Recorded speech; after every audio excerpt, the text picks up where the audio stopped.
Welcome, ladies and gentlemen. We are ready with another day here at the IESF. I'm Anders, this is Neo, and we have got some great games coming up for you guys today. I know Counter-Strike is in a bit of a drought at the moment, the Tier 1 circuit has kind of disappeared, but we're here to cover your Counter-Strike needs. Yeah. How are you feeling, Neo, on this fine morning?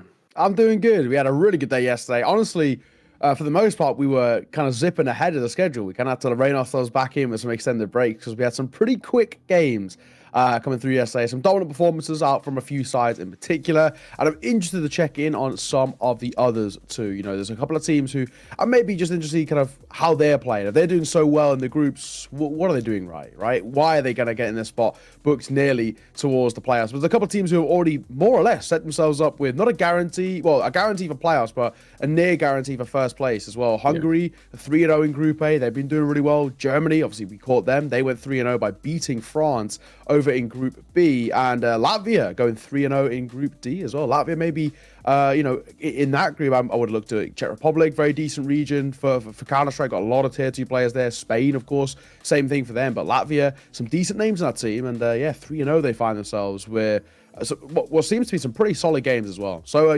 we're starting to kind of really build out what is a pretty decent run of things. Austria as well, currently 2-0 over in Group C, so they might go 3-0 as well. So we're seeing some dominant performances come through, which is going to set up potentially a pretty solid playoffs.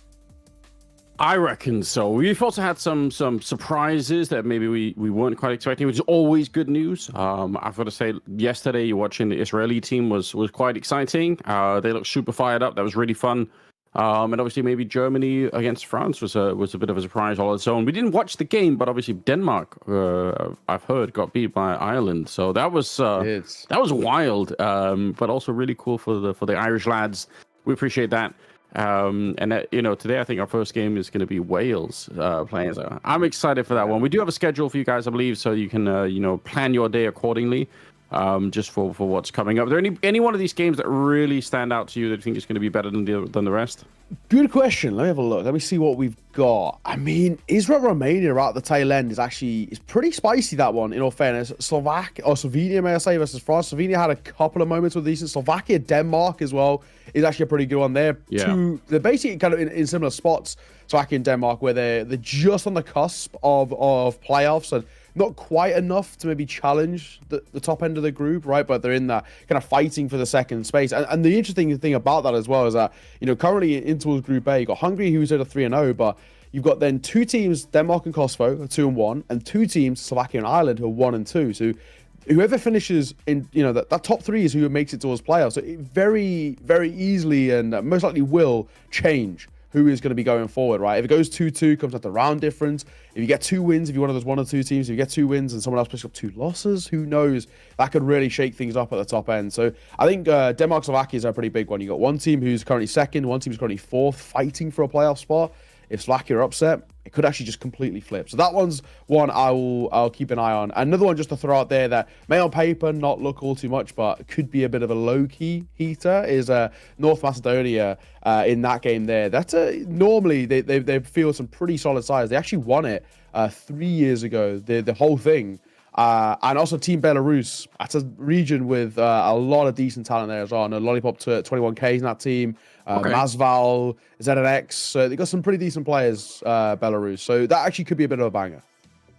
All right. Yeah. A lot of teams that we haven't got to see yet so far on the stream. So a bunch of people are asking in the chat, are we doing this game? Are we doing this game? So hopefully you guys got a bit of an answer for what's coming up. This is the next one. Wales versus Slovakia. Now, Slovakia, like you've been saying, and I think we got a chance to say, they're going to be a pretty decent team. I've got to say, with my heart, I really want to see the Welsh boys do well. I just think that's exciting. There's some of them. I've never met a non-friendly Welsh person either. They just seem to have always like a good spirit. So, I wanna see them move forward. I'd love to see them on land. I think that'd be hilarious. So, I know it's a stretch. It's gonna be rough on them, but that's kind of my dream, Yeah, these guys, I've met, I think, about 3 out of 5 of them. They're all great. Mog, Ping, and Emmy are kind of regulars within the UK scene.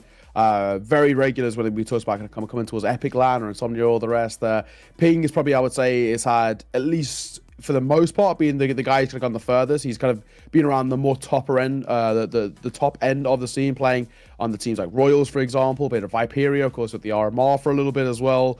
Coalesce, etc., etc. There's a lot of kind of the best or some of the best teams within the UK scene.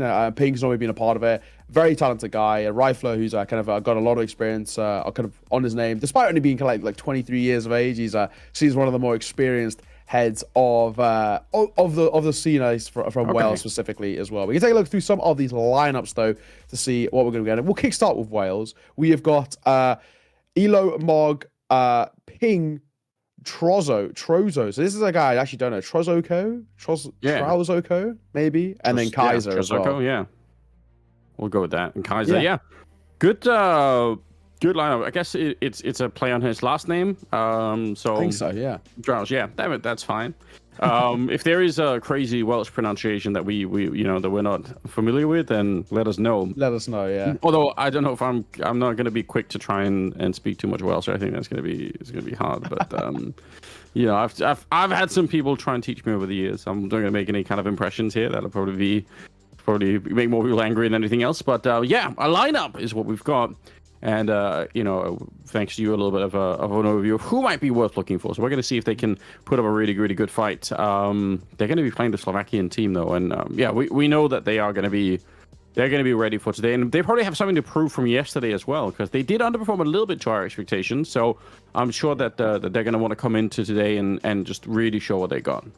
Cool thing as well is that actually, so I read an article. Shout out the guys at UK CSGO. They're pretty good. If you want to follow the UK scene, or if you're interested in kind of any of these guys from Wales or Ireland or the rest, UK CSGO is like the place for all the information I get at the very least. Did a great article talking about actually this Welsh team, and they submitted a 7-man roster. So they've got some depth of field in the team as well. There's a couple of guys who actually one in particular who's not playing here that I'm pretty expected, which is Emmy. Emmy's actually a very talented guy.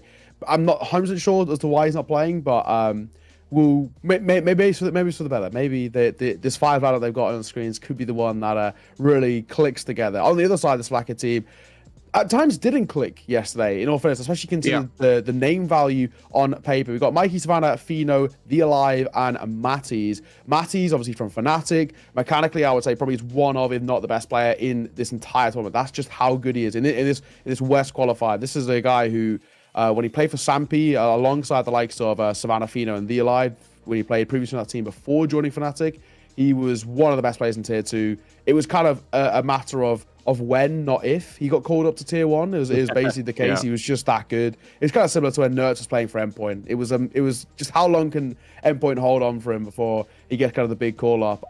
Matty's is a similar thing. Very talented guy. He's always going to go above kind of that Tier 2 online level just because of the results and the numbers he was putting up. And even when he's played for Fnatic as well, he still put up these monstrous results. But I think most people kind of know him for his mouse mat. Have you seen his mouse mat? It's like just like torn to shreds, basically. I'll find a picture for you. But it's just he has like a superstitious thing where he has his mouse mat that he's had for like I don't know, it's like 10 years or something like that, and it's like absolutely like ripped shreds. But he said like this is the one that feels perfect for him. They've not found like a mouse mat that is good enough or whatever. It's wild. It is kind of wild. No. But I'll find a picture at some point. This is a guy who's too talented. Yesterday, though, they weren't. I mean, we caught them, and they look pretty rough. I don't know. Maybe an off game. In all fairness, it was their only loss, but they really did not look on the ball at all. There was definitely a couple of question marks from us. Yeah, and even then, Mattis is playing well. But let's take a look at the battleground here for today. We need to find map to play on, so I'm going to be excited for this one. Obviously, Vertigo going to be out at some point. Okay, so yesterday was all Anubis or Ancient. Today, we are going to get a chance to see some Mirage in there. So definitely exciting. Just for variety's sake, I don't really mind it. I don't know if you have a sense of which of these two teams are going to be able to play this one, but it was up to the Welsh to ban out Anubis at the end, so I guess they didn't want to play that. Yeah, I honestly think this is probably the best sort of veto that both sides could have gone for. For Wales, it would just be a map in which these guys feel comfortable with, a little bit more of a common ground, so to say. Slovakia on the other side, this is a map in which Sampi have had on their pool for a while. The core of this team and the IGL, the Alive of this team, will know how to call around. Matty's, similar thing for him, played with them, will know how to play this map at a good level. And he can kind of just slot back into his old roles, in all fairness, before he joined Fnatic. And then, of course, Mikey coming in.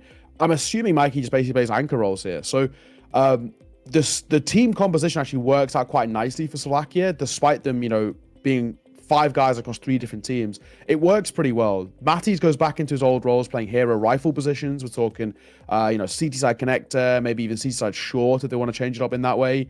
Mikey probably just slots in towards the anchor roles, plays there. And obviously for Mattis as well, in the Sampi team, Zedko does a lot of the heavy lifting in that team now. Mattis just takes his positions. I think that works fine. Some positions that he'll play on Fnatic as well, so that works pretty easily. And yeah, Mikey, as he was the standard. Originally, it looked like we were going to have Stiko coming in.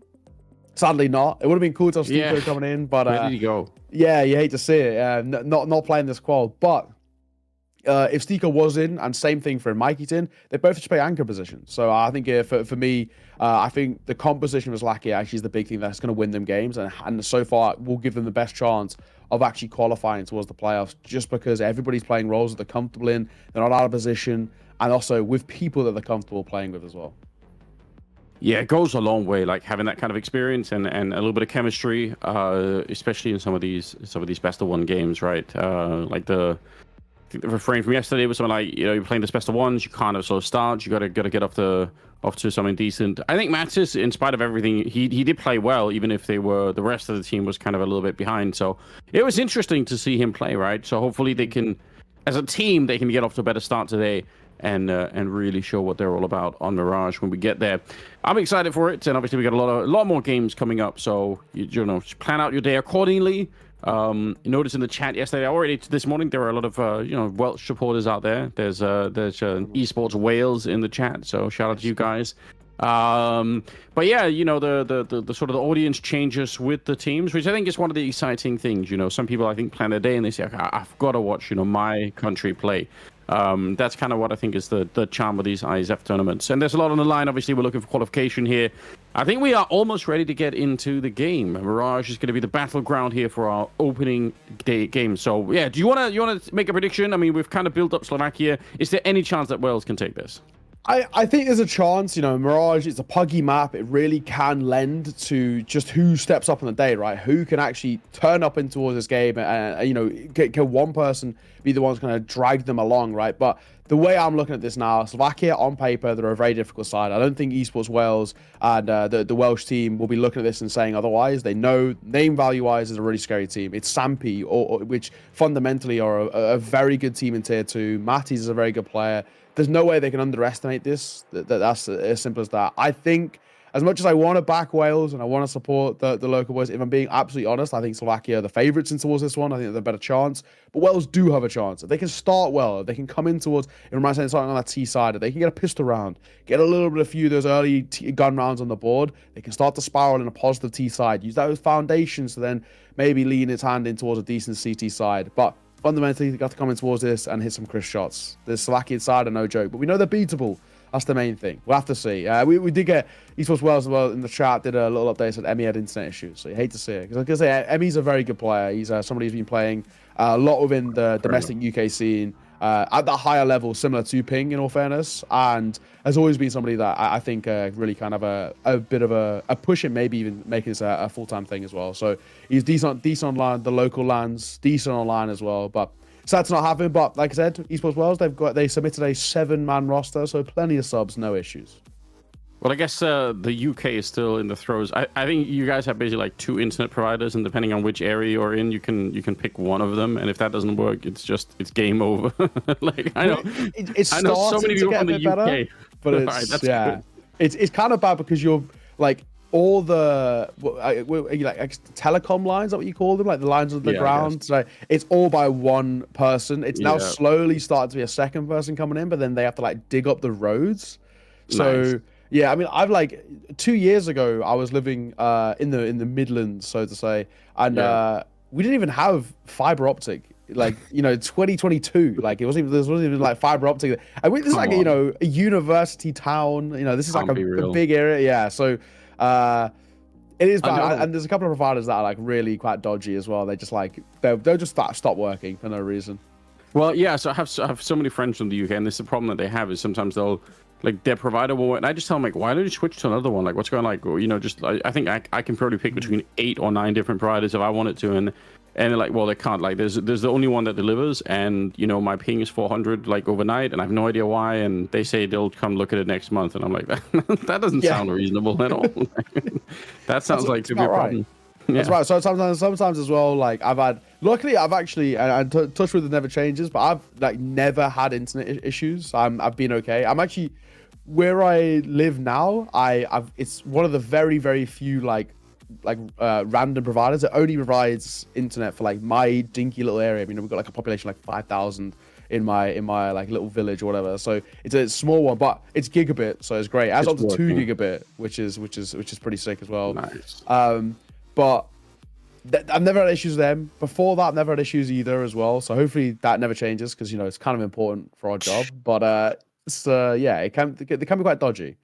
To be fair, I don't know what the internet is like in Slovakia either, but I've noticed that in some Eastern European countries, the internet is surprisingly, like, you know, actually better than you might expect. Romania was incredible. Their internet was so good. I remember they had like fiber optic lines everywhere, basically. And they do something very cool. I've noticed in Eastern Europe is that hotel internet is good. This is something that in Western Europe is hell on earth, because they cap like, it doesn't matter how good the internet is. They just say you can have 2 megabits up and down, or you can go to hell. And you're like, why? Like, why? The building probably has like, you know, like 10 gigabits up and down. Like, we don't need that. We don't need to cap it at all. Like, it's not even necessary. But yeah, that's the way that it works. So yeah, Romania is good, but like Romania hotel internet is amazing. So, you know, for those of us who travel around a lot, it makes a big difference. There's nothing worse than being on.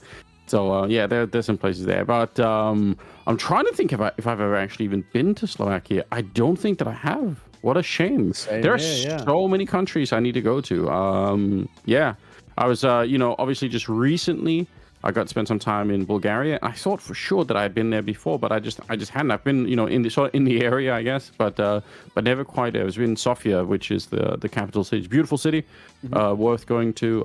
But yeah, if any of you guys from Slovakia are out there, tell us what the internet is like. Do you guys have it well functioning, and what's the place to visit in Slovakia? I kind of want to know. I think a lot of. Yeah, I to be honest, I don't even know, but I feel like I do. I should have known that. It's Bratislava. I think if I thought about it, I think if I thought about it, I probably would have known that was the capital. I've heard good things actually. I had a friend who went. Oh yeah, he said he liked it. Yeah. Well, maybe it's time to put it on the map and go look. I feel like a lot of these Eastern European capitals, or just cities in general, are super underrated. Like. People forget that, because obviously when you think about going on vacation, sometimes people want to go to like, you know, Greece, Italy, or Spain, you know, which is fine. But I'm just saying that like there are a lot of really cool cities around the, you know, that are closer by in a way that are worth going to. So the one I really want to go to, the country Croatia. I've heard great things about Croatia. Apparently incredible beaches, pretty sick place. I know like there's Dubrovnik, which is apparently pretty cool, and then Split is apparently also sick as well. So I've heard very good things, about Croatia, and it's a beautiful place. And then obviously Zagreb is the capital. And it's cool. I think it's more central Zagreb.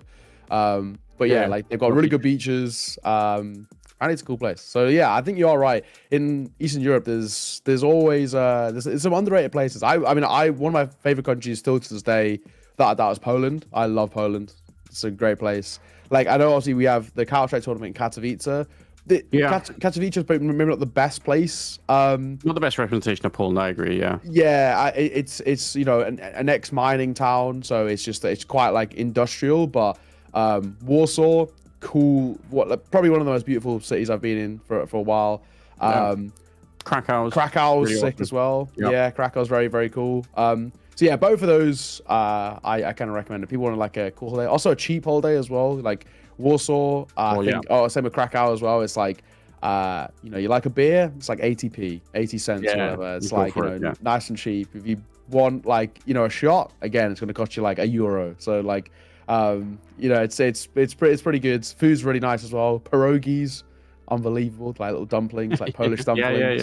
That's pork cutlet. Yeah. So the good places. I think you're all right. I think it's one of the cool things about this job. We get to kind of travel. Of course, there's no land for this one, but for the other tournaments, you know, for Asia, Chengdu, China is where the land's going to be held there, which is a sick city. Lucy was telling me apparently that in Chengdu, there's a thing where, like, for example, like, because of how mountainous it is, you can go into like an elevator and go like 15 floors up, come out the elevator, and then still be on the ground floor.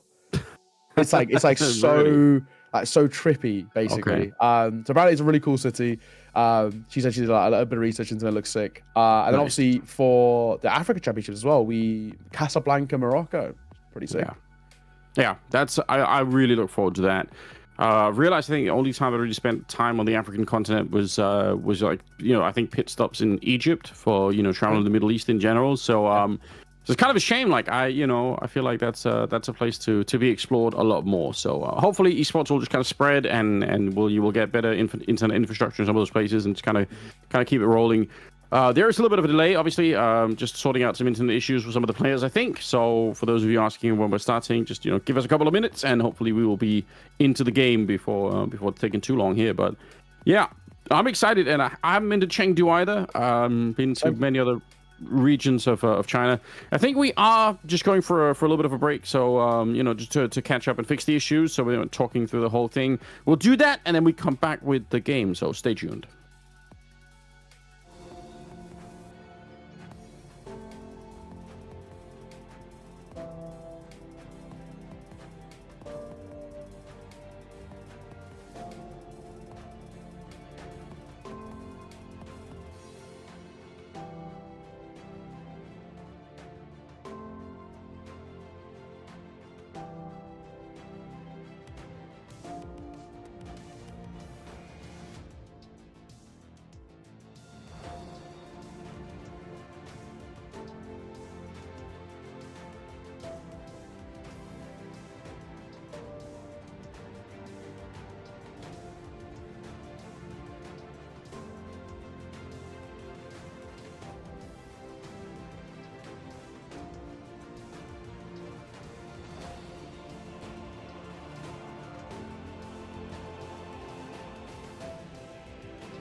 All right, we're back once again, and with rumors that we have 10 players on the server, so that's great news. Now, one of the 10 is a little bit different from the rest, potentially.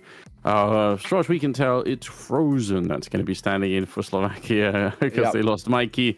So that's I don't know why they've done Wales dirty like that, but they have. That's pretty brutal. I can't believe it. This is, it's one of those. Slovakia, they're currently in 4th place. They need a win, right, to kind of at least give them a chance to make it to the playoffs. Probably 2 wins, at the very least, and to make them clean. Yeah.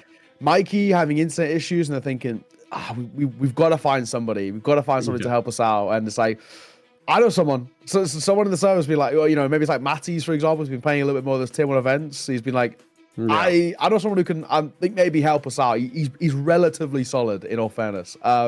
So I'd imagine as well if we had Stiko as well. So you could have had Stiko, Matties, and Frozen playing this qual. That it was very nearly had Stiko on the team. He isn't playing for some reason, but very, very nearly was the case. But yeah, Frozen coming in, they've absolutely done Wales dirty here. Wales, they're 0-3. They would love a win to help them out, in all fairness, and maybe give them potentially even a chance. I don't think it's still really doable, but yeah. Frozen is in the server. Best of luck, Wales, is probably the sentiment I'm going to go to. We're going towards Mirage. It is a best of 1. Nice and easy as we kickstart this one. Little tech issue and all the rest, but, Slovakia, they might put us right back on schedule now that Frozen's in the server.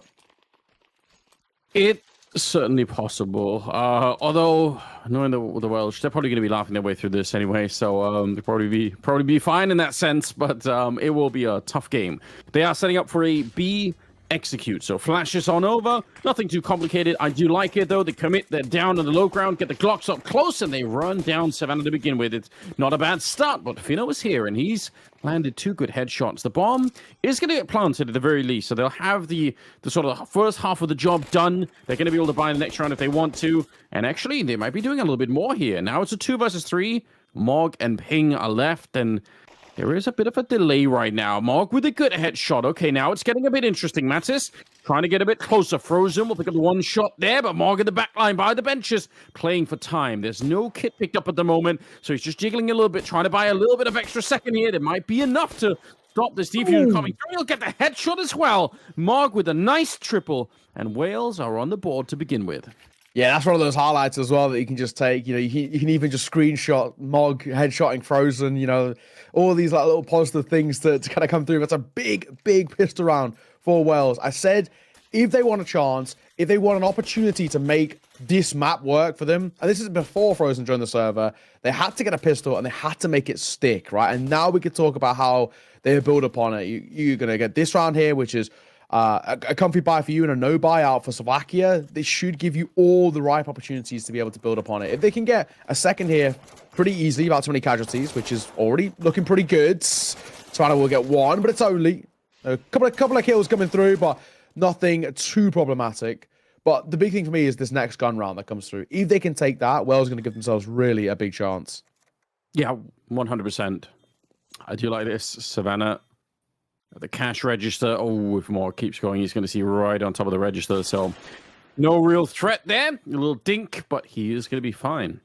I like the speed as well. I really think if you're going to be doing this, then probably taking slow, long-range aim fights versus people like Mattis and Frozen is going to be a bad look. Just if you can use the force of being on the T side, just kind of show up with 4 or 5 people, go quick and don't overthink it. I think that's going to be the way to play Counter-Strike here. It's a tough game, but yeah, it's a good start. And this first rifle round will definitely be an indication of where things are headed afterwards. Slovakia, see if they can answer back. They've even got the AWP on Fino, so that's pretty good. Yeah, he's a pretty talented AWP when he gets going. Fino, pretty solid, of course. Just going to keep the eyes on Frozen as well. You're live. Back triple. It's a good position, this as well. Gets overlooked a lot until it's used, that is. Oh, takes a pop shot. Does miss. Up close. The Alive. Going to find one. That'll start things. Oh, and the AWP rattling off one of his own. The Nadal trade, but Fino's looking brilliant with this AWP. He's looking for more. Guy's not going to at least make his name known. Yeah, and a bit of a random backstab with the MAC-10. Fina was not ready for it, so now it's a 2 versus 2. The MAC-10 surely has to be traded out for something else. Yeah, I think he's relocating to try and pick up one of those. Well, Galil in this case, not going to keep it around for long, though. He will get taken down by Savannah, which leaves Kaiser in a weird position. Gonna go for the bomb plant while that smoke is up. You might as well, because it's not going to get any easier. Frozen is hanging around the middle. Gonna set up a bit of flashbang, which I think actually in this case just kind of reveals where he's coming from. So might even be helpful for Kaiser to know that. Frozen relocates in towards the jungle, and he goes for a wide swing. Will take him down. But you know what? It's not half bad, right? If you're on the Welsh side here, you get a bomb plant, you get 3 kills. It means the pressure is still on Slovakia. They're not going to be very rich going into the next round. Yeah, no, absolutely. I mean, that is one of those where it's a bonus round fundamentally for Wales. So getting a bomb plant and a few kills out of it is actually seen as a real positive, because you can have a buy into this next round regardless. You know, look at individuals like Ping, who had 4K in the back pocket, 6K now for him, which means potentially an AWP. They could do T-side AWPing. It's not always the easiest thing, T-side AWPing on Mirage. It can be a little difficult to give yourself, I guess, room to work with, but it is something that he's going to wield here, which I'm a fan of. Ping's actually a very talented guy who can more than happily wield it. Alongside it, though, is actually where it dips off quite a bit. You got 3 Galils, in fact, and just that 1 AK in the hands of Mog. So it does take a little bit of a hit, the firepower, but they're prioritizing utility, which I can get behind. I can respect. Molotov and Fino going to go towards back boxes just to try and deny any sort of mid-control coming through just yet. Smoke gets broken open, and he gets so unlucky not to get a kill there. Yeah, he had the right idea, and especially like you said with the Molotov, he knew they weren't going to be back behind there, so, you know, blowing up in the smoke at the right time would have been sick. Pistols out! He knew that he had lagged Elo, so he thought, all right, maybe I can just finish him off like that, but it's not going to be possible. Instead, he does go down. So 3 versus 4 here. The Alive trying to pre-fire that. He definitely saw just the knee of Mog, so going to be able to get the kill on him as well. Matsis in the middle will clean up the rest, and a much more convincing round here for the Slovakian side, as they will pick up the round, but keep 4 people alive, so even upgrade the 1 AK there, not much more than that, but still, it's a great round. Yeah, they make it look pretty decent, all in all. So, 2 all tied square. One thing, though, is now that Wales don't really have any funds to work with, they can't really dip back in towards their pockets. It's going to make that at least a little bit tougher. But all in all, I mean, this is exactly kind of what we expect out of a side like Slovakia. Very talented, and even before the addition of Frozen. I do think, I mean, obviously, it's a bit of a meme just because he's so well known. Well done from Mats is there, but at the same time, like, it's obviously what we want for the future of IESF is for more and more and more players at the caliber of Frozen to show up and say, you know what, I'll play, I'll represent my country. Yeah. You know, the problem for most people is that it's hard to find time in the tier 1 calendar to figure it out. It but is, yeah. I don't know, like, the more talent we get, the more good players we get, which is obviously increasing every single year. Like, there are new people coming onto the team. We're like, damn, where do they come from? So I feel like it's not crazy to imagine that we're going to see more and more and more of this as time goes on, which will just make it more interesting. Absolutely. So, yeah. No, you're spot on. You're spot on. The you know, the real dream with ISF is that if there's, you know, kind of space in that calendar, that you actually can get the absolute best of the best, right? We're talking, you know, people like Frozen and the rest kind of all playing for the region. You know, talk about maybe Rain playing for Norway, for example. You know, those kind of things. That'd be, say, Rain and Holzerk playing for Norway. That's a pretty decent team. Those sort of instances, I think, is where we look at that and say that'd be really, really cool.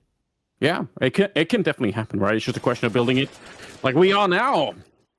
Tresoko going to be coming in with some good shots here. Ping also taking a few kills. Actually, this is working out remarkably well. No real answer here for the A defense. It's just Savannah on the other side. So that's a hugely encouraging round.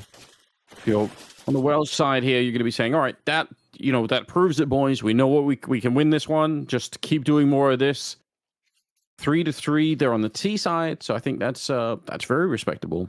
Yes. And what's the money like on the CT side here? All right, they've got a bit of cash on the Alive. He had like 8,000 at the start of the round. That's crazy. So, 3-all. Wales, at least for what we've seen so far, keep this pretty competitive. That's a good round. The contact play on a ramp. It's risky, and I don't think it's a round that you can really replicate too often. You can get away with it once because it's kind of a little bit of a gimmick, but Now it's something that Slovakia will be kind of aware of, right? They're going to try these contact players. They're going to try and catch us off guard, which that time they did. We're not going to give them the chance again, second time of asking. So they're going to have to work for this running towards round number 7. Bai comes through. Fino's got his AWP out, which he's been okay with, in all fairness, especially dealing a lot of damage. Control take. Close. He could have had that one against Frozen. That was wild. Good move from Ping, though. You could see he ducked under. He stood up in the connector, had time for it. Morg spots it out, but either way, the Alive, yeah, he was going to be Molotov from one side, peeked from 2 other angles. It's another great attack towards the A-bomb side, and already Slovakia have called the save. They know there's no point in doing this. Wow. Wales are going to be up 4-3, and these are in straight-up rifle rounds. It's not like Slovakia don't have the money to fight this attack, so... Yeah, I like this. I like this a lot. And that round in particular for me is actually more important than the previous one. The previous one, like I said, with that contact play out of ramp, it's a gimmick that you can get away with. This one, because they'll now know that Slovakia, you know, there'll be guns up, they'll be holding smoke pushes, they'll be waiting for these fights to come through. They were ready. They were aware. It wasn't exactly like it was, again, catching them off guard or anything. They were winning heads-up aim duels there from Wales, which is what you want to see. Ping, I'm always going to highlight this guy whenever he's in the server. Talented dude. And in that round particularly, really, really solid couple of kills. The first in towards Connect is great. The second as he catches the swing is exactly what we want to see. Head might be spotted there. And it is. Brilliant shot. Frozen gets clipped. Jake comes through from Savannah. I think he will just stay alive. Yeah, he should. So it'll be fine. But my God, not a bad round at all. Only the one rifle being saved over for Slovakia. They don't have exactly really a fully fleshed out econ to, in my opinion, really tempt the force, but it looks like they might go for, is that half buy? Is Frozen just going to go scout no armor and keep 2k? That might be the play. Might try and the old kind of tag and bag strategy. He'll do the tagging and the pistols or the M4 will do the bagging. Yeah, I do like that. I think that's really sweet. And I did get the tag. He just got tagged a hell of a lot harder in return. So I don't think that necessarily matters that much if you're playing with a scout anyway, because you are going to be a little bit reckless running around. So probably not going to be the end of the world. The Alive hanging around inside of the B-bomb side. A little bit of a switch up tactically for the Wales side as they've attacked the A-bomb side, I think, 2 or 3 times now. Going back here, a little bit of a surprise. And yeah, not going to be long for the world. He's going to be dead. Just too many people. Will be 1 kill going back, but the bomb is planted here and some good shots are ringing out. I don't think it's going to be much of a retake coming through. Look at the amount of grenades here on the T side, even in the after plant, right? They can keep this Molotov off essentially forever. So I don't think there's much you could do here. Scout in the back line. Yeah, there's the 1 Molotov. But even after that, they've got 2 more to throw towards the market position. So 5-3 now. What a surprise. Yeah, this is really good. I mean, this is solid Counter-Strike. I said if Wales want a chance, right, they've got to come in towards this and they've got to chain gun rounds together, and they are. That's all we're asking from them. Like what I'm saying, Wales are playing good Counter-Strike. They're taking heads-up duels with Slovakia and making the side feel uncomfortable. And, you know, especially off the back of, you know, yesterday where we were seeing Wales went 0-3. Slovakia did have their weaknesses, but for the most part, at least, they had a win to work with. They had some competitive games and the rest. It felt like coming in towards this one, it was a bit of a no-brainer, and it's not been the case. Wales, playing great Counter-Strike, and yeah, Slovakia are struggling a little bit. They will buy back in, which is good, but I'm still a little bit concerned. I'm not convinced yet from what I've seen out from Slovakia. Wales are playing much better Counter-Strike. They're just looking like a real clean team. Morg this time going to wield the AWP. That's Ping sticking with the rifle. Don't blame him. 120 ADR. Why wouldn't you be? Yeah, a little bit of a chance there over the smoke, but Ping's the one to go down. They'll get 1 in return, but fine work from Fino. Reloading, trying to run away. Mats is going to get caught, and it's a good read for Trusoko. He's actually going to be able to get the kill on Frozen as well. He saw that coming, and now it's a 2 versus 2. They are a little bit tagged up on the Welsh side, so got to be careful. The Alive playing right underneath that shadow position. Don't know if he's heard any scoping on the other side, but Morg is there if he gets too adventurous. He's waited a long time, and he's going to get rewarded for it. The ping comes out, but it doesn't really matter. He's now alone, Savannah here. 1 versus 2. They are really low on health, but still, if they get the bomb planted and they can sort of relocate that AWP into a better position, it still might just be enough. There is no kit in play either, so he can smoke off the bomb, but 10 seconds inside of the smoke, not going to be that much fun. There's a good start to that retake. And with the smoke, yeah, he can block him off essentially. Going to throw it a little bit short, I think. I might have wanted to throw that a little bit further in. I don't think that's going to help him that much, but he does get a little bit closer. The grenade won't touch him, and now he knows running it down. Oh, what a headshot coming out. The Welsh are back 6-3 here. That's huge. Yeah, they cannot lose right now. They cannot lose. Wales. This is actually a brilliant get a bit of stability they've given themselves. I mean, even if it ends 6-all on Mirage, which is right now the third most CT-sided map in the pool statistically, this is a really, really good showing. Oh, wow. I'm so impressed with what I've seen out from them. I mean, Wales are kind of a bit of a different beast right now, and we really haven't seen enough or kind of anything out of Slovakia in terms of a consistent form. They are struggling. Shot, though, with the AWP. Rattles off. Doesn't quite connect, but Matties will, as Morg gets caught. Oh, it's a brilliant swing, though. Crouches under the AWP scope and just deletes Fino. Right then. 4 versus 4 here. Chisoko in a very tough position, but he'll actually get the kill. Needed another headshot of the same caliber if he was going to survive. Mattis swinging that one.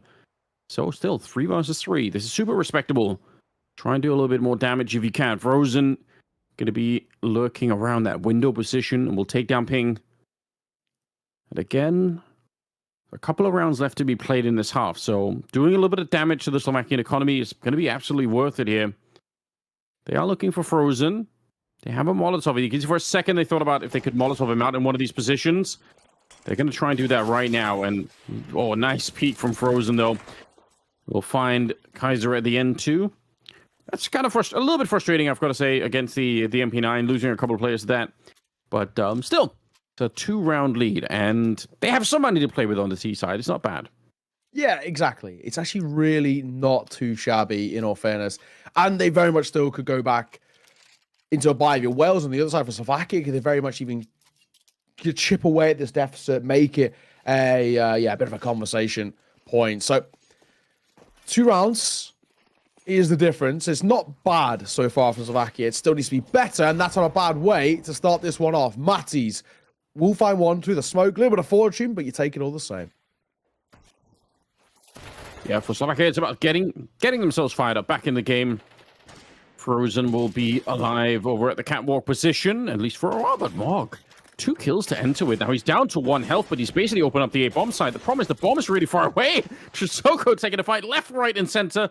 But the bomb, look at where it is. It's all the way towards top mid. So Mats, is he going to find it when he runs back there? If he spots the bomb out, yes, I think he did. I think he was checking it. So Mog probably not going to be winning this one. He's going to have basically 1 second to get 1 headshot. Otherwise, it's going to be all over. And actually, Mattis kind of gave him a chance there. Running up like that, that's a little bit scary, but he's having a wild round. 3 kills for Mattis. He's up to 12 in total. And Slovakia up to 5 rounds. Talented dude, Mattis. When he plays well, we called him yesterday and he really didn't. He struggled. I think at one point in that first half, he actually ended, I think it was 3-12. He ended the first half. It was tough. There's kind of no two ways about it. But yeah, he's looked pretty good so far. And honestly, I think I've enjoyed what I've seen out from him. For Slovakia, 1 round the difference to make it an even half. Sadly, not enough funds to work with for Wales as well. So they got a Galil, a couple of Gritter pistols, and a Mac 10. Bit of a hope and a prayer in this one, but a B-pop, I think, and this is basically the best place you can go. Yeah, why not? There are 2 people defending, one of them being Frozen, and look at how he's making quick work of the first couple of players, but Deagle will bring him down, so not half bad. Going to go straight for the bomb plant here if they can take down Savannah, and they will be able to, so surely that bomb should be planted. They're a little bit delayed, and every second counts here. 3 versus 2 on the retake, and Slovakia, honestly, with a really good chance here of making it back and tying up the game 6-6. Ping out in front. He wants to get another kill before they really get into it here, but he doesn't realize he's almost completely blocked into the corner right now. Mattis, really strong position coming in here from the back line. They'll take a kill with the Mac 10. It's up to Morg now to try and see if he can stay alive, but his position is so well known that he can't really make it out. The grenade lands right on top, and it will be the kill with the AK at the end. So the game is going to be tied up going into the second half. That's 6-6. This is at least a decent response to the tail end of this half. For Wales, though, like I said, I already think 6 for me feels great. I think it feels fine. It's going to give them comfort. They're going to be able to work upon this. They're going to be able to utilize it, at least hopefully, in towards the second half. Mirage, 3rd most seats out of the map currently. If Wales get a pistol, then they're right back on. They can start to, once again, chain things together, make this a competitive game, which is exactly what we wanted coming in towards this. There was a worry that it actually could be quite one-sided. So far, it's not been the case. 6-all is where we're at right now. And this pistol round is going to be a big indicator, but maybe how the early portion of this half is going to go. Really could be the big kind of make or break. If Wales find it, I think they can kickstart the campaign once again. If Slovakia find it, especially if they get a bomb plant, yeah, who knows? Elo's here with the USP. Crouched in, flash to set it up, and yeah, he's reading it well. Good headshot to begin with. Another one might just seal the round for them here, but at range, the P250 Fino going to be taken down under the kill, and now they're getting close with the Glocks. Bomb attempted for the first time here. He was hoping to find someone planted the bomb down in front, but it was behind the boxes instead. Nice headshot. Kaiser coming in with one there. 2 versus 3 all of a sudden. But the bomb only just planted. They got a little bit of time here on the CT side before they really have to start panicking.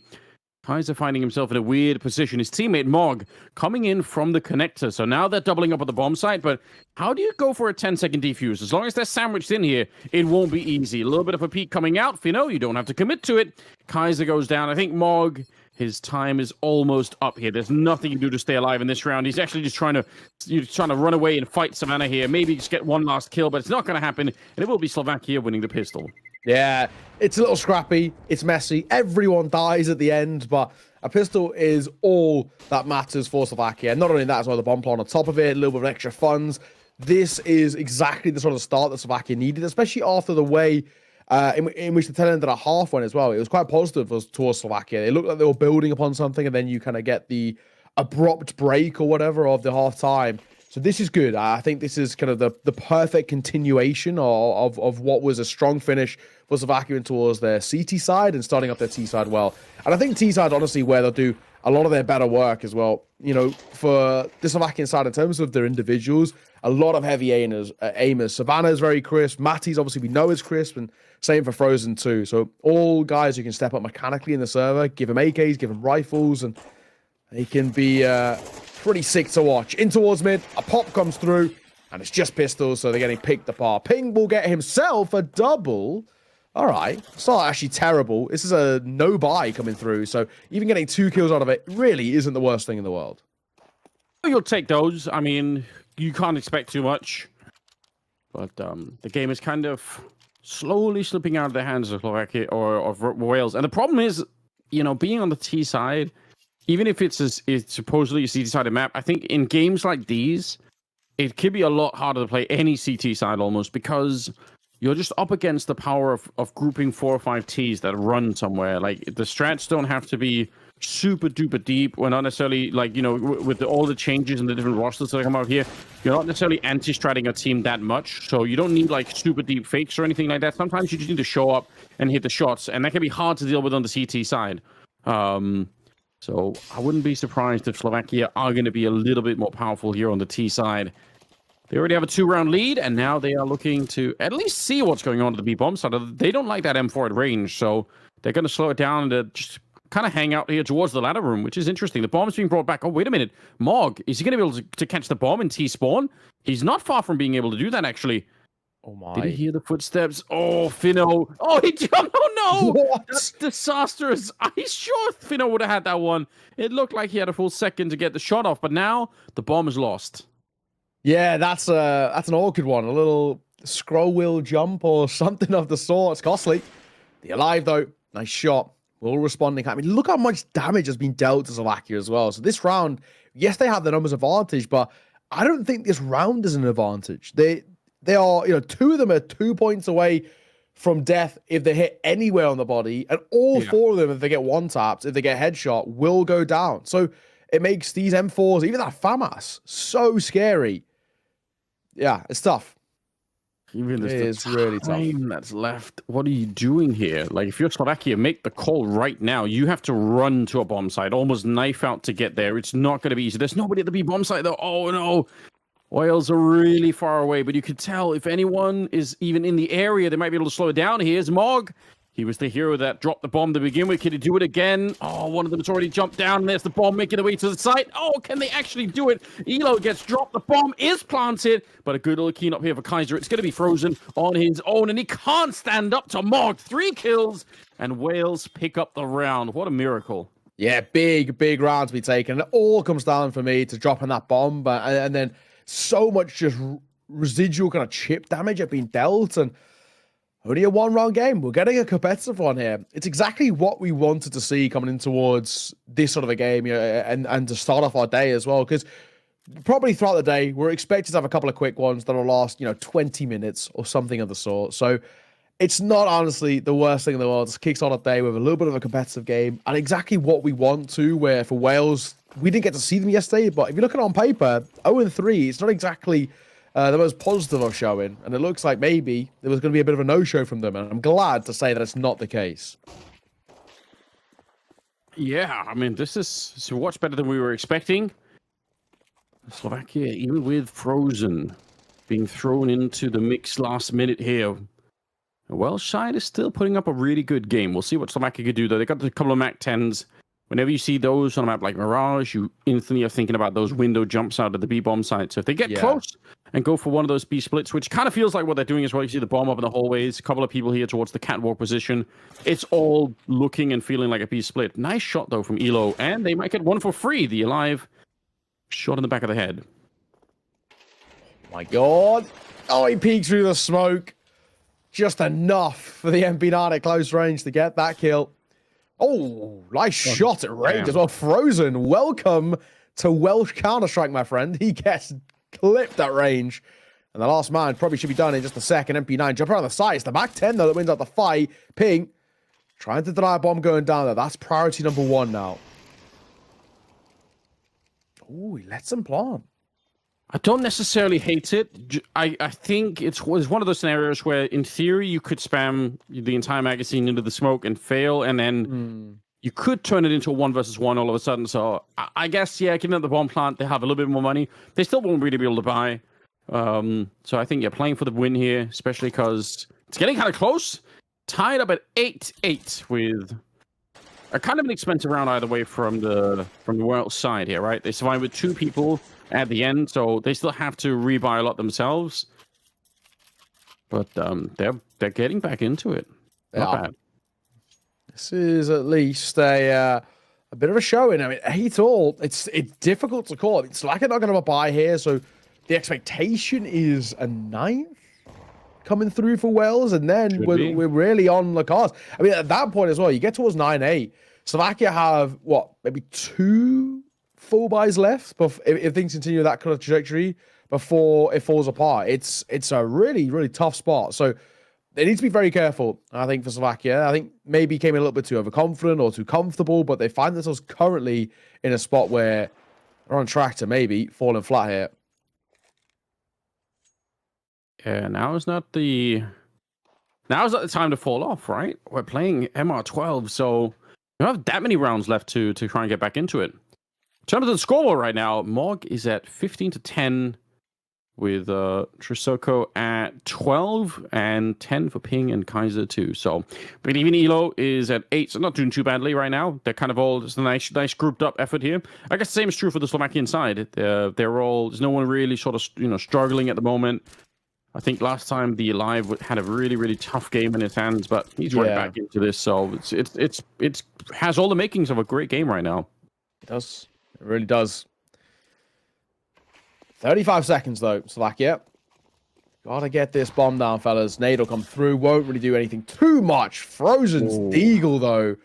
That'll hit. That'll seriously hit. Oh, my God. And Matty's as well. What a pre-fire. There's no way that he would have seen him and be able to rack in time. And on the swivel, Frozen going to find the kill. It looks like Wales are about to get ecoed. Yeah, this is devastating. They don't even have a smoke. I think that might be one of the ways to get back into the round is to just try and smoke defuse that bomb. But that's not an option at the moment. They shouldn't have the defuse kits, but that one grenade missing is kind of devastating. And now Slovakia hard to find in the back here. They're just not making themselves easy. There's Mattis with another Deagle headshot. So 3 Deagle kills in the round is enough to make this work. And Morg will have to make a run for it. So real upsetting for Wales, obviously. Slovakia, though, they're going to be celebrating that one. And yeah, Maxis and Frozen, they mechanically showing off a little bit of what they're all about here. Yeah, that round was special. I mean, oh my God, a quick shot on a Matties. But yeah, the Eagles walking away with that round. I mean, even armor was a luxury in that one for Slovakia. And now they've gotten themselves a ninth of the board. They've stolen away the lead. And they've also massively hindered the econ over towards Wales. I mean, that for me, that is really brutal. That can knock the mental. That can really hurt things going forward. So, yeah, I mean, honestly, a tough spot for damn sure. Wales is not impossible. One rifle's got to do a lot of heavy lifting in this one. And Morg trying to get active. I don't hate this decision. A second flash would be nice. The Alive will get the first, and Ashley's going to fall off. Yeah, now it's a bit dangerous. That orb is peeking the corner, so all right. Well, I don't know. They take a bit of control up here. I like it too. I like the attempted aggression when all you have is the 1M4. You have to try and put it into play. In a scenario where he gets a couple of kills up there, maybe they steal a couple of AKs, and it's a bit of a different round, but it doesn't work out that way.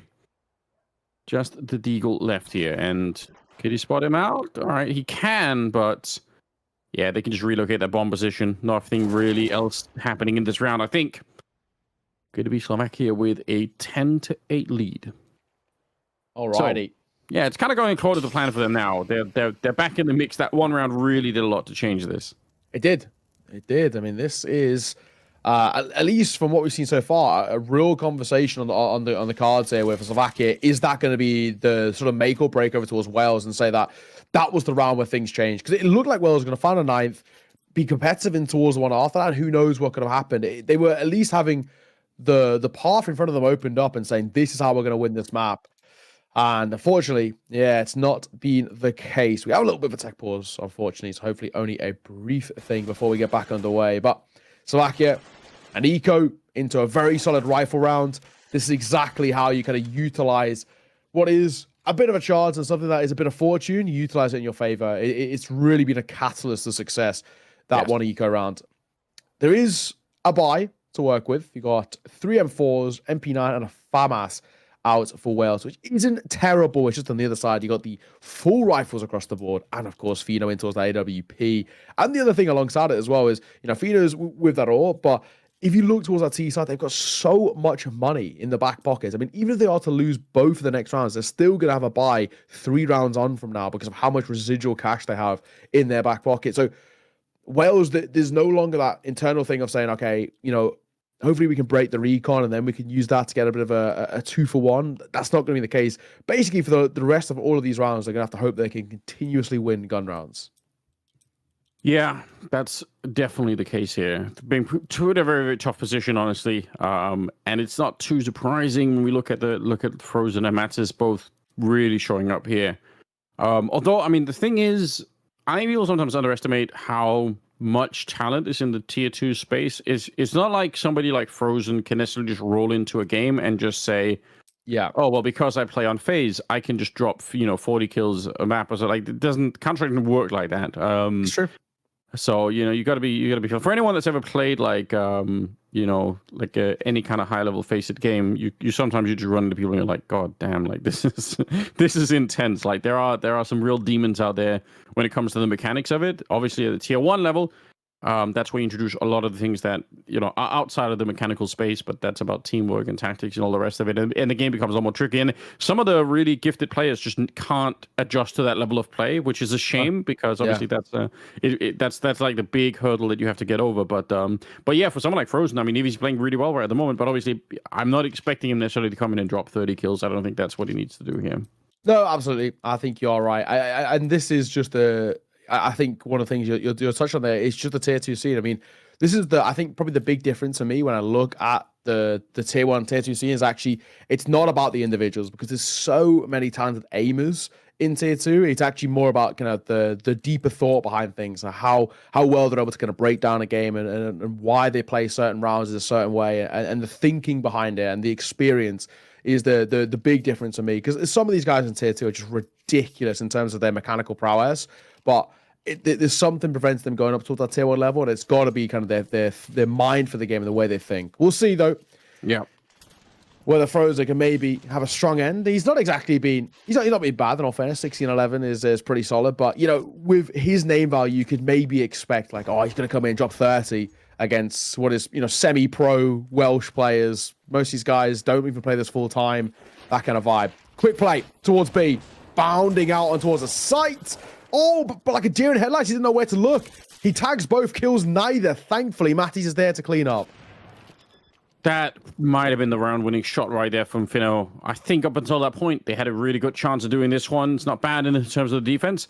Very hard to stop those B rushes once the T's get down onto the floor of the bomb site. And typically, if you want to win those rounds, you have to try and actually stop them in the hallway. Like if you have a good grenade, or if they just, you know, they slow down, they start taking fights up there, it's a bit different. The Alive comes in with a shot onto Elo, and it means Ping is on his own. And yeah, realistically, it's better to back away. You're not going to win this round. So 11 on the side of Slovakia.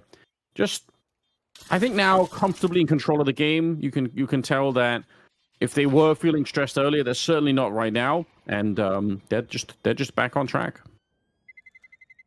You know, oh, he nearly had a chance on one of the tail end as well. Ping just going to keep hold of the rifle. Slovakia 2 rounds away.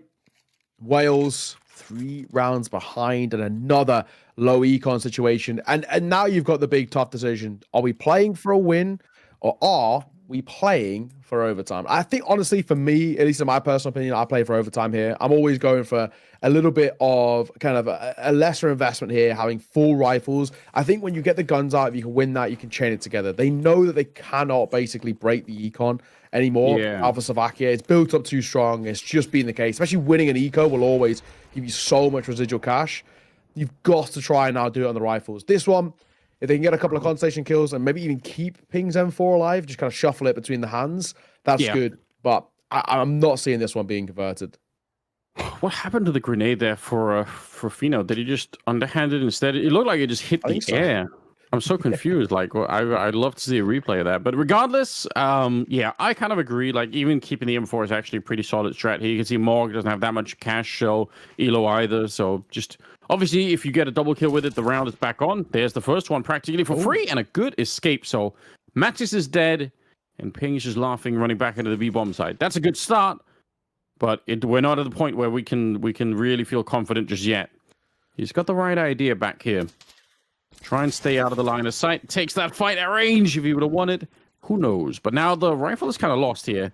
Morg, I don't even think can necessarily just run onto the site. So he's set up for a deagle shot instead, which that little gap was going to be very, very tricky. With the bomb plants it, we'll see how much they can actually get out of this one. Again, I think saving rifles now, if they get any, is not a bad call. But Frozen on a bit of a nightmare round here. We'll pick up 4 kills very, very quickly. Oh, well, Frozen's back. I mean, we kind of said that sometimes you can't just roll in towards rounds, and even if you're a tier 1 player, make a difference. That one, he does. Beautiful stuff. 4K for Frozen, up to 20, topping the scoreboard now as well. So this is a really, really nice situation that they put themselves in. Match point, and for Slovakia, who absolutely needed as well, with kind of how things currently are, they're just out of contention. It's top 3 that make it out of the group. They find themselves in 4th. With a 1-2 scoreline. They've got Denmark and Kosovo above them 2-1. So hoping to try and catch up, and maybe if there's upsets along the way that they can maybe steal results away from them. They're alive for the first. No, I was going to say make that 2, but it's a little labored. He's a dead man walking regardless. As Savannah will trade. Oh, yeah, and the ball making its way to the middle. It's going to be an A split with Ping on the AWP, the only one that can make the difference right now. But the problem is he's going to get grenaded in this position. I do like this from Chisoko. That's a nice push. He tried the best of smoke there. Comes out on top with 2 big kills. So 3 versus 3 all of a sudden. Frozen, ready to find at this range. If you're not careful, it might be a bullet to the brain for Morg on the other side. But he's alive for now. Savannah goes down, and so will he alive. Ping pushing in front, and the bomb right there for Chisoko. Yeah, he's going to get that one. A huge turnaround after losing the first couple of kills in the round.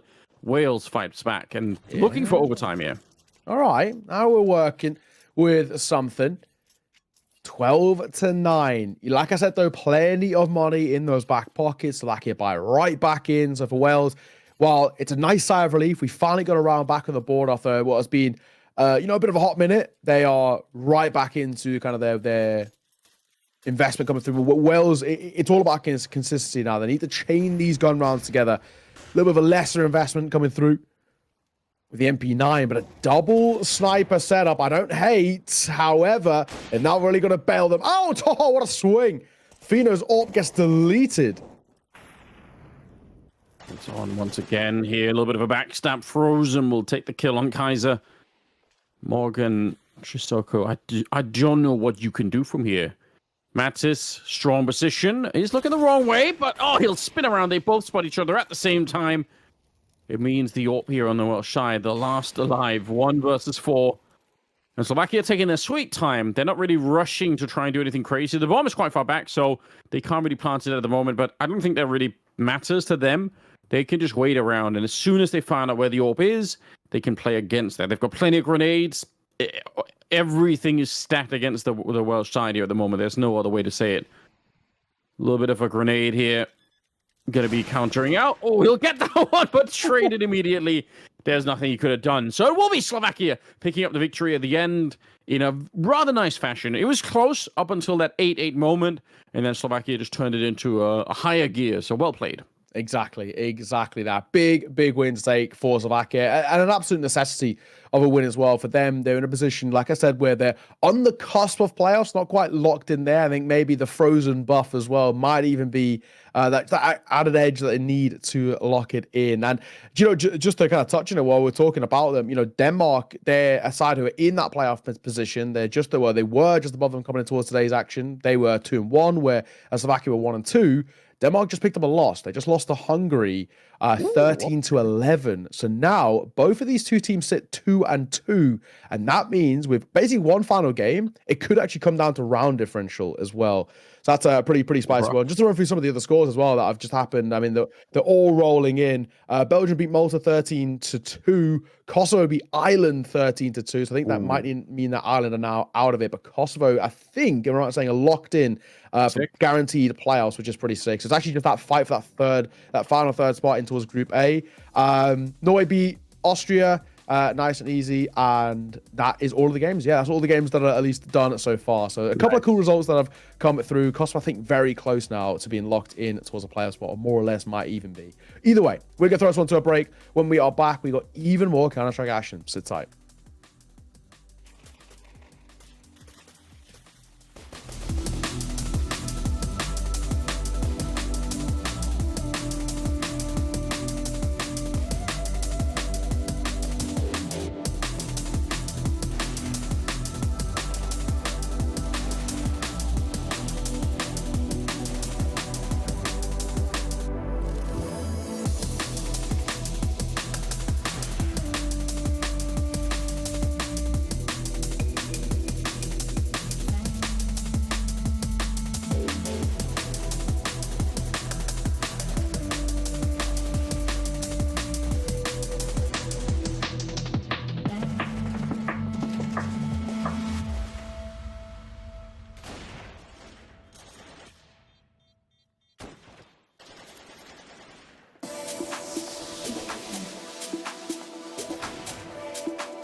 What's going on, people? Welcome back to the stream. Game number 2 out of 8 for the day. We've got a brilliant long day of Counter-Strike. Lots of games, lots of countries to check in with as well. And we're going to check in with a couple of new ones. We haven't seen either of these two teams just yet on the stream as from yesterday. So we thought now was the perfect time, you know, starting off the day in towards day number 2 to check in with Czech Republic and Switzerland. This one should be a really cool game, honestly. Both these sides, I think especially Czech Republic, have a lot of decent Counter-Strike players, especially coming up through that tier 2. Switzerland, it's maybe a little bit more of a niche scene, is probably the way I'll put it. But they have a couple of players who, at least in the past, have made qualifiers, have started to make little runs themselves. It's not exactly the most developed scene in Switzerland, so maybe this is kind of the start of it. It could be. I don't know if it's still the case, but I mean, in the past, some of the Swiss players would kind of get stolen by the French scene. I don't know if that's still the thing. Obviously, most famously, Maniac. I was hoping that he would, turn up to play for his country. That would be really sick. But he's probably enjoying a little bit of time off, and God bless him, he does work really hard. But yeah, this should be another potentially interesting game. I'm happy to always learn, new names, new faces. So yeah, I think it's fun. And again, we might catch some players that are on the cusp of making the tier 1. Who do we look out here for the Czech Republic? Who's a name to really look for, you think? Well, the beautiful thing about Czech Republic in this team is honestly any of them, in all fairness. But there's two in particular I'll give you for different reasons. Number one, this is a guy that I've highlighted for many years now, is Detour. Detour's a crazy good rifler. When he plays the way he should be playing, he's very, very impressive. I think for me, has actually kind of been one of those players who I think for a long time has been maybe a slightly underrated. I think I've always seen him as a very solid rifler. He's been with the Dynamo Eclot side for a long time, or I guess this core of the side for a long time. The other one is PR. PR is from Miles and XT, from the academy side, and I think is probably one of the most talented youngsters coming through. I mean, Miles and XT always have the best academy players. No two ways about it. They've always been the ones bringing up some of the best talent. Obviously, we see 4 out of 5 of the current Mouse team are academy players and the coach as well. But the new iteration as well are crazy talented. You've got PR for me, who is an incredibly good rifler. You've got Sira, he's this young Danish guy who I've been following since he played on Prosopia Esports. Also a really talented individual there as well. And then Bermalov, who's a 16-year-old AWP, very good guy from Ukraine as well. So yeah, Miles XT, very good roster. And PR, I think, is probably arguably the most important part of it, in my opinion. So he's definitely one to keep an eye on. One of those guys that, even though it's quite bold to say, I think it's a matter of when, not if, he goes tier 1. I think he probably will get that shout at some point in the future. Switzerland, on the other hand, maybe not as much name value. Anton and Mosh have been around for a little bit of time. They're guys who have played at least a decent amount of Counter-Strike over the last few years, and enough in kind of qualifiers as well to see themselves as kind of a little bit more of the name value players on this side. For Switzerland, this is a big ask, though. They're a side who currently find themselves 1 and 2. Their only win as a default against Luxembourg. So I'm not going to read all too much into that, in all fairness. But yeah, I think this is a big ask. Czech Republic find themselves 2 and 1 currently. They have picked up a loss to Latvia, who are flawless in their group so far. But yeah, I would definitely say Czech Republic are the favorites in this one. Yeah, well, we'll find out if that's going to be the case or not. A default win, so I guess that's they'll be tested, get a chance to see where we're going to end up battling it out as well. We've had Mirage today so far, but yeah, we only do the best of 1 here, so the veto is down to a single map. We'll see what that one is. We did see Vertigo played yesterday the once, and I don't know if the results were all that exciting. I didn't get to learn that much, unfortunately, but well, this time we're going to be on Anubis, so back to that map. Although I still think yesterday we kind of saw a couple of matches where picking Anubis in the best of 1 can be quite scary. If you don't get anything going on that CT side, it can be a bit rough. Yes, no, I think you're absolutely spot on. Anubis is one of those where I always think, for me at least, Anubis is fundamentally a puggy map. That's like inherently how it's played out. Is the only map which can be considered T side, and all the rest. I still think, though, and this is the big issue that I have with teams who maybe float Anubis or pick into it and the rest. If you don't actually understand how to play rotations on Anubis, I think you just get pulled apart. It's the biggest issue with me. Rotations aren't long, not like a nuke, for example, which rotations take forever, or an ancient that take forever to rotate. Anubis is quite confined. It's quite small. Not too many longer ranges of sight. But the real issue that you find with Anubis in terms of the rotation is there's just so many corners you can hide in if you're a CT. There's so many corners that a T can kind of lurk into as well. If you don't know how to play it, if you don't know the timings, and if you just pick it and hope to just brawl it out, I actually think it more often than not comes back to bite you. So my hope here is that at least Switzerland will have kind of an understanding. How are we going to come into this? How are we going to make this work for us? What's our kind of what's our game plan basically to make this stick? Because Dano Eklot as that core in this side, and the couple of guys of Forzi, MBQ, and Dito have all played together for ages. I mean, it must be years at this point. Right. I look at this and say they're going to have such a good understanding about how to play off each other, and they can just slot in the other two alongside them and say, you know, we're not going to have any issues here. They can put PR as a little bit more of a lurking player. They can get Kafida just to go and again anchor a site maybe. This is the big issue that I have with this for Switzerland. I think it's a map which I hope they know and understand how to play properly. Yeah, I mean, I don't know. People have done it a lot. We've seen so much Anubis, but I have my questions about picking it in best of one scenarios. I do feel like it carries with it sort of an inherent risk, but I guess everyone always feels like, well, the risk is going to be theirs and not ours. So in that sense, maybe people just kind of underestimate what can happen. But yeah, a slightly slow start to the CT side.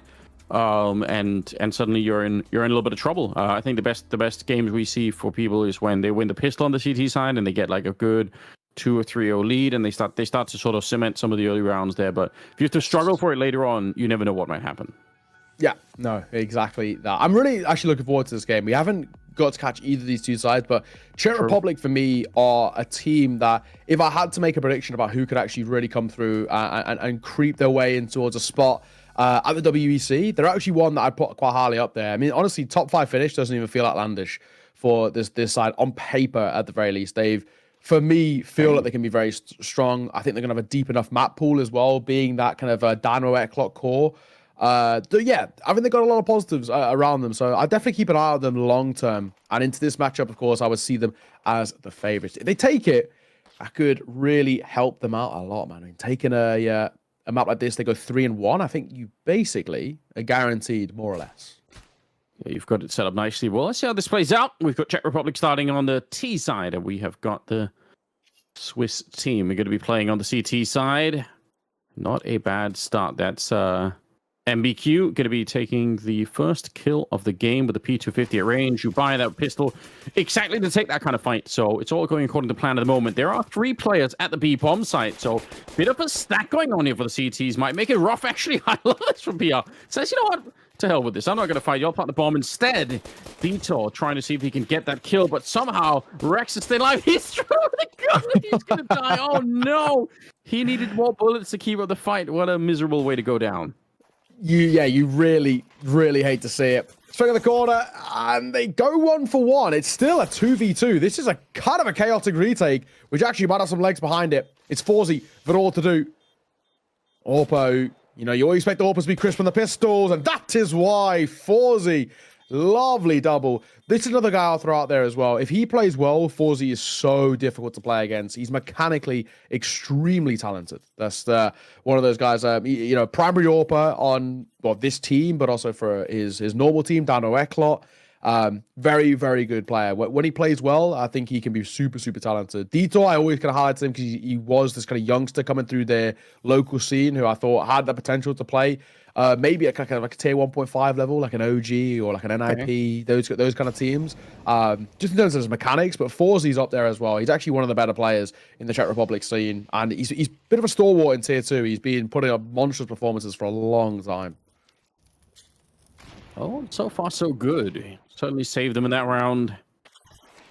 PR using the Mac 10 the way you're supposed to. He's just being a real nuisance, getting map control. Okay, nice shot from Wizek. Going to be taking down 4C. So the Deagle having a little bit of a say, but it's over at the B-bomb site where the action's really going to be at. Fears will get the 1 kill, another one, and it could have been a real interesting round. But he is going to go down this time around, so won't get a chance to flex that Deagle any further. And I think for Anton here, it's about saving the AK. Wizek, sure, hanging around, looking for more Deagle shots if you can, but you're not going to be winning the round. Actually, already PR he might just be finding some of these kills, shooting him in the back in a second. I think you're right. Maybe might even get in behind here and just see them off. I mean, especially if you can kind of scoop that AK back up, you'd be pretty happy. There's one, you'll take it. And now it's about this AK. Will he actually be able to barrel in towards the fight? Jumping just to really rub insult to injury. It's kind of the beautiful thing, actually. I really do like that. It's such a small thing, like a little adjustment put on the wings for a jumping kill, because it just, there's a good way to kind of tilt you and be like, I knew it. I knew that was like a BS kills.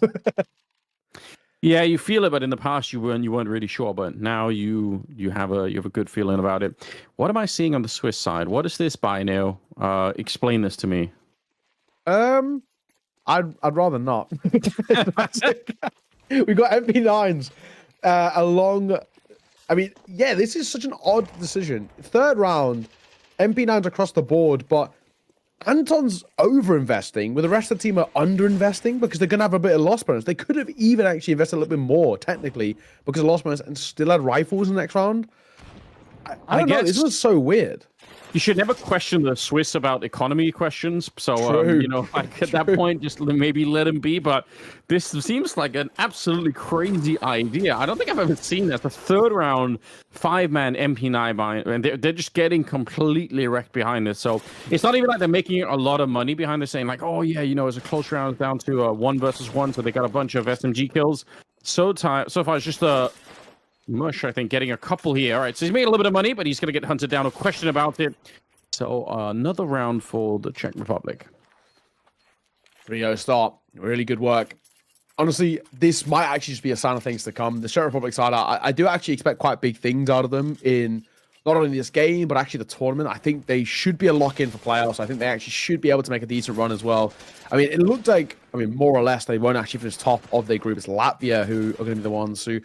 I hope we get to kind of tune in with them in towards the playoffs, because they're a little bit of a sleeper team, Latvia, it seems. 3-0, and from my understanding, pretty comfortably in a couple of situations as well. Oh, the spam is good. Forzy gets caught. They still looks like they want to commit to this. Bit of an exchange. PR going to be taking one of those kills in return, which I think means that the T-side kind of gets to stay in the round a little bit. They probably needed that, otherwise it was going to be a tough 5 versus 3, but 4 versus 3 a bit more manageable. The Swiss are making their way out of the A-bomb side, or at least they're on the cusp of doing that.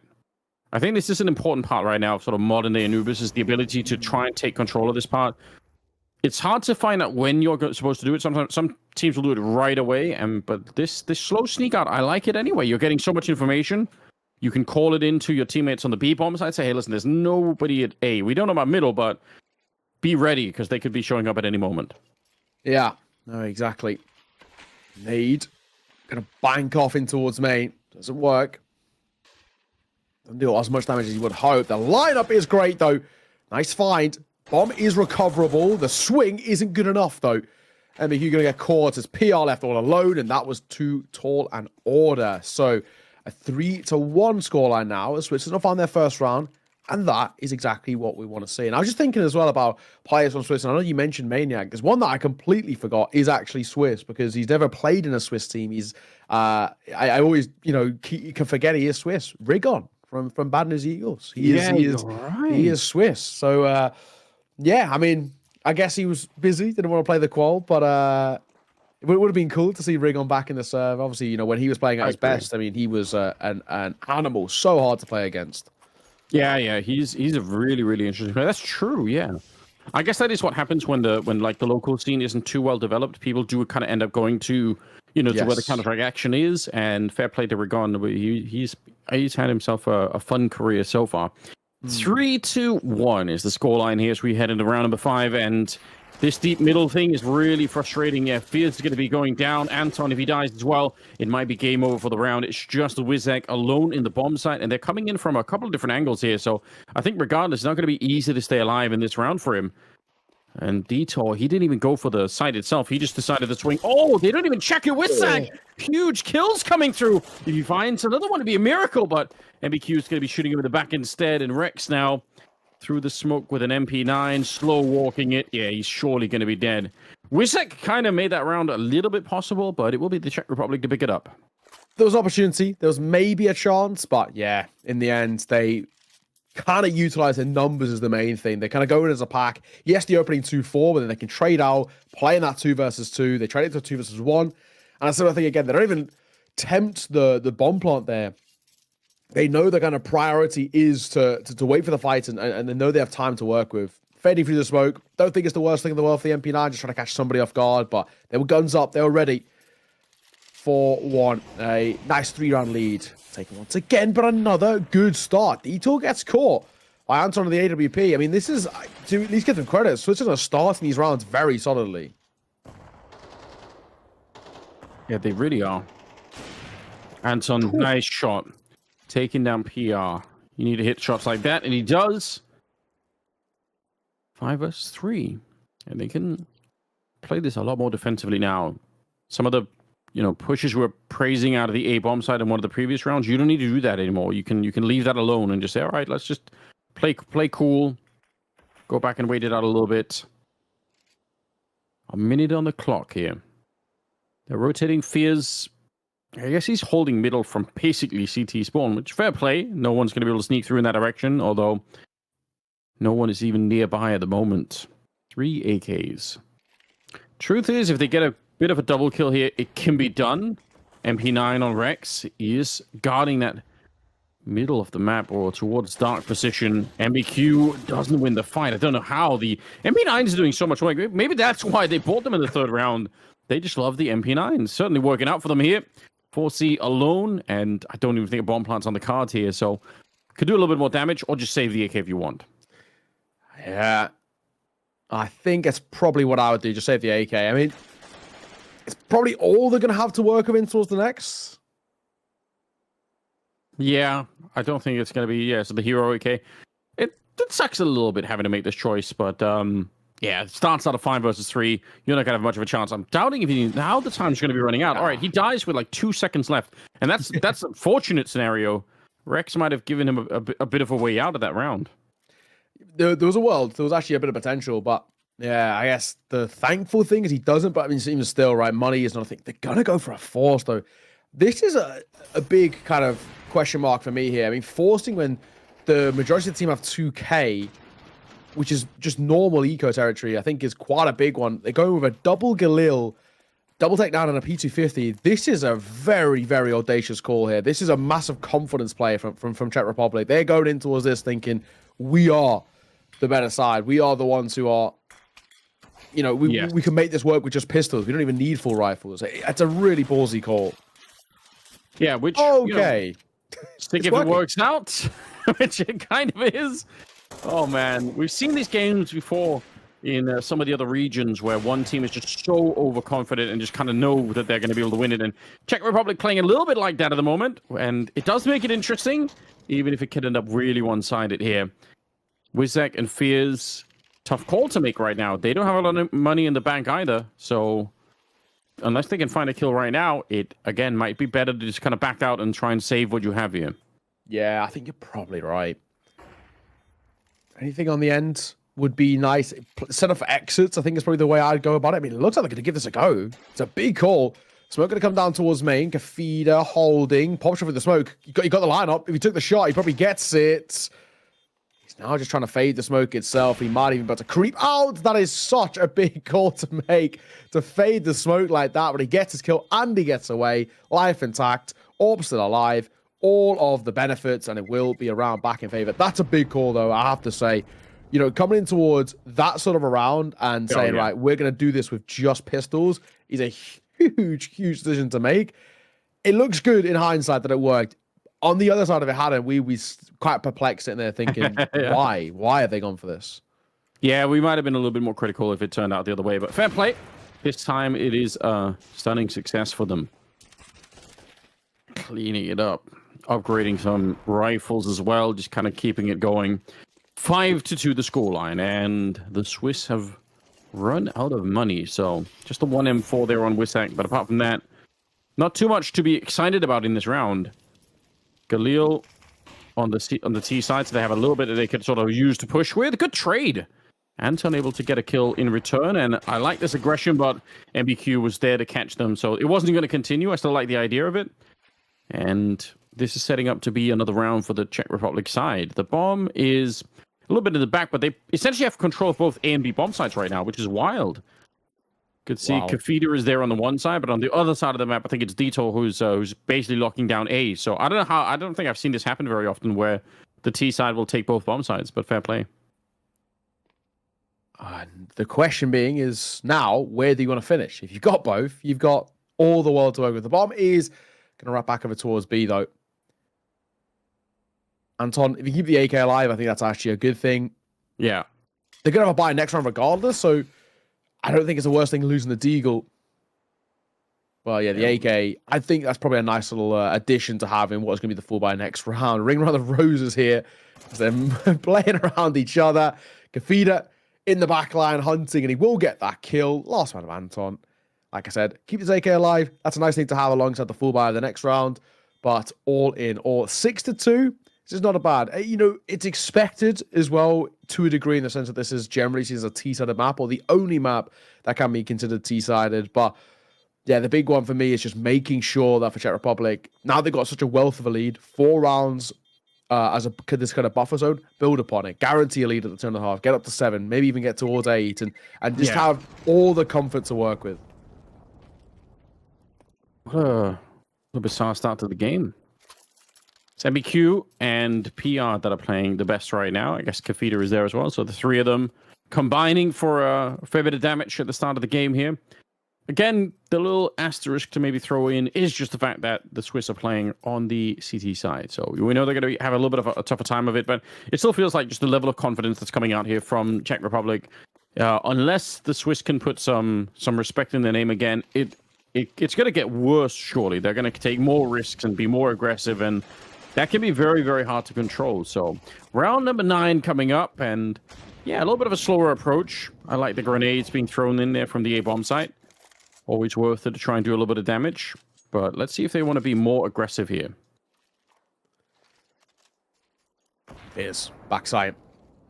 Feeder's faded the smoke here. They're back turned, but he just preemptively shoots. He actually can sneak around. The Nay breaks open that smoke, but it actually works in favor of MBQ. Anton, well answer. They're fading in as well. A slow contact play. How is this looking like it might be a round taken by the Swiss? I mean, Mosh and Anton are still so low, so a 2v3 isn't impossible for the Czech Republic, but this is difficult still. I have no idea how they lost that fight to Mush. That's crazy. I mean, there was an aim punch effect coming into it, so maybe that was part of it, but still, it shouldn't really have made a big difference. PR getting the headshot here, and he will clean up the round. Good double kill for him to save it. Czech Republic definitely walking a bit of a tightrope in that round, but at the end of the day, it does work out for them, and they're able to make their way through, so 7-2 lead. And once again, the money kind of blown up here for the CT side. Is it really a classic kind of experience for what we see on a map like Anubis? And one of the reasons why we say ending up there in best of ones can be a bit sketchy. We'll see if they have the mental strength to kind of stay in the game and not get too discouraged here, because I think that's part of what you have to realize when you're on the CT side, is say, you know what, we knew this could happen. Just don't lose hope. Keep doing it. Keep playing, and hopefully we'll get a good start to the second half and get back in the game. I think you're spot on. I think you are spot on. Molotov will force an engagement. To be fair, getting the first out from that one actually isn't even all that bad. You're swinging into 2 rifles. You walk away going 1 for 1. You take that in a low bite. May does it. Breaks open the smoke. They're kind of trying to barrel in towards mid here. The Molotov, I think, forces the fight to be a non-starter, and actually probably loses fears as his life, bless him. So does Anton. He will go down. These pistols aren't really scratching the surface too much. No, not at the moment. Bomb going to get planted eventually. I think that they're sort of checking the smokes over at the A-bomb side. They wanted to make sure that there were no CTs hiding in there. We could tell there weren't, but yeah, better to be careful. It'll be a cleanup of a round here at an 8-3 scoreline. So we're about to be maybe even more than that as we go into round number 11 here. They'll have some money finally on the CT side, but yeah, this is all. It's all going kind of according to plan for Czech Republic. They seem in a best possible way not to have a lot of respect for their opponents. And you know, if you're the better team, that's how you want to play. You don't want to play like you just want to say, all right, well, if we're better, we're going to win.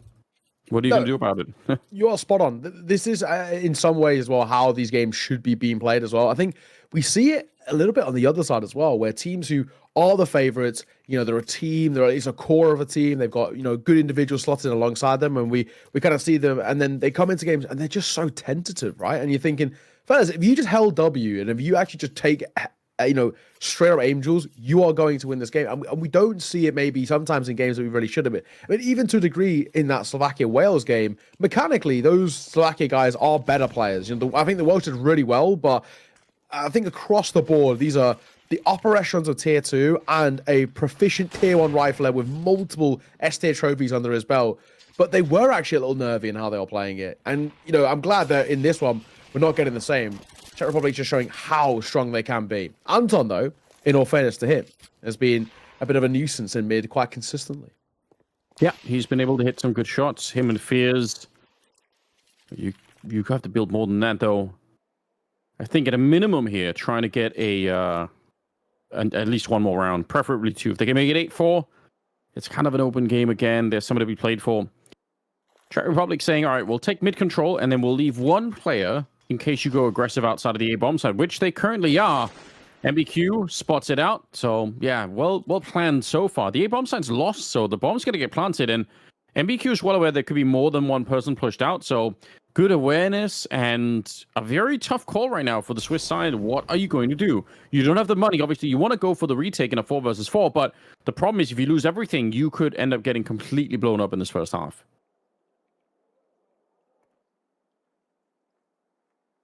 Let's go eerily quiet at the end. I mean, I gotta say, I was waiting for this fight to come through. Yeah, that might be it. MBQ might even get us. Oh, that's not gonna help the nade. If they save 4 alive, you're talking about a very comfy buy coming towards the next. And now they got at best 1. They know what the last guy is as well. So at one point, that was a position where it was looking like 4 staying alive. It might be still be not how as Fears got away. The PT50 is hunting. He's going to win the Angel, and you'll take a rifle all day. Yeah, I mean, when you look at that position as well, for me, it was 4 still alive, and they kind of, they lost the bomb, the site itself, bomb had gone down, post-bombs, they're thinking, right, we're not going to give this a go. Let's just play exits. We'll stick close enough to the site, which maybe makes them uncomfortable, but we won't, commit to a retake. And in doing so, it's cost them all 4 at the end, which means, it's really had to take a hit on their econ, and you can see it now in how it's played out. Triple MP9 having to come through. The M4s that get picked up have, at best, 1 flash. It's not a great buy to work with, and it's not a great start as both the M4s lose their Angels. Oh my God. Detour. I always highlight him when I cast him. This guy is an animal. Yeah, you can tell. I love the confidence here. I think this makes it so much fun to watch. Just powering on through, ready to fight at any moment. And a 2 versus 4 of this one. Fears dropped quite low. The bomb getting planted eventually. There we go. It took them a moment. But again, they're already out hunting. They're almost saying, we're already run around. We're just kind of hunting before the bomb's even planted. And they are going to be finding the remaining players here. Wizak, guess he could get the kill on the defuse if he had a kit. It would be possible to do this, but Kafito's there, and it's a stylish finish to it. It's Czech Republic going to be claiming 10 rounds in the first half. So very, very impressive work. Obviously, just a real, I would say, level difference between these two teams here. Yeah, wow, that was something special. No two ways about it. I mean, just the Czech Republic looks so clean. All of their Counter-Strike as well. There's just no issues. So they're playing off each other brilliantly. And even though this isn't a 5 that play together, there's, the core of Daniel Eckler, the 3 of them, and then 2 of the players slotted in. It just looks so smooth, so seamless. And, the hero players are kind of making them move a little bit. In all fairness, 2 of the bigger names aren't actually showing up in the way maybe I expected. But both that Forzi and Detour. Detour, crazy rifler. Forzi, a great AWPer. Both haven't actually had too many opportunities. But, now Forzi and MBQ going to combine. And that might be the pistol already. Glock going to come through. Oh, what a trade jumping from Forzi as well. And I think this is it. PR, spot of the loss. He's going to take this fight, which is a little janky because he can only spot the head. So 1v2. It's not impossible. It could be done. Yeah, and since one of the players that have been playing very well here on the Swiss side, so there is a way, but you've got to You've got to find a way to pick up the bomb. You've got to find a way to actually make your way to the site. And the problem is here, the element of doubt, right? You just have no idea where anybody is. Even if you knew where they were 20 seconds ago, it doesn't really make a difference. You have to investigate and not really take anything for granted here. You're going to be moving down towards the A side of the map. Getting ever so slowly closer, but yeah, look at how much real estate he has to cover. I don't know how I mean, this is just a very, very tough position to be in. And it looks like Forsy's making his way around the back. Somehow he's read it absolutely perfectly. We'll find a misses a shot, though. That is pretty funny. We'll see if that's going to cost them a lot or if they're just going to walk on by. Anton's making a conversation of this round, which never really felt like it was possible after the initial few kills. Plan for heaven, and Kafida takes a tap. The real issue now is the time, and Kafida knows exactly that. That's why he's playing around, he's barreling, and you can't go away here. You can't go to the side. You don't have the time to do so. They've got to keep him drawn in. At range, the Glock is trying to take a couple of fights, and he's surely now a dead man walking. It's about whether he actually dies after time as well, is the big thing. Don't peek him. Wait, did he have a time? I think the clock might have run down, didn't... Oh, no, it's 2.6. He just died before time. They actually could have actually made that a play in itself. Yes, whereas they held for half a second there and then fought him, even if it cost one of them their lives. But in the end, a really solid pistol. Yeah, no question. Heartbreaking for the Swiss side. Fair play to Anton. I mean, he gave it his all there. Didn't quite work out the way that they expected. So 11-2, the scoreline. Czech Republic. They're speed running the game. They're right through it. I don't think there's anything that's going to stop them now. I think the Swiss are in a little bit too deep, unfortunately. A nice shot. Anton continues. All right, at least he's making a name for himself, and we appreciate that. Yeah, he is. He's looking really solid. I like what I'm seeing out from him. Anton, he's a nice couple of deagle shots. It's still a tough round to convert, but at the very least, on an individual note, he has been quite a consistent factor. He was quite difficult to deal with in towards mid, playing up from camera, and even now on the C side, those couple of shots are nice. Nearly having a chance at the pistol too. Still, you got a 5v3. This is a round which, now since you've been given an opportunity, don't let it slip. That's not a good way to start things off. The M4 isolates two, looks for a third as well, and looking for a rotate, which is not being given, and it's falling apart from a 5v3 very quickly into a 0v3. Yeah, they're having too much of a good time. Detour there with the quad kill, so definitely just enjoying that round, even if he was put under a little bit of pressure, but he had some backup so that they couldn't make it in through B main too easily. A 12th round, and looking to make it 13. The Swiss will have one round here where they have some rifles they can pick up and do a little bit of damage, and that's going to be their time to show what they've got on the T side. Again, they kind of let the map through, so hopefully that means they've got something special planned. Now or never. Switzerland, if you want a chance. I don't even think this has been the worst performance. I don't think it's been like a 13-2 performance. It's still definitely been one-sided in the sense that Czech Republic are the better team, but there's been moments and opportunities for Switzerland and a couple of kind of slightly closer rounds which haven't gone their way. That they had, it would have made the scoreline look a little bit more favorable. I still think for sure Czech Republic have been the better side, but I don't think Switzerland have been awful. Not exactly kind of 2 rounds awful. If they can build a little bit here on the T side, that'll be something. Win this round as well, and they still will put financial pressure on Czech Republic too. It might even force them into an eco, which could give them, a couple added rounds to chip away the deficit a little bit, make it look a little bit better overall. But for Czech Republic as well, a big thing for them is taking a map and taking it cleanly like this, because we know how important round differential is. Yeah, that is a good point. As everything kind of gets a little bit closer, you want to make sure that you don't end up going down to round difference. That would suck to get eliminated like that. Rizek moving in front of the Molotov. It's a good move, but there are 2 people peeking him. I can't believe they didn't get the kill on him right away. Or maybe they did, but the refrags are coming in. 3 versus 3 here. The bomb being drawn back. Only 30 seconds. They have the B bomb side, though, so they can afford to spend a little bit of time here. We'll see if Czech Republic are going to be able to rotate in time. They're trying to, but PR just goes down. Yikes. This is going to make this tough now. Retake 2v3. Slower play by Kafida's looking to isolate a fight. If they can isolate one cleanly, make it a 2v2 is a chance. But I think the way they're setting up, they might actually not be tempted to give this one a go. They might keep one of their rifles, which could actually give them a buy to work with in the next. But what we know for damn sure is they're not giving this one a look in. And they're going to be a third on the board for Switzerland, which is good for them. I might even mean they're able to spiral a little bit, but this one is, non-starter. Forzy going to hold on the way out. Any exit kills as well would actually be huge, just because similar thing. Yes, Switzerland are winning the round, but they don't really have great econ either. Yeah. Okay, all right, so they're getting a chance to breathe here. The fact that the 2 rifles are saved I think, is a bit frustrating, because it means you're not walking into the next round with great confidence. You're just going to roll over any opposition. You kind of have to play very, very respectful. But maybe it will work out for them anyway. We'll see if anything's going to be purchased on the Czech side, apart from the rifles that they saved. Flashbang here or there, but not too much else invested into. So kind of keeping it a little bit cool at the start of here. 12-3. I mean, again, the scale of the comeback here have to be a completely different team playing very soon. Very true. Quick one coming through. Nade dealing some damage to find that first. They swing on towards the site. I mean, Dieter's going to get one as a consolation, but I think this round already feels like it could be done.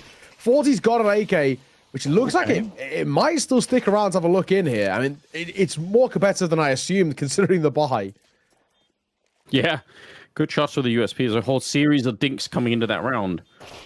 Rex, but it's actually going to be fierce. All right. And there's a gun barrel sticking through the smoke there. And Forsy's going to be making a run for it. So the Swiss are going to be up to 4 rounds. Obviously still a long, long ways away. But it is a start, if nothing else. Okay. Well, this one will just be a nice, tamer ending towards this sort of round. So 12-4 now. And that wasn't an investment, which I think is the main thing. So it means buy back in for Czech Republic until the next AK as well saved. You're always going to be happy about that. I'm trying to attempt to see whether they can even squeeze out the orb. I don't think they can unless you can't even do a glass cannon. So there's no chance of it. Either way, though, rifles across the board, I think they're absolutely fine. That's something that they're going to be more than happy with. But these are a decent couple of rounds for Switzerland. I think they realize as well, let's just step on the tempo. You know, we've got nothing to lose now. Let's play aggro. Let's try and take fights. Let's try and back ourselves a little bit. And it's working. Granted, I don't think it's something that can work on a consistent basis. You know, is this thing something that is replicable for 3, 4, 5 rounds in a row? Not as much. If you keep going quick, eventually Util's going to be the one that sees you off more than the fights themselves. They're going to go quicker towards mid. They're seen, but not an overcommitted fight there from Czech Republic. 12-4, and they just need one mistake here on the CT side, and they're going to win the whole map. So it's not going to be in this round, though. Mush, good cleanup. Good couple of kills going his way. To triple in this round, Detour and PR. I mean, you can look for some exits here if you want. Just try and get some more kills on the stat line, but ultimately, you're not going to be winning the round here. It will be the Swiss up to 5 now. So slowly but surely. It's always very scary when you're 1 round away from losing the whole series, because you just kind of know it in every moment. I think some of these early rounds might be a little bit easier to win. The economy's not good on the CT side. You probably have adopted at this point kind of like, oh, it doesn't matter. Like, we're probably like, let's just play for fun, guys. We're probably going to lose anyway. I think typically what happens is you get up to like 8, 9 rounds. That's when suddenly you get a little bit more serious. And that's when you make maybe a couple of more mistakes. And so, you know, it's not uncommon to see this kind of a pattern play out where you get a bit close and then it falls apart. It's true. It is true. I'm actually quite surprised, though, that Czech Republic don't buy in towards that previous round. I mean, they actually could have squeezed out, you know, more than happily MP9's FAMASs alongside the AK, but instead they opt not to. But it's not the end of the world. I think the other side, they have so many rounds to work with is the main thing. And now they come into a buy here. They have got the orb as well out for Forzy. So does Anton, in all fairness. So not going to completely sleep on this round just yet. As much going to try and play up close. It's not a committed fight here for PI. He's just jiggling with the Util. A tough angle, in all fairness, playing out through dark here. If you don't know how to play it properly, you can very easily be caught off guard, especially as the orb playing first contact. Yeah, Molotov will come down. Good work from PR. Just don't overfight. If I can see any sort of information, don't give him the fight. It looks like they attempted to swing. Oh my god, and it works. How have they got away with that? And now Anton with the orb is panicking a little bit. Yeah, for good reason. He's in a really tight corner there. Smoke up in front, and actually Fears trying to help out his teammate on the other side. They're getting close now. Fears with a double opening PR. He knows someone's in there, but Fears keeps it going. My god, 3 kills for him, leaving just 2 people alive on the Czech Republic side. I have no idea how that turned out that way. I feel like if they would have pressured Anton there, he probably dies, and then they can focus on taking down Fierce on the other side. But they kind of got a little bit stuck towards the dark room and just didn't really make any good choices at the end. So Czech Republic giving up another round in a bizarre way. Yeah, no, you're spot on. That's a weird one to lose at the end. I think they underfought at the start in the sense of Anton, and then get caught in that kind of transition, and yeah, costly. So tough to say the least, but 12-5. Now turn 6. It's a much more manageable sort of scoreline that we kind of put ourselves into now. We're talking about real ways in which Switzerland can start building upon this on the T side and making it look very clean. They're making it actually feel quite comfortable too. And for the first time, now we can quite, sit here quite happily and say that the Czech Republic are actually, we're kind of deservedly losing this round because Switzerland are playing well. They deserve the rounds themselves. This is solid. This is very, very solid indeed. Not much of a bite to come through here again for the CT side. So an expectation that Switzerland find a 7th. At that point, 5 rounds behind, even if it ends in that sort of way, it's still not the worst in the world. No, again, we talked about the round difference here being a potential factor into the future. So for Czech Republic, I mean, you gotta try and finish this as soon as you can, but they're kind of throwing away some of these rounds maybe a little bit.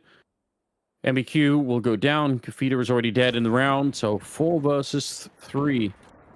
And the rest are just upgraded pistols on the CT side. I don't know. They're being maybe a little bit too lackadaisical in this game. Again, you have to think about the long term here for Czech Republic. You never know if these rounds are going to be important a little bit later on, so I like the confidence, but at some point you've got to find a way to secure the whole thing. 12-7 is looking very likely at the moment, though I say that just as Forsey is able to pick up the kill there on Wisek, so at least they could try to go for it. They picked up an AK and an M4. I mean, you could try and go for this, especially if you get this Deagle shot off. It's a bit scary. You could also just save the rifles if you want to, and try to end the game in the next round. Ooh, now it might be on. Maybe, essentially, 3v2. Why not give it a go? You've got plenty of time to work with. Oh, Deagle shot from Detour is delectable, and he'll make it too. So, maybe took a little bit longer than we expected, Anders, but in the end, they make it work. They get the map, and they will get the match as well, which actually, I think, if I'm right in saying, more or less gives them, or it guarantees, I'm pretty sure, they're making it towards playoffs, which is pretty sick. Going 3-1, I think, is absolutely fine because, yeah, Switzerland are the closest team in their group, and they are now 1-3. So that is actually guaranteed, and they will now be making it towards playoffs for that win. So that's a pretty good one for them, and a really decent kind of showing as well. I mean, there was moments, honestly, from Switzerland. I really don't even think they looked terrible, especially that tail end. The few rounds in a row with some pretty clean Counter-Strike. Anton is definitely somebody that we were quite impressed with, but I think a very slow start. It just left it too little too late by the time they started getting in towards that game. Yeah, I mean, I think the confidence on Czech Republic is pretty admirable. I look forward to seeing if they're going to be playing that way against other teams in the future, because they definitely look like they were comfortable in this game. But before we get into more games, we have a whole long list of them today. We'll have a break, and then we'll be right back.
Back, ladies and gentlemen, we have another game coming up for you. The action is non-stop here at the IESF channel. And yeah, the last game was a little bit more one-sided, but Neil, what about this next one? What if we got a chance for a close game here? I think a chance for probably maybe the best game of the day. Okay. Two of the most Titan teams in their group. And also, most importantly, this for me actually could be make or break to see who makes it towards playoffs. That's how important this game is. I mean, currently right now in Group A, this is kind of how things look. You got Hungary, who are at the top, 3-0. Behind them is Denmark, who are 2-1. Kosovo, who are 2-1, and Slovakia, who are 1-2. However, this actually hasn't updated because we know that now Slovakia are now 2-2 and Denmark are now 2-2 because they lost to Hungary just this morning. So both these two teams find themselves in a 2-2 spot. I think Kosovo actually they beat Ireland, so they're actually now 3-1. I think both Hungary and Kosovo are locked in for playoffs, and this is for me the make or break game. Win this one, and you're gifting yourself a spot. This is the final round as well. So you know, Kosovo play Hungary next. That match actually doesn't really even matter. This is to see who's making it towards the playoffs, who's actually going to be in for the chance of going to the World Esports Championships. This is a best of one that might even decide who actually makes it towards Riyadh Online. That's how close this is. And that for me is an absolute crazy sentiment. This is the real make or break. Yeah, I mean, this is probably the most important game we're going to have all weekend, and two of the best teams as well. Sick. Well, I look forward to it. I'm going to be maybe a little bit biased in this one. Kind of want to see the Danish squad make their way through, especially like we said, they played solo the major, they got really deep in there, and then maybe fell off a little bit, maybe took things a little bit for granted. I hope that we're going to see a strong performance out of the Danes here. They need to. It's going to get rough if they get eliminated. I feel like that would be a disappointing finish for them if that's how it ends up. But yeah, they're going to get a chance here. Obviously, we still need to get a chance. But you guys, you should know who the Danish team are. Yeah, it's the whole squad, really, isn't it? It is. It's the boys. It's, you know, if you follow compared to Counter, even casually, if you maybe even watch the major, you might know them. The other side of Slovakia, again, names that you guys should know to some degree, especially one in particular. Frozen is in the server. They had to call on the big guns when it comes to this one. I honestly, I don't blame them. I think in all fairness, Mikey actually was having internet issues, so it's actually a fair thing that they've had to call in a sub here. Originally, Stiko was meant to be in for Mikey, and Mikey had internet issues, so they're like, right, scratching their brains, who do we pick? I know somebody. Frozen is where we're going. This makes it actually even better. We've got a tier 1 player, and I would say an upper echelon tier 2 team. Despite, you know, they obviously made that decent run at the major. I wouldn't call Gaming Gladiators currently a tier 1 team. So we've got Patty Queenix, actually Gorillas playing, Salazar and Quez. We don't actually have a couple of the main players from. They switched it around. Yeah, I'm gonna say we don't have the one who for me I feel is the most important, which is Kraken. Kraken is one of the best riflers coming out of this young scene. Very, very talented. Quez is actually pretty decent. He's been playing in a lot of more kind of tier 3 online Counter-Strike, and he's domestically actually been very solid within Denmark. He's definitely nice to keep an eye on. Grilla, I've actually never commentated, but is definitely somebody that you maybe keep an eye on. On the other side of Salazar, an Orpa, that is a really cool guy. Got to meet him out in, I was going to meet the whole team of Gaming Gladiators out in Mongolia for an event. Lovely dudes. Got to play a show match alongside Salazar. It was cool to play. You sit next to me. Very, very cool guy. Pretty talented as well with the big green. So cool to hang out with. Patty, of course, the IGL over towards this side. He's the main caller, the guy who will lead them kind of coming through. Nodios, if he is playing, is the primary support anchor sort of thing. And Queenix a very decent rotate rifler as well. So a cool team. Team Denmark, Gaming Gladiators, plus potentially a couple others as well. Let's take a look at the Vita though, Anders. Yeah, we want to find out. It's a best of one, so we want to see where we are going to end up battling it out. It will be Ancient. Again, another popular destination for the best of ones. We've seen that many, many times, and this will be another one of those. So don't have any real complaints. Again, I think it'd be fun at this point just to see some Dust 2 or some Inferno. I mean, obviously, Nuke is a map we all love, but it's less likely in best of ones, just to be honest. Yes. I don't know. We'll see how this one plays out. I think there's a chance for a good game here. We know a lot on the line here for both teams. Yeah, exactly. When I've casted the Gaming Gladiators roster in the past, the one thing I always noted when it came to Ancient specifically is that when they're against teams where they're the favorites, they normally massacre them. They normally dominate them because they're very talented. When they're against teams that maybe of the same level or maybe a team that's potentially better than them, they get massacred. I think that's the kind of how it's been. I got to catch them. I got to commentate them against the Mongols, may I say, out in Mongolia on LAN environment, and they got battered. It was 13-5. It was rough. They really couldn't get going. But that whole tournament, they couldn't get going. They ended up finishing last in that one. It was, pretty swift exit for Gaming Gladiators. But we are live nonetheless. We've got the Gaming Gladiators core. They're missing out on Nodios and Kragan. So they've replaced those two riflers with two youngsters coming through from the Danish scene. So interesting to see what these guys can do. Well, they're going to get a chance to prove themselves right here. Queenix opening up, getting a kill. It's matters to go down. Salazar, is he in the server after all? Going to be going for a little bit, trying to find a shot here. It's Frozen. We'll take two. The last minute stand-in coming in from FaZe, and now it's a 1 versus 1. Salazar, he's found the second kill, so doing a little bit of damage. The bomb is planted as well, and Savannah trying to catch him before he escapes down the ramp. Oh, Salazar comes back for the fight, and will win it for Denmark. So that's a strong start. Yeah, no, absolutely. Absolutely. 1-0, and in that fashion as well is really going to help the confidence, going to help the kind of mental state coming in towards this. This is such an important game. Like I said, both of these two sides currently find themselves 2-2. It's essentially, as this is the final round of play for Group A, win this game. Whoever wins it is going through to the playoffs. As simple as that. So I want to look at this and say, can we make a good competition out of it? So Slovakia had a very decent showing earlier. They were maybe made to work a little more than I expected against Team Wales, but they still showcase just how good they can be. I want to see them bring that sort of level here. Quest for the first. Matties will get caught by the Mac-10 nade on the corner as well. He actually just falls away in time for the alive. He was pretty low. Thankfully, he dips his head into coverage. Oh, it's labored from Gorilla, but he'll get it. That is the power of the Galil, though. You have so many bullets, so, even though that wasn't the best spray that we've seen, he eventually got the job done anyway. And nobody's died on the Danish side, so, just keep it cool. Try not to do anything too crazy here, just follow through on the round. Obviously, they're going to go get the bomb planted at the A-bomb site, so don't think there's any chance they lose the round, but there's more than that. Don't lose the rifles either. Nicely done. It's actually a nice shot from Fino. Alrighty. Any consolations will take with open arms. I don't know if you're Slovakia here, if you actually want to even look in. Now I guess it's whatever. But I can say with 3 alive, you can actually work off that 3 SMG/forces you can kind of work with. I think with 2 or less, it doesn't work out. But the one thing I do get to sit here with a bit of a smile on my face, Anders. We're going back to it. The CT side force buyers. That's a notch on the board. That's going into the failed column. I'll tell you that for free.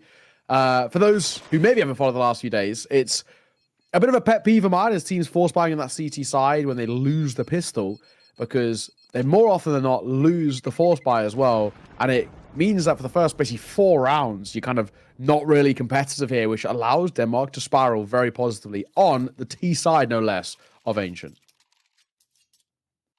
Getting into it. It's a decent start. Let's see if they can do some damage with it nonetheless here. Frozen. MP9, Fino with another one. Got some grenades. So you can try and do a little bit of damage with that too, but I think for Denmark to recover a little bit of their strength, having a good start like this is probably quite necessary. Just 2-0, so we don't want to get too carried away. Aggression, 3, almost 4 people in the middle at the start for the Slovakia side. That's very interesting. They were looking for an early fight, hoping that maybe Denmark was going to throw all of their players into the middle, but that hadn't really happened yet. Quez here just checking out that Jaguar cave. Not going to be finding anything yet. Mats is sneaking a bit closer. Again, they don't have that much firepower on the CT side, so unlikely they're going to be able to win any big fights here, but I say that just as they pick up 2 kills. That's wild. There was some damage being returned, but that should have been more. Frozen takes down Queenix, and the Danes are falling apart in this round. That's very disturbing. Salazar and Grilla, Yeah. 2 people left alive here, but wow, not even that. Hang on. This is so devastating. They get 1 kill and just get decimated. Give over a couple of rifles as well to the CT side. Slovakia are definitely back online. Yeah, that's the sort of round that winning it in that way, because it is kind of a more or less a kind of a low to no buy. It's going to really secure up the funds, meaning that you've picked up all these guns to work with. You're not going to have to invest too much in towards this one, and it actually even gives them the chance of this kind of open rifle core to really showcase again what they can do. Over on the other side, Denmark takes such a big hit themselves. They got the 3 AKs, a few upgraded pistols. I mean, this is tough, really tough indeed. Denmark losing that has changed the conversation, changed our tune a bit, because it felt like a really easy one to have. Frozen, the Alive combining. He'll actually double it down as well. Beautiful work from the IGL, but Quezalan's back. Now he's all alone, though. 1v3. He's only 19 points of HP. I don't know about you, Anders, but I'm not exactly expecting too much out of this one. No, definitely not. I feel like this is kind of a lost cause. To let them in on a round like the previous one, it's just so devastating. He's running for it, like, maybe get the bomb planted, but it's already being spotted here, so he's just so low on health that I doubt it's going to be working out. It's a nice attempt with the smoke here. If you get the bomb plant, then it's kind of mission accomplished, but actually, might be going for a little bit more than that. I don't know. I think either way, that wasn't going to be a bomb plant, so I'm not really fussed about whether he tries to get another kill or tries to go for the bomb plant. Either way, it was a stretch. So, game is tied up 2-2, and we're going to go into round number 5 here. Good work from Slovakia. Again, a team that's been, maybe lacking a little bit. Obviously, getting frozen in is a help, but yeah, this is starting to look pretty solid at the moment. Yeah, it's true. It is true. 2-all, and this one, it feels like for the most part a kind of a non-starter. I mean, we don't have really the best guns to work with. At least when Slovakia stole away around, it was sort of, they had a couple of SMGs to kind of work off. This one, not so much. Couple of messy fights. Frozen at range. He's hoping to get more than one. Oh, called upon. Who does then miss a shot? Oh, and Frozen falls. So, only walking with 1 kill is not good enough. Thankfully, Fino's pistol, though, could do all the damage. Yeah, good cleanup. Surviving with 4 people. Look at the money all of a sudden on the Slovakia side. It's crazy because when you win around like the first one that they won, where they don't have anything to work, like a couple of MP9s and some pistols, then they upgrade into at least 1 AK, and then they win the next couple of rounds after that with not too many casualties. They're so rich on the CT side that the Danes have built kind of a mountain in front of themselves very, very quickly here. They've got AKs in this round, so if they want to do some damage, then now it's definitely the time to do it. But yeah, a little bit worrisome. Not the best look for Denmark at the start of this. And again, we already outlined how much is on the line for this. This is not the time to be having slow starts or any kind of hiccups like that. You've got to play some solid Counter-Strike if you want to make your way through here. Through Quez. Up close. The Alive! Gonna get 2. Honestly, the fact that he even gets the double out of that through the smoke is pretty huge. And it keeps the numbers for them.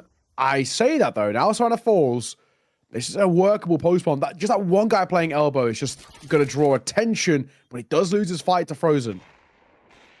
Yeah, losing a bit of patience there. I don't think that was necessary. You already did a great job. A little bit of an early swing there. Griller on his own all of a sudden. So from a 3-on-3 into a 1 versus 3, and he was completely triangulated into the bomb site. So dead without a chance. Okay, they do a little bit of damage here, but again, I've got to say for the Danes, I understand why they pushed to the ramp. I don't think that's even a mistake, but they should have been able to trade the Alive after at least the 1 kill there. So I think that's not quite good enough. I was expecting more out of that one. It'll be another round for the Slovakia side. 4-2 right now. We're heading into round number 7. Bomb plant, sure, but not enough money to really make it interesting. Yeah, true. A little buffer zone to work with, which is good, but any more for any more, I'm not 100% sold on, not in at least this instance for Denmark. Yes, that bomb plant. I'm actually kind of surprised they maybe don't attempt to force buy here. They've kind of gone for like full armor and then Tech 9s. They maybe even got AKs and half, but maybe they don't even need AKs. Quez gonna find the first. Matties gets caught. It's a good little supporting flash there as well. And a gun to work with now for Quez, an AK in his hand, and the smoke picked up too, which you happily take. Absolutely. Just a long wait here. Some fake smokes being thrown towards the B side of the map. We can tell that at the right time, they're ready to go towards A. And they've already got the boost up. Nicely done, Fino. Not going to miss the opportunity. That kind of kill is kind of nice. It means they're set up nice for the after plant. Even if they do slip up and get the bomb planted here, it's not a big deal for Slovakia because at least they have a chance. And they're getting another one in there. So, yeah, just try and keep the man advantage for the retake that's going to be coming in here. Fino. Yeah, that would be the one mistake is if you just slip up and lose the AWP. That might be painful. But I think they're doing very well at the moment. They don't look stressed on the retake. Just get everyone in here. They've got all the equipment they need to get this done with. Already on the defuse with the kit as well. And I think it's going to be very hard to stop. Although, actually, they do come off the bomb. So I'm curious about this. All right, a little bit more damage in this round than I was expecting. It still will be the round for Slovakia. But, yeah, it's Denmark trying whatever they can to make this work. Yeah, okay. A 3-round buffer, though. Good retake. I mean, at the same time, though, just getting a bomb out of that and making it competitive at the tail end, I don't even think is all too bad, in my opinion. But a 5-2 scoreline, and we have to now see what they can do with their full buy. Orb out for Salazar is the main thing I'm looking at. This is a guy who's fluctuated in terms of his performances. You know, I've seen it now IRL, seeing how his thought process works and stuff. He's done a very good mind for the game, very smart player. But, you know, some of the AWP performances at times have been a little rough. I hope we get to see the best of him here in this one. However, they could be about to get flanked. That's a brilliant timing play from Frozen. He has absolutely caught them off guard there, and a really nice opening kill to get. I don't think it's even Salazar's fault. It wasn't, but definitely someone else should have been covering that, right? That smoke that was up wasn't covering everything, and they had no mid-control from the other side. So there was a little bit of a miscommunication coming in from the Danish side, no question about it. They lose 2 at the start of the round, and now it's a 5 versus 3. The bomb is in their control, at least. But they've lost an entire side of the map here. Grenade around the corner going to be pretty decent, to be honest. Yeah, tag up a couple of players there. Wow, this feels like the Danes are not even making any really strong decisions. It almost feels like they're trying to play kind of like a version of like tactical Counter-Strike, but in a world where that's probably not going to do so well, right? Because something that is almost synonymous with that is that your players are going to be on more of a leash, right? They're not playing very independently. You're just going to be like, oh, you go here, we wait around until the rest of the squad is ready, then we count to 3, and then we execute something. Sometimes, I think in this kind of a format, it might be better to just try. You're playing a best of one, just let some of your star players out and let them just play on the field, because it feels like it's very, very muted right now for the Danish side. Yeah, no, I agree. Grilla, he won't be able to do anything at the end. It's a flawless round coming through. I mean, Frozen gets that first. Matties actually then spams through the wood to catch Quez as well, and then it all falls apart. It's a pretty healthy lead that is now on paper here. I mean, we're talking about really what is going to be a bit of a struggling period ready to Denmark, where they can't really buy, at least comfortably across the board. The one thing I look at is Salazar. What's he going to go for here? It looks like he squeezes out the Galil, and he gets shot up with the Yuto as well, so not the worst thing ever, and AKs will be alongside it. But yeah, Matties, bit of a spam, does find a pretty important kill. A 6-2 lead, though, it's pretty damning, especially considering this felt competitive. We had a 2-all kind of start to this map, and it felt like it could be quite back and forth. But, you know, the second Denmark have got guns out, things have not looked good for them. They've, you know, lost to the eco, which is tough, you know, it is what it is. But since then, even when it's been even gun rounds coming through, it's not been going good. And hence why probably there's a pause here. Yeah, I don't know. It's kind of bizarre, right? Especially because they did have the good start. So you would assume that, all right, a good start means they're going to be awake and ready to go. But some of them, I mean, look at the kills. They don't have that many even across the whole team. They're really lacking. Frozen's going to get a kill there. Quez stopping Mattis from running wild in the middle. That was kind of close to him being a couple of good shots, but the Alive on the other side will take down Quez. So Still a 3 versus 3, and they just keep on trading away. Frozen in the lineup. Oh, and he's ready. They were not expecting for there to be a second player at the donut, so Frozen catching a triple and making it to 12 in total. And it's a stunning lead right now for Slovakia. Denmark, nowhere to be found. And if things don't change, kind of rapidly, they're going to be in a real troublesome kind of position where we're talking about maybe even this game being settled in the first half. Never mind starting in the second. This is tough. Slovakia, so far in a really, really good position. Frozen's playing individually brilliant too. 12 and 4 for him. He's loving life in the server. Whether he'll be there at the main event, if they are to qualify, I don't know. But at least for now in the qualifiers, making his presence known. Matties will find the first one towards Griller. Low buy for Denmark. And again, not a great start as they lose the opener. Yeah, this is round for round becoming more and more of a difficult recovery for the Danes. Would love a shock round here with the Deagle. Try and do something, but you can just tell that it's not in the cards right now. Slovakia playing rock solid Counter-Strike. Be alive and Frozen to follow it up, leaving Salazar to fend for his life with Tech9 now, I suppose. I don't think it makes any difference whatsoever. You're right. 8-2 once they've cemented that. The Danes have, I don't know, a sliver of a chance to try and make it to like an 8-4 scoreline, which even then, I'm not even sure that's something you're celebrating. You're just kind of saying, all right, at least we have a bit of a chance here. But yeah, wow, what a stretch. This is a tough old spot. 8-2. Any more for Slovakia, and it just, I think, started to nail the coffin close pretty rapidly. It already feels quite damning. I always try to say 8-4 is doable. If you get a pistol, you can kind of kickstart things well there. But I mean, Denmark have really, really struggled to even kind of scratch the surface, it feels, for me. So I'm not 100% sold on it, at least for now.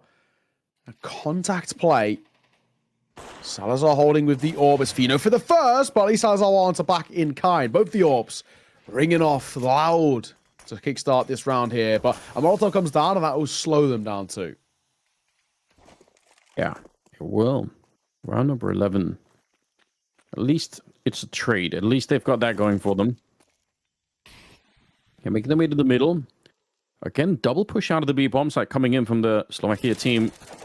So they're ready to fight. There's a problem for Denmark because I guess the good thing is they get the information, and in a way they should call for a really quick rotate towards Donut and just kind of go for it. Assuming they saw both players there, you should know that there can't be that much of an A defense. They're going into the middle against Frozen, and they'll trade that kill. And again, they should know that there's two people on this side. They're a little bit slowed down. That's the bomb in the middle on Griller as well, so he has to fall back. If he dies in the middle there, it might just be round over. Retreat's being covered from Salazar. Good position. Ready for more. Okay, they're going to be losing that battle to the M4. That's surprising. 2 versus 2 now. Nothing is easy with Denmark. Okay. It doesn't actually go as deep. The Molotov a little too late. Only 2. First contact taking. Griller trying to isolate. Gets the first, but he can't get the second. Slovakia just play numbers. And, well, just like that as well. A 9th on the board. I don't know about you, and there's 9, even if it's 9-3, I'm not feeling too positive about this.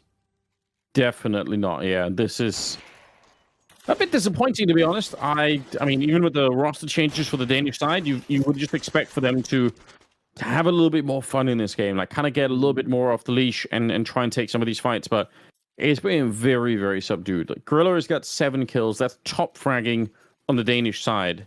Bottom fragging on the Slovakia side is 8 on Savannah. So, like, there's just such a huge gap between the raw output in terms of kills. Like, we talk about strategy and everything else, but at some point, you need to get kills. And they're not beating that hurdle at the moment on the Danish side. So, it's a bit tough. Mattis, yeah, he was never going to escape that, I think.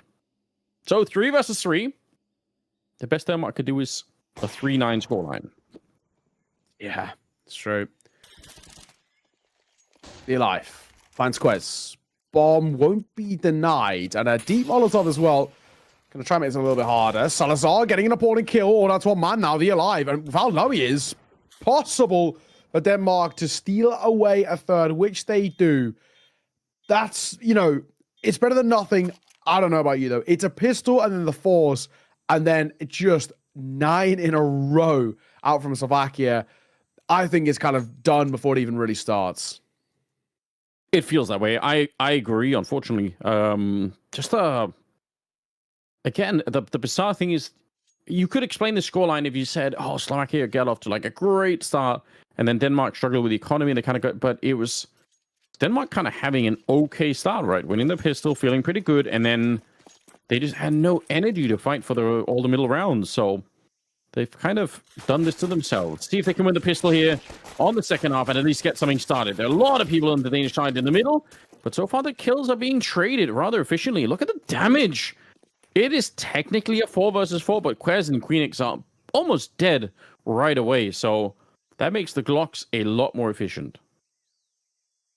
Salazar tucks into his back plat, hoping that he gets a freebie, and I think he'll need it with maybe how the rest of his team are doing in this 4 versus 4. Quez and Queenix more or less 1 foot in the grave already. Strong gust of wind, and they're going to be blown out of this round. Yeah. I don't know if they're going to be having all too much input. I think the one positive is that they do have the USPS, so at the very least, it's one-tap headshot. But they get headshotted, frozen. 1, make that 2. That's simple as. Now a 2v4. This feels unlosable this round, unless something goes completely wrong. Still got the USP here on Salazar. Some quick headshots, but again, I love the jumping. It's not really about necessarily just 1 versus 1 battles against him. Just make sure it's going to be very hard for him to hit the headshot. Speaking of headshots, Patsy's got 1, another 3 of those, and it's going to be a pretty miraculous comeback into the round. But I think Slovakia playing it smartly. Why would you fight him? Count to 3, maybe you fight him at the same time. That's different, but just don't go at him 1 at a time, and it will be the round for the T's. It's Slovakia now up to a 10-3 scoreline. If they weren't already winning, they certainly are now. Yeah.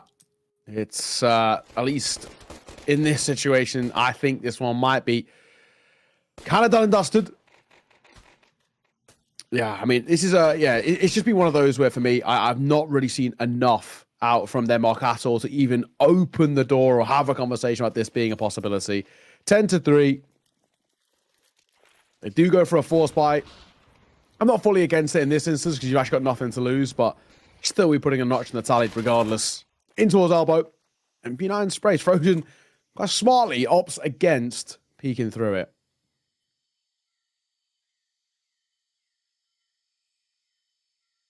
Have MP9s. It's the kind of round you could definitely make work. See how active they want to be, the Danes here. They've got 2 in the middle, so it looks like they're going to be smoking it off and just trying to hold on to the middle as long as they can. Slovakia seems like they're spending their time getting closer to the A-bomb side. The Shadow's going to be showing there as a Salazar. Yeah, he's going to know immediately.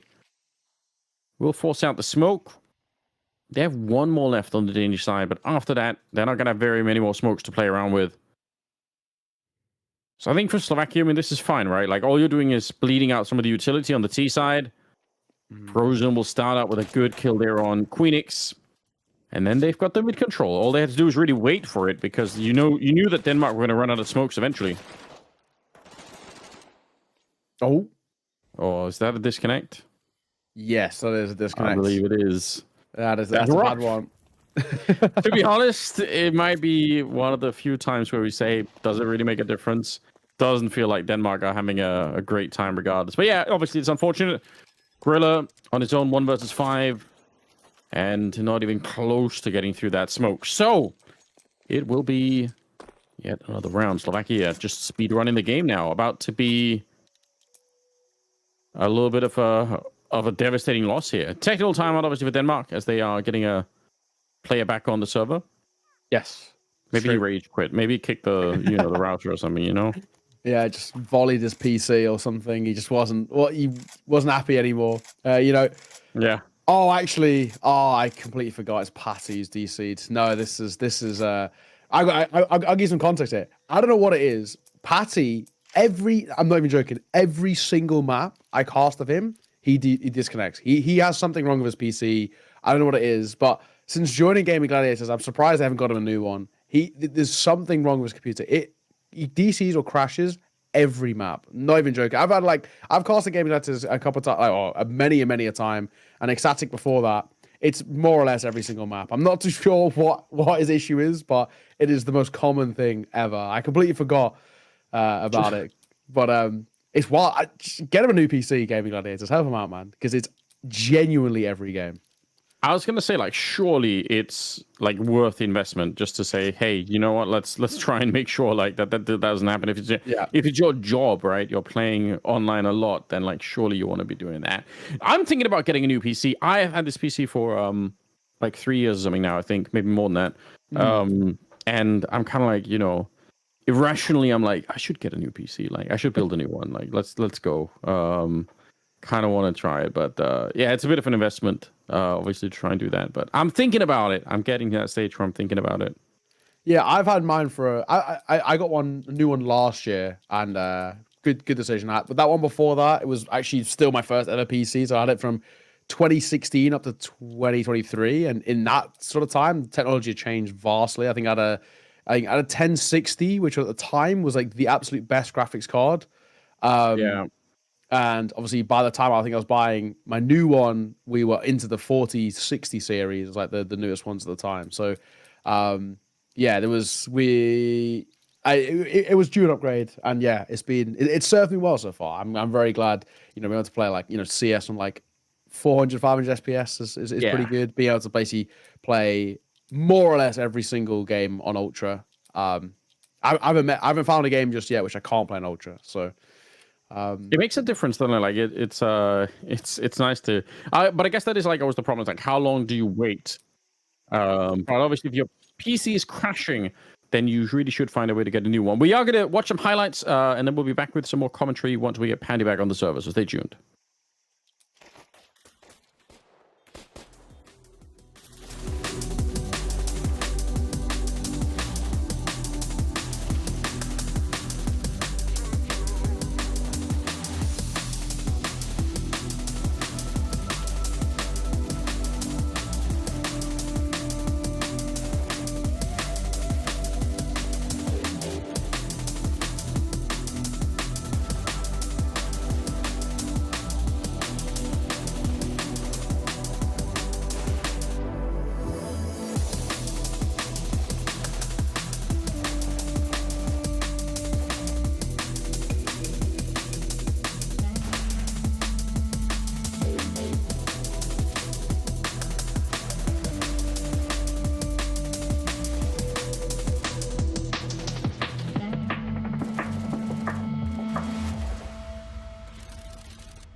But we're back. We're back. Hell Only yes. a brief crash, but I don't know. I mean, they lost that round, Anders, and they've gone for their kind of Hail Mary buy to keep them alive in the series here. They've gone for MP9s, lose this, and that's probably it. Yeah, it's very, very hard to imagine any kind of a Danish comeback at the moment, to be honest. Like, they don't have the money, they certainly don't have the energy. Like, it just is very remarkably flat for them at the moment.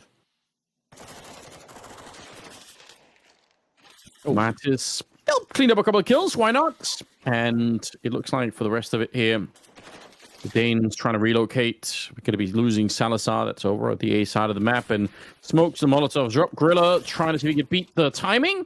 And you know what? Fair play, he does. He's kind of the only one that's been, I think, flexing a little bit, trying to get something done in the middle of the reload. Quez is going to be found, and that means they can go wherever they want. They got time, and it's a 2 versus 1 here. All right. Through Red Room, the MP9 going to get a kill, a 1v1, and an upgrade now as well. Grilla, the youngster, got a chance to now prove himself. But the youngster with not that much experience is against the most experienced man in the server, Frozen. Loves a clutch, late round, and 20 and 8 he finds himself currently, and he got a Molotov. I think he can even play the post-mark molly here. Oh, yeah. Yeah, I think he is. Why not? Wait around for it. Bit of a grenade. Oh, it does throw a little bit close instead, but he's trying to sit. Oh, what? How is that possible? He's right inside of it. Oh, but he has to come off it. That's so unfortunate. So even if the Molotov, I don't know what happened. How did it not burn him? But regardless, it's going to be fine. Slovakia will be at 12. Yeah, how is that not spread? 'Cause it's all around him. I have no idea. Like, he was obviously just straight inside of it. I can't explain that. I really don't understand. But it doesn't make a difference in the end. He gets him off the bomb, and yes, he gets the kill, but it doesn't make a difference in the end. So 12-3 match and probably playoff point. Well, it is playoff point here, in all fairness, for Slovakia. They are 1 round away from locking their spot into those playoffs alongside Kosovo and Hungary from Group A. They got the group of death, in all fairness, this Group A. Hungary have been on fire. Kosovo looked really good as well. And sadly, it's not been the one. Patty and Pinan up close. He could be spotted. He swings. He looks the wrong way. And Savannah gets a freebie. Attempted flick there. Finno. See me and open up the middle a little bit more. They already got 1 kill, but Grilla. Again, I think the only one that's been playing with any kind of Saz in this round is otherwise been so low on energy for the Danes. I've got to say, Quez goes down. Smoke is up still, so Frozen's going to try and make his escape here. The bomb's going to get planted. It's a 5 versus 3, and I don't see any way that they're going to be able to recover this. Again, maybe catching a kill there on Frozen. Queenix just in time, so maybe Frozen taking a couple of things for granted here. Matsis, even though he got a counter shot there, it's still a very, very nice headshot, and they're going to get the bomb planted for this 1 versus 3 now. It's tough. Queenix, yeah, didn't even get a look in. Didn't even get a look in. Savannah at range. He started around, and Savannah will close it to Slovakia. A big, big match for them to be taking, and not only taking it, it comfortably showcases how good they are, and have now booked their spot in towards the next round, the playoff. That is actually the last round of Group A, so it's basically conclusion here. I think simultaneously, Ireland and Wales were playing. Bit of a cool kind of derby match there. Ireland won that one, from my understanding too, and Hungary were playing as well against Kosovo in a match that doesn't actually make kind of a big difference in terms of the standings overall. It's just kind of more, I guess, for bragging rights if Kosovo could take the distance out of them. I'm just going to see the results out. It actually might be. Yes. So Hungary are currently 12-7 up in that one. So they're about to go flawless in Group A, which is pretty sick for them. Ireland beat Wales 13-3. So the little rivalry here in the UK and Ireland, and it goes the way of Ireland. Nice. I mean, the for this particular match that we just saw, super disappointing for Denmark. Weird game that you know, we want to forget as soon as possible. We get a chance to forget it because we have a break before we have more matches coming up. So we will be back soon.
Welcome back, ladies and gentlemen. We have another best of one coming up. This time it's Slovenia playing up against France. And yeah, the battle just continues here.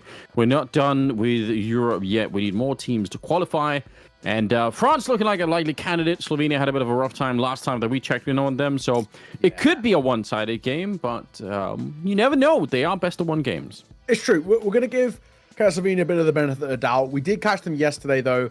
It was tough. I think there's no two ways about it. Germany made it look pretty easy. I think it's probably the best way to put it. You know, we come in towards this matchup. Germany finds themselves 3-0 in their group currently. France are 2-1. Win this. Similar thing where they guarantee, I guess, promotion, or guess what you say, out of the groups in towards the playoffs. And that's the main thing that France are looking for. Yeah. This is their best opportunity to do it as well. Slovenia, unfortunately, it's not been the greatest showings on them. They're 0-2 currently. And they've lost both of their maps. I think so. They lost against Germany 13-2, and they lost 13-4 to Portugal. So it has been a little rough. They only picked up 6 rounds so far in their opening 2 matches. It's not been a great run out. They're hoping that they can kind of change things up here, and maybe they can. Let's take a look at that lineup for you, so you can get familiar with some of the names on this side for Slovenia. We got them yesterday. So Destro, Uni, Yerne, or Yerne, is how I was told to pronounce it. Yeah.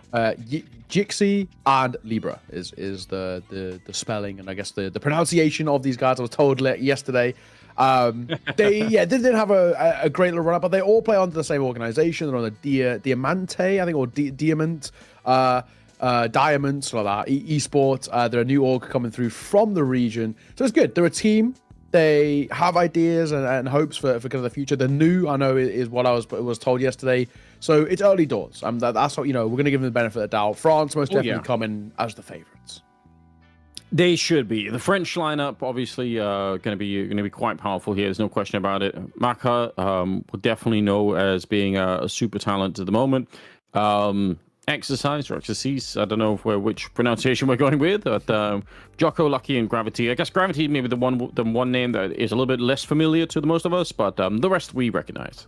Yes, yeah, exactly. You know, I just on the exercise thing. I've heard people call him exercise. I know the players themselves call him exercise, so that's kind of where I've always gone. And where they guys that know that the French pronunciation. I know I had a bit of a chance at Pro League to speak to Maka, and we kind of touched on just on XT's playing well, and he would call him exercise. So I've kind of changed. I always used to call him exercise. I've kind of changed it to exercise off the back of him saying that. Because I feel like, you know, if that's what Maka's saying, I feel like it's probably about right. But yeah, it's a really cool team. You know, 3D Max. They play a fairly decent amount of tier 1 events. They're the best team in France, the best players in France as well. Basically, bar the guys that are over towards Vitality. This is a super cool lineup, and they've been performing really, really well. And qualifier is actually where they do all their best work. They've been kind of qualifier demons for a long, long time. Hence why they play those tier 1 events, because they come through all of these open quals. Let's take a look at the Veto, though, see where we're going to be heading in this one. Had a lot of Ancient and a lot of Anubis,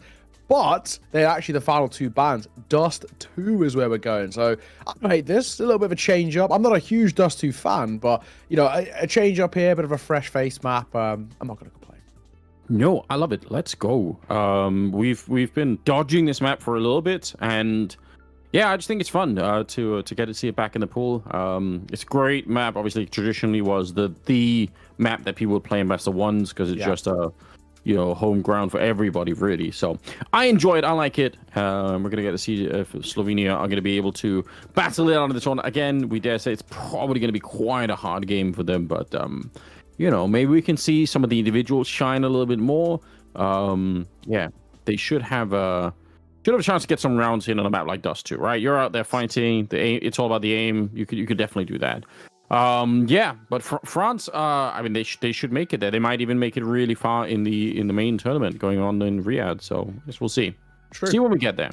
True. Exactly. We'll keep our eye on it. This is the big one. France can win this. They guarantee they're going towards the playoffs. It's just the case of whether they finish second or third. But I think at that point, all you care about is that you're guaranteeing moving their way forward. Those playoffs are going to be pretty brutal, so we're looking forward to it. Quite cutthroat, but it is a double kind of bracket sort of thing, upper lower bracket, actually a 7th place spot here in the West European quals as well. Let's take a look at the schedule and see kind of where we're at in our day so far. We've got a few games already. We've got a few games coming up as well. We are just about to get towards the halfway point, as we've had Denmark, of course, against Slovakia, which Slovakia made look pretty comfortable. Same for Czech Republic against Switzerland, and then earlier today, a pretty competitive game, in all fairness, between Slovakia and Wales, but it was Slovakia who took that one. And with those 2 wins, they are guaranteed as well. They just beat, they didn't just beat, they beat comfortably Denmark, but they just pipped them to that playoff spot. So, yeah, honestly, a really solid Group A, and all the other groups as well are now more or less after this round are going to be concluded. So we'll know who's making it to the playoffs after this game. Yeah, a couple of interesting teams down the road that we haven't really got to touch with yet. Like you said, North Macedonia, Belarus, Azerbaijan, and Albania are in there. Romanian squad we haven't seen play yet, but we expect they're going to be pretty good too. So yeah, we're going to see some fresh new teams that we haven't had a chance to touch up with yet. I think that's nice too. Everyone gets a chance to be featured on the stream pretty much. So yeah, there's a whole long day still ahead of us for Counter-Strike. But I don't know, some of these matches have the potential to be quite one-sided. So all in all, we'll probably be keeping the schedule quite well. Yeah, exactly that. I mean, so far we've roughly kept to it, in all fairness. We had a bit of a tech issue at the start of the day, which was about like 20 minutes behind, I think, by the time we got in. But then a couple of quick games, especially that previous one, put us right back on schedule. So, yeah, I think that's kind of the beautiful thing and the beautiful way it's going to work. And because it's best of ones, I mean, we've actually seen as well, especially when we were doing Asia, we had, when we had the kind of the stats at the tail end of the game, it actually show how long the maps were as well. And for an average map, let's say it goes like kind of 13, 10, 39, something in that kind of region, it's about 35 minutes. So it really actually shows, first of all, how the difference between Go was about 45 minutes an average map. CS2 is now about 35, which has made it, I think, a little bit more palatable in some cases, I think, for more casual viewers in itself. Also makes these best of ones actually quite quick, generally speaking.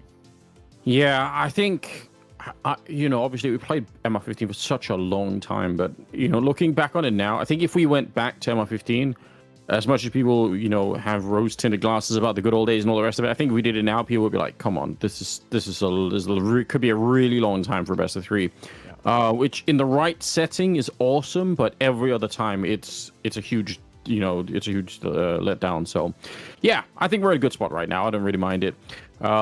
We expect for France to be picking up this one.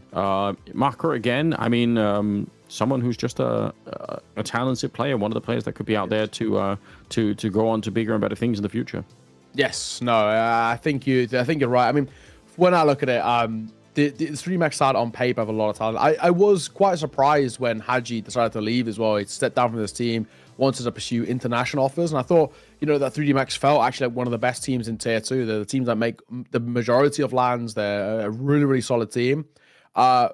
And I guess now they were left with a bit of a hole. They filled it with Gravity, the youngster, and honestly, a really talented individual for me. I've liked what he's done since coming in towards this roster. He doesn't play the best roles, but he said he was kind of just happy to play with basically legends of his scene. And that's nice. Yeah, I mean, so far he's been doing pretty damn well. So yeah.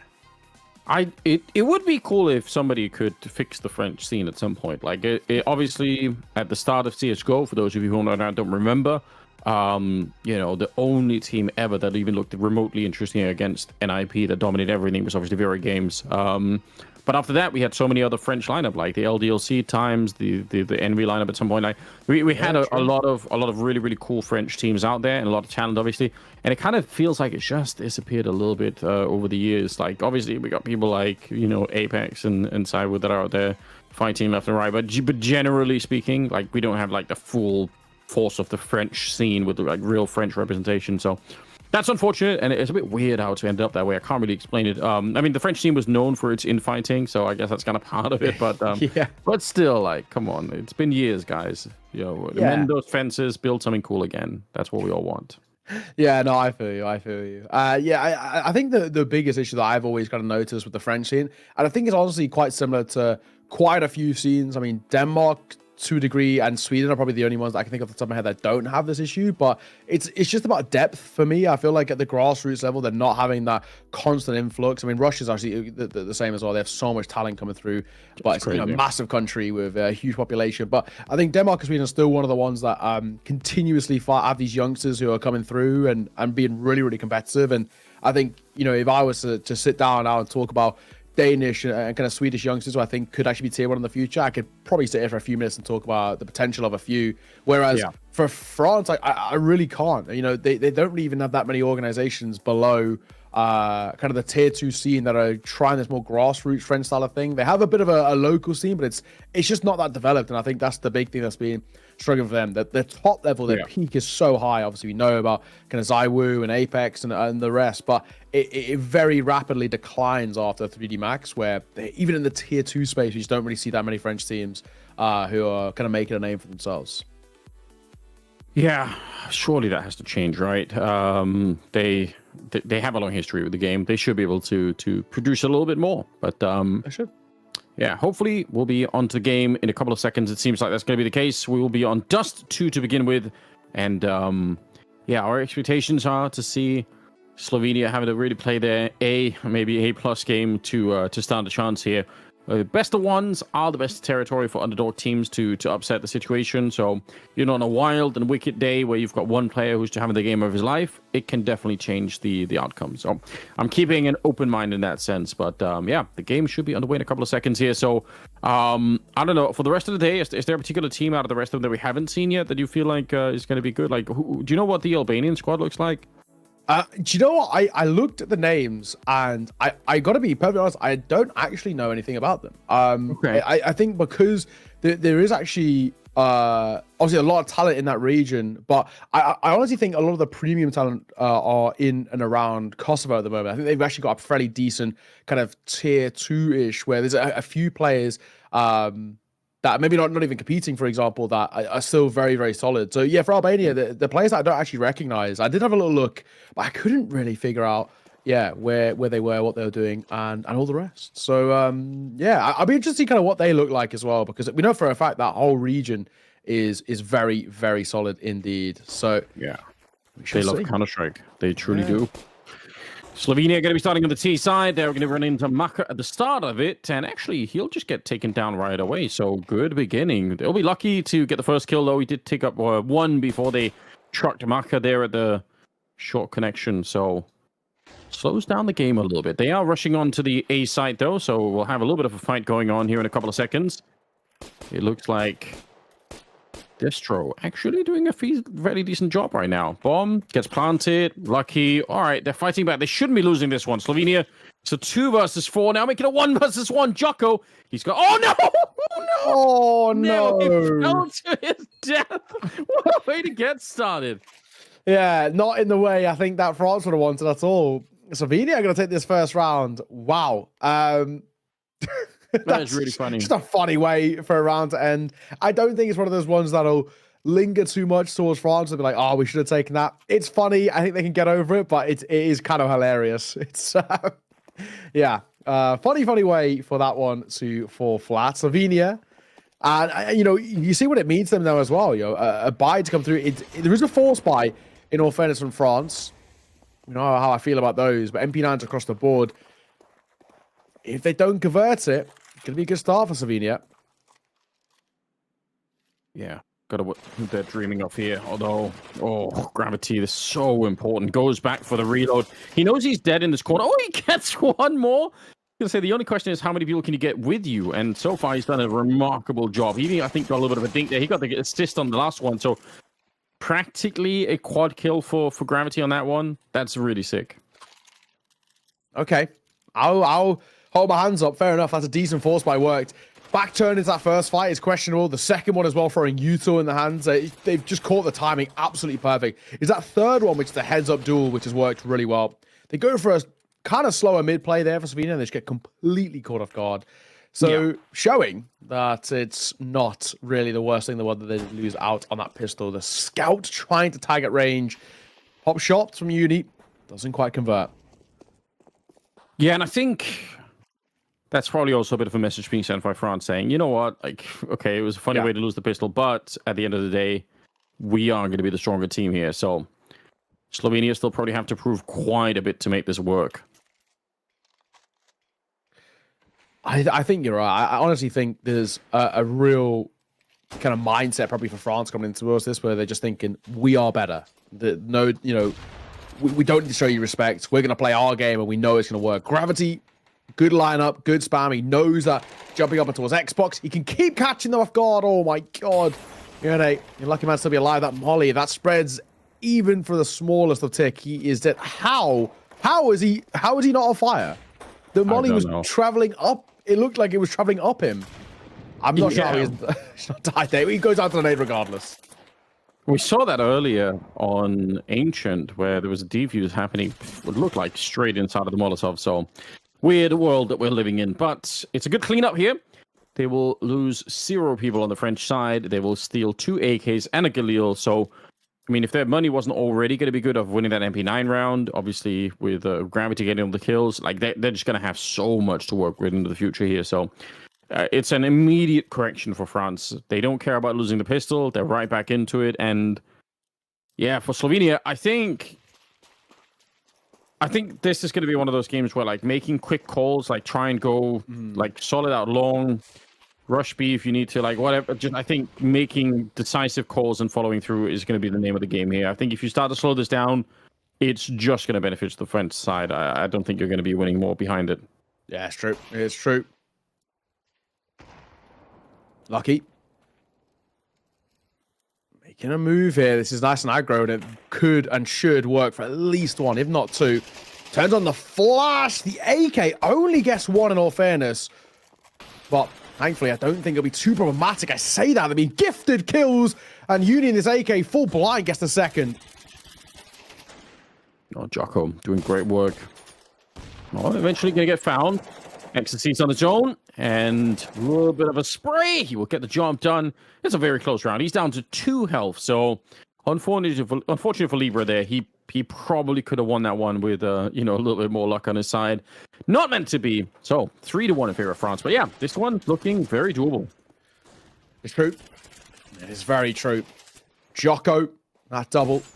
Actually, very important as well in just making sure that I don't overwhelm him individually and towards lower. 3-1 start by back in, though, for Slovenia. Get the rifles out. I mean, still no AWP, just a scout in play for Jixi. So can he make something work of this? I mean, it's maybe even an argument to be made of would the Galil be a little bit more preferential in some of these situations? Have to see. If you can get a bit of tag damage, though, with it, then maybe, what, 0-4 currently, and with 9 ADR, he's been struggling to kind of get those tags. Makes you think that is that Mac 10 or Galil maybe a little better until you kind of get your aim trained?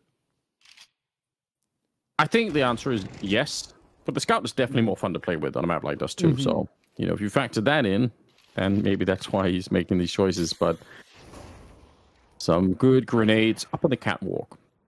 Yeah, I mean, the catwalk on Dust 2 is, I think, probably tactically the most important area. On the T side, you must push the CTs back.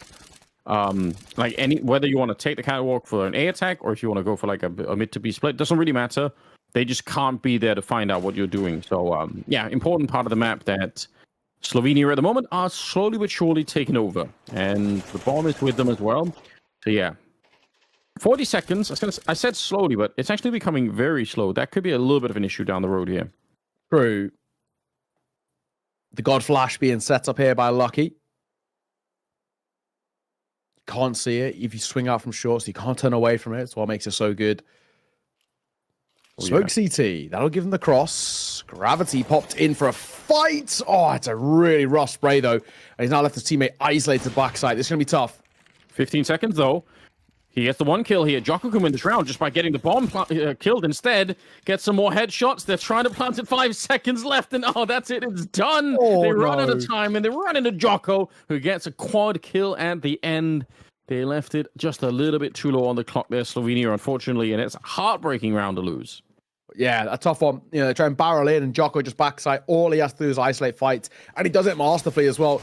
While the rest of the round may itself not have gone too well for the fights that were coming through for France, in that instance, they are plucked out of the sky. The tap on towards the bomb is an interesting decision as well. I think the best thing you could have done is stick the bomb and hope that Jocko doesn't full commit to the swing, but yeah, probably. You kind of lose the round by your own decision rather than Jocko's kills in that sense.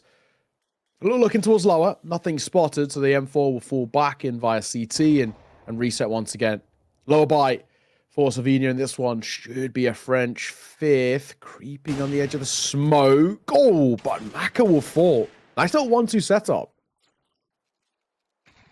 Honestly, in some of these rounds, Slovenia are doing probably more damage than I was expecting.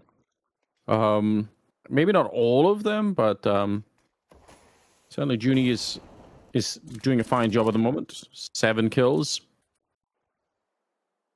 They're going to lose Jixi, and it's a 4 versus 3 here. They should have no business getting a lot done in this round. Should be an easier cleanup here for France. But you never know. The Eagles, Dust 2. Bit of a classic setup, really. Libra. That's the Eagle making a little move out here via mid. He's not alone in his endeavors. He can have the support of Uni coming with him. They've got to isolate some pretty nice shots. And Gravity playing a bit of an off angle here. They actually might not expect him. He's in between positions, so it's not somewhere your crosshair would be trained. Hence why he gets that one for free. And he might get more as well. Before he just gets out of there. He takes a tag before he leaves. And Jocko gets caught as well. However, they walk straight back into Lucky. They go 1-for-1. Scout pulled out. Missed shots by both. It's not an impossible round, but the one thing that hurts them is the timer. Again. Yeah. Can they make the 3 through at all? Junie's trying, but the Molotov just too much to handle. And it will be another round. France absolutely pulling through in this one in a big way. I don't know. What's the road to recovery here for Slovenia? They look like they're in dire straits at the moment. Even if France are losing a couple of more players than we're expecting in some of these rounds, they're winning them. And yeah, Slovenia not having the impact that we need from the start here. Yeah, it's true. If Slovenia don't find a round in the next 3, I'm going to be pretty concerned. Out long, not effective. Exorcist gets one. Basically for free there. He spots another as well in the back of that smoke. But it's actually through the smoke that the Orb gets one of his own.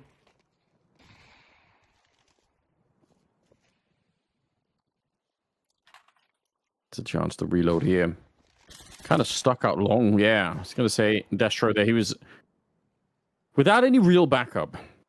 They had a couple of flashes they probably could have thrown for him to take the swing instead. Lucky. Wow, that's frustrating. I think he got wall banged on the other side, so had to turn around to respect that, and then eventually goes down. Libra, 1 versus 4 here. And he's going to get found instantly. So a much more dominant round again here for France. They kind of, yeah, a little bit of a mix of everything. Some of these rounds are a bit close. This time is, again, you get a sense that the French team just probably on a completely different scale here, able to pick up the round and continue their lead. I don't know if there's much going to change in this game. Not to sell Slovenia too short here, but it kind of feels like that. That at this point it's probably going to be more of the same. No, it's true. It's very, very true. I mean, honestly, I look at it and say, yeah, there's little bits that we're seeing in the round from Slovenia, but in a more macro sense of things, France are just playing the better Counter-Strike right now. Potfash comes through. It does actually blind up XSC, so you might not want to fight too heavily behind this. I mean, he's sticking around, though. And why not? If you're going to get a double for it, not bad, because the Orp's there behind us to support. Double scoped in, looking for another. Shoots on the jiggle. And now he's going to be held for. France not respecting this at all, saying, you know what, we're not going to let you play around down at the bottom of long. We're just going to go find you and pick up the round. So 7-1. And it's kind of a whole team effort. Everyone in France is having a pretty good time. It'll be up to Slovenia to try and find a way to change this, which we can keep saying, but until we actually see it happening, then we're gonna be left wondering a little bit. More of a default spread coming out. Again, I feel like you can go with the default route, but those defaults, I think you're making an assumption when you do that you're going to be winning as many fights as you're losing, and you can kind of, make it out. The problem is if you go for a default spread and you lose all of the early fights, you're just going to get blown apart. I think at some point making out of spawn calls and saying, okay, let's go hard, catwalk, let's trade our way through, get the bomb planted. I think it's a better choice. So this one, though, is working out. They're winning some of those fights early on. That should make a difference. Well, This is a tough one. And the big thing for me is that I just think Slovenia are too easily read in these rounds. But this is the first one where they felt a little bit of aggression comes through, a bit of a step up in tempo, and they're spread out a bit more. So they're testing kind of on all fronts. And at least now they've got something to work with. The one thing, Destro, Libra, both low on HP. Slovenia, they're going to pump the brakes. But these slower rounds are actually been where, in a couple of occasions, have actually cost them. Let's not go too slow. 45 seconds. They're grouping towards upper tunnels. Looks like a B finish. And there's 2 players from France to meet them here. Well, let's see. This is probably one of the best chances they've had. I will say this. Exorcist is, he's on a flank here. So this could be kind of painful for them if they're not careful. Oh, he does get spotted. So he won't get any kills, but he also will stay alive. So I guess that's something. Ooh. 20 seconds, they get the one. Now they just have to take care of Jocko, but that might be a little bit of a problem. 15 seconds, they will take him down. 10 seconds now as they run to pick up the bomb, which they absolutely need here. This could be disastrous if they end up losing this one. 4 seconds left, or just about, and they're going to get the round home here. Not bad. Slovenia picking up a second one finally. If Jocko stays alive for like 5 seconds more there, I think he wins the round. I think he gets us 3 kills, and he's in his head, he's right, I'm here, I'm crisp, I'm hitting these shots. I mean, that is a ridiculous reaction. I don't think he should peek it, though. I think he should let them fight him. He should let them swing. Yes, it's a right-eye peek for Slovenia, but he's got to just hope that they don't hit that first bullet, and then he can kind of utilize his pure good mechanics to his favor. I think by swinging in, he's a B-side vulnerable, and his teammate is so far away that he can't make the difference. A second on the board for the T side needs to be the second of, I think at least many more. I want to see them get, if they get 4, that's something. Any less, I'm a little concerned. Of course, they buy right back in, right? No issues in terms of the funds in this one. Then maybe not next round, but the round after, they continue losing, might be a different story. Yeah. Well, that's kind of the thing, though. You're right. For France, it's not like they've been winning every single engagement, right? They've had some casualties. Hard to tell if they have those casualties because they're just playing a little bit loose right now. It kind of feels like it's probably the case. Like they're fighting probably more than they normally would if they felt like there was more pressure on the other side. So they're probably taking it a little bit easy in some of these rounds. Just saying, let's just go for it and see what happens. And who can really blame them? They're having a decent time out there and winning quite a bit. Johnny, not quite sure what's going to be happening on that side. Destro, it's a good kill, good peek. Will be falling back immediately afterwards. Lucky he did trade the kill. 40 seconds. Only one player hard on the A-bomb side. We do have Ecstasies down at long. Nicely done. Okay. The AWP. Gonna try to be the leading voice in out via short. Pop flash over. Heel turn. Nice easy one to see for him. Behind that molly. He actually uses a bit of coverage as well. He's got support of Ecstasies. Finds himself 2. It's a real nice shot down backside. 2 players playing out towards the back of a site.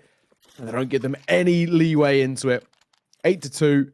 Already 8 on the CT side is more than fine for me. The way France are playing, though, I'd be very surprised not to see them get at least 9, if not 10. Yeah, there's no stopping them at the moment. Just individually, you could even tell on some of these rounds, their setups might not be amazing. We're not saying, tactically, this is France just coming out way ahead. That's not really the problem. The problem is that, even 1 or 2 players from France here can get a couple of multi-kills at any given moment, and that's going to make the rounds very hard to play for Slovenia. I will say this, though. A little bit of a push down towards lower dark. Always fun to see. It's the French that are cooking up something down there. So we'll see if it's going to be success or not. No one spotted out Gravity. He was there earlier with an MP9, but he got like almost 4 kills. Like 4 and another 80% damage. But so far, no one spotted him. Jocko's going to get a kill. Junie, do you even... Oh, he might be looking for the AWP in the middle here. He's going to be checking it. All right, heads up play for Junie. I mean, fair play. He just didn't have the weapon for it. Battle via long. Ecstasy support. The 2 remaining here have a chance. They're trying to go quick on the tempo. My God, he misses a shot. Nearly cost him a life. His might, but he has Lucky in support. The double AWPs are doing exactly that. They just go into the shooting gallery at long. And against 2 AWPs, that's the worst place you could possibly be. France to a 9th. And they're already getting incredibly close to making this a bit of a no contest, in honesty. Yeah, there is, unfortunately for the Slovenian side, there's nothing to slow them down here at the moment. Just blown up, 9-2, going in round number 12. It is the last of the half. They've got 2 AKs, 2 AWPs, and 1 M4 on the French side. They're super well equipped. Maka has lost his mind and is pushing lower dark with an AWP. Again, a display of confidence. They will actually get the shot on the Jocko in the back line. Just Gravity is left inside of the bomb site. And there is Maka's pushing up behind with the AWP. That's so dangerous. But again, Gravity just good for a couple of kills, which will keep France in the round ever so slightly. 2 versus 3 here. Okay. Maybe a chance to work with. Numbers favor them, but HP and Uni doesn't. I guess probably the one thing that really is going to hurt.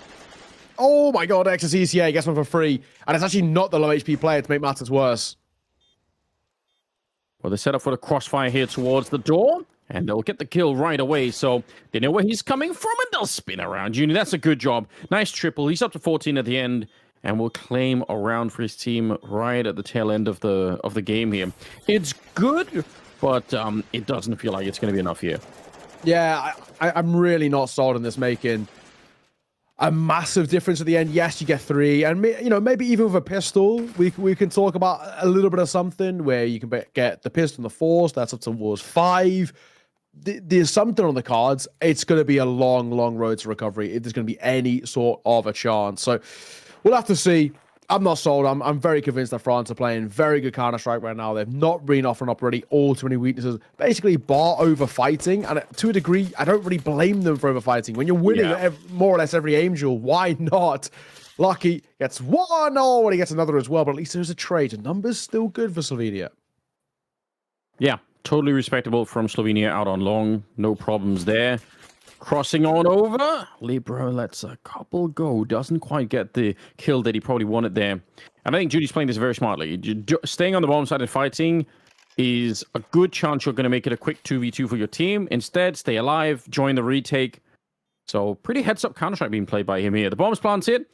I don't think that's necessarily the most important part. Is whether or not they can actually go for this retake. Juni gets 1, good one. The flash actually works against Jocko there. He's going to go down, and it'll be Slovenia to win the pistol, retaking the bomb site. That is well played. Yeah, good work. Good work from them. That might give them some coverage to kickstart the CT side. It still feels like it's going to require, something quite special if they're going to pull off this comeback. But at least here, you've got a 4th on the board. A bomb plant, I would usually, say, should see a full buy coming through, and it will. So an investment going to come out here for the French side. We've got a few Galils. We've got a Scout for Maka, Mac 10 for Gravity, and Exorcist will just wield the Deagle with the Util. It's not the worst buy in the world. They already won the last Force buy as well, so I don't really, blame them for going in for it again. Yeah, that's kind of the thing, isn't it? Like we said, some of the aggression and some of the crazy fights coming out of the French team, probably due to the fact that they just feel like, well, we have a good chance of winning even some of these rounds. So I don't mind either. You might as well give it a shot. And they're stacked up on the catwalk, so pretty classic setup. We're going to be a late lurk coming out long, while the rest are going to try and see if they can make their way through on the catwalk side. So one fight being won here, and that A defense is probably going to be crumbling. But Jixi gets 1. It's a pretty decent start from us here. Even out putting a little bit of damage, trying to see if they can recover and get some teammates rotated on over. Good trades. I mean, for Slovenia, it's still a man advantage. Okay. I'm going to go down, though. At least it's going to give them a chance. Destro trying to creep on the edge of that smoke, and he managed to get timing. He spots the shoulder, and he will get the kill towards Gravity. That's important. Time's still ticking, but numbers are good. With Lucky tag down low, it's not easy, last man. On the one sort of side. No, surely not for Maka. Gets the first 2. He's just trying to play around the boxes. There's one behind him. He pulls out the Glock, and he isn't able to pull off. That would have been a ridiculous 1v4, but it's not to be. And Slovenia going to find another round.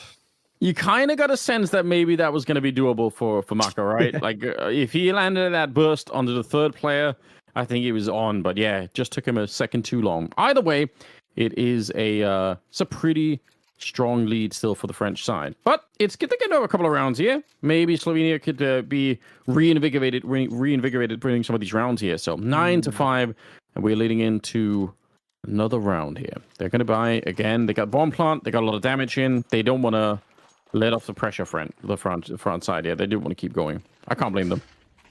Yeah, I'm with you. Still, this time it's arguably even better than what they had in the previous round. Now with double AKs, especially in the hands of, I mean, Gravity's been pretty crisp so far this game. Jocko's actually only got a deagle, but he's actually looked really, at least mechanically, on it in this best of one so far. Slow round to start though. France, shift walking, contact, they're not offering a huge amount. They do have plenty of util though in the back pocket, which is the main thing. So they're just waiting for Slovenia to overfight. So far, this has not been the case. They're trying to get an opportunity out of nothing. Now they're going to make a bit of a move. Short will be taken. Nobody up close. I'll leave you perplexed. Where do we go from here? Still plenty of time in the round, so not really rushing to try and get anything done. A little bit of pressure in the middle, trying to make their way out, and might just be successful with it. Gravity, that's a strong kill. They'll set them up really nicely, headed into the bomb side, and they just run into Libra. All right, a little bit of a defense finally. Slovenia actually surprising me in this round. They're going to clean up and win it and get up to 6. This CT side is looking a little bit more interesting. Well played to them so far.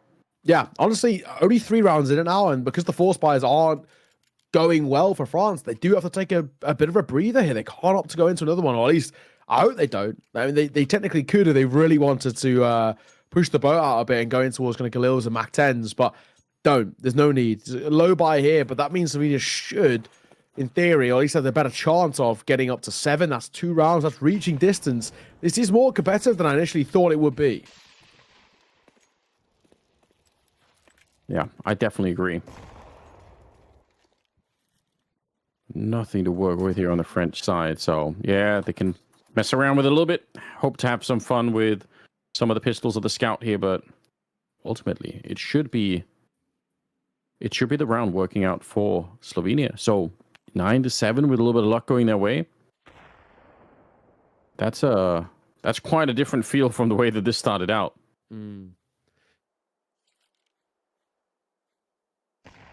Contacts. Up towards short. Lucky holding for rotations. Jixie's just going to drop a smoke. He doesn't need to play too aggro here. I think especially considering they should expect, I mean, if they've been keeping track of the econ, that because it's going to be a weird buy, Tech 9s is the kind of vibe that they're expecting.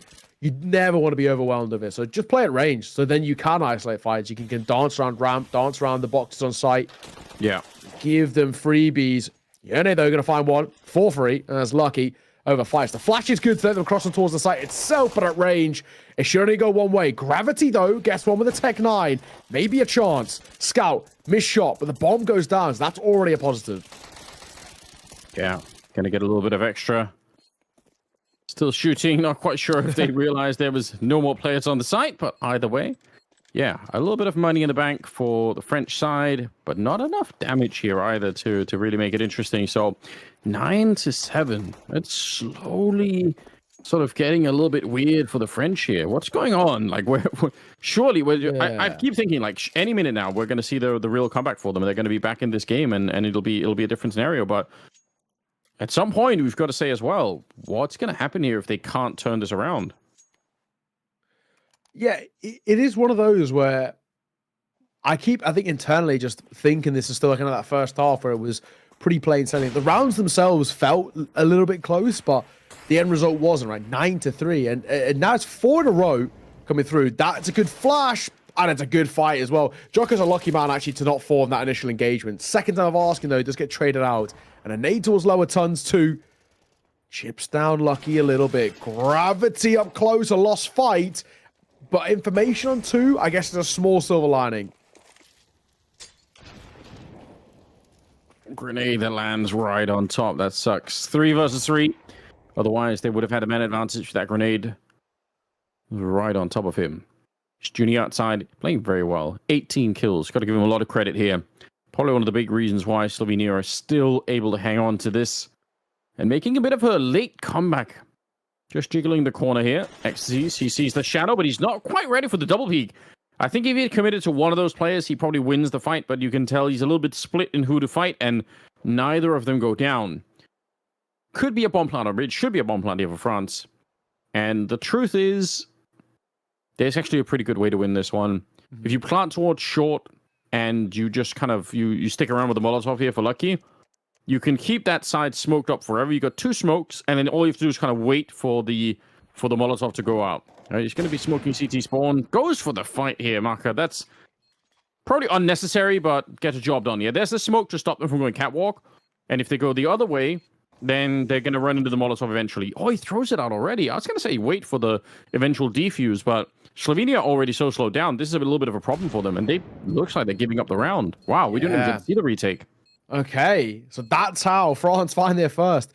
Probably more unorthodox than I think we were expecting, in all fairness. A weird round, but in the end, one of which they'll happily take. Lucky, make sure you get away, fella. You don't want to go down to the bomb, but he should be far enough away. That's not the end of the world. And that is the case. 10-7, a 3-round buffer, which is still very doable for Slovenia to catch up, especially with their current form. However, it's France 3 rounds away. Any bad decisions kind of financially or mistakes in the round, and France could just close it off the back of that merit alone. Nice shot from Maka there, in all fairness, towards Pit. Doesn't get a lot of information to work with. Double AWP is what Slovenia are going to bring in towards this one. Now, this is a big call for me, Anders. You know, with that double AWP, if you lose this round against Slovenia, you probably get France, not obviously the 11th, but not only that, probably the 12th as well, which is map and series point. So it really is kind of that make or break territory. I think that's totally fair. And again, France have they've been keeping up the pressure on this T side, right? They keep forcing, they keep buying. They're never letting Slovenia have any kind of easy rounds. So there could be a little bit of trouble here. Lucky will take down a player walking in and put some more pressure even on Jixi, who's up here. Forced back, uncomfortable position because they're going to be coming in from long eventually. Now, sure, he's got the AWP at range here. But with that many people walking through, and Lucky might get rewarded for a little bit of patience here. He's going to spot out one player. Don't know if no, he's not going to realize there's a second in there. But either way, France are in a great position right now. They're not going to get flanked on long because Lucky will have already called it out to his teammates saying they can flank long. So I'm pretty sure someone from France is going to be watching that most of the time. And Molotov here will force Jixi very far. Oh no, it burns him all the way. He couldn't escape. That's pretty devastating. That is, it's a tough one, right? He's good. Do you go forward to your demise to the bullets, or do you go backwards and where you can't really even escape? There was a pick your poison sort of situation. He was down regardless. Oh my god, like ships and light though, they've gone past each other. The smoke. Oh my god. Oh, and just to make it worse, Libra then himself gets flanked upon.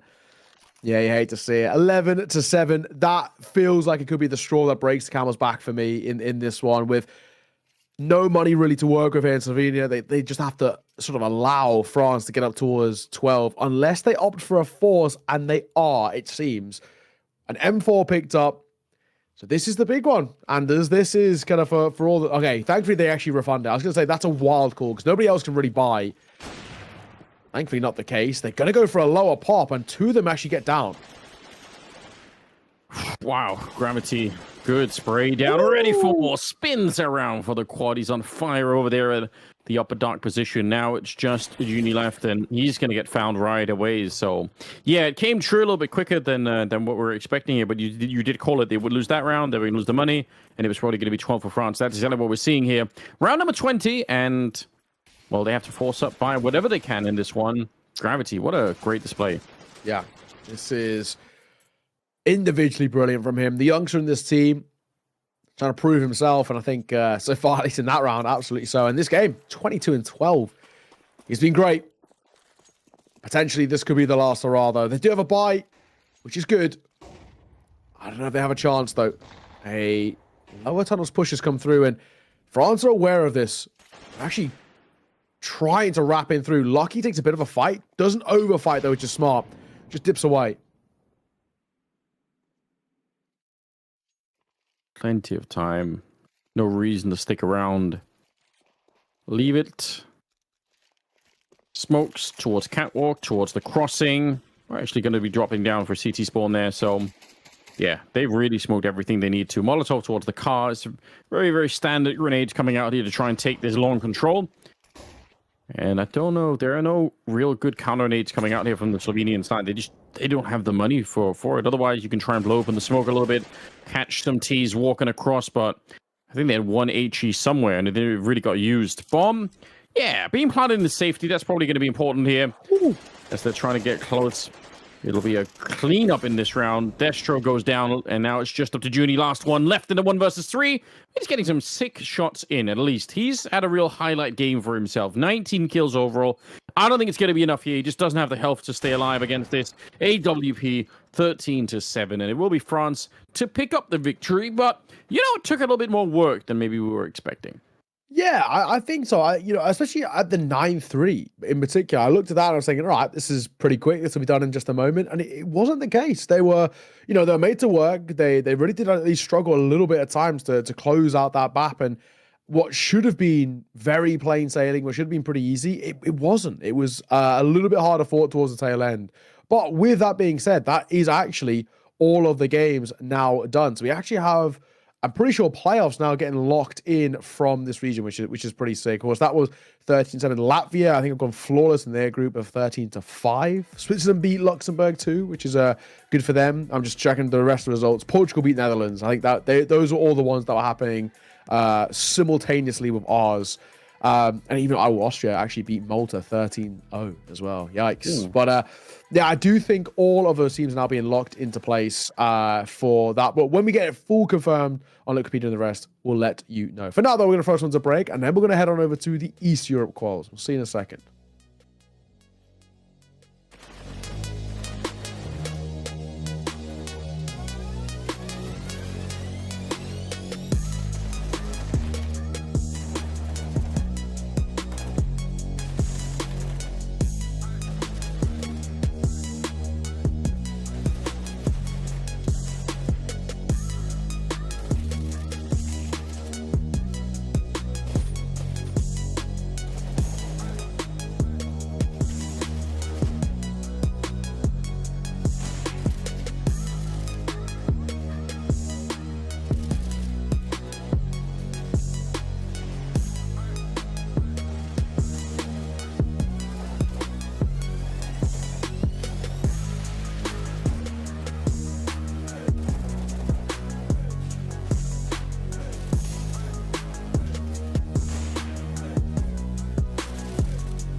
Hello and welcome back, everybody. We are now jumping over to the other qualifier. We have kind of concluded everything with West Europe, at least now for the groups, now heading on towards East Europe, as we've got still plenty more teams to see if they'll be making it out of that groups and heading towards playoffs. We had a little bit of action yesterday that we caught right at the tail end of the day, especially, we got to see Israel look very, very good in theirs. Yep. But we're now heading in to at least kickstart things here on Group C, a group that we haven't touched just yet. And we've got Belarus taking on North Macedonia. Now, so far, Belarus look very, very good. They found themselves 2-0.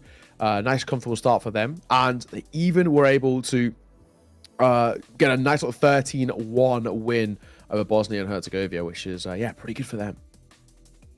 Not too bad. I don't really know what to expect about this particular matchup. I think it's there's at least a couple of names that we recognize, but in general, I think it's going to be some real question marks around exactly how this is going to be played out. So I guess broadly speaking, we're just ready to be persuaded of almost anything. I think it's going to be an interesting game, even if it's a little bit more unpredictable. I actually just realized I actually completely read that wrong. North Macedonia got a 13-1 win over Bosnia and Herzegovina.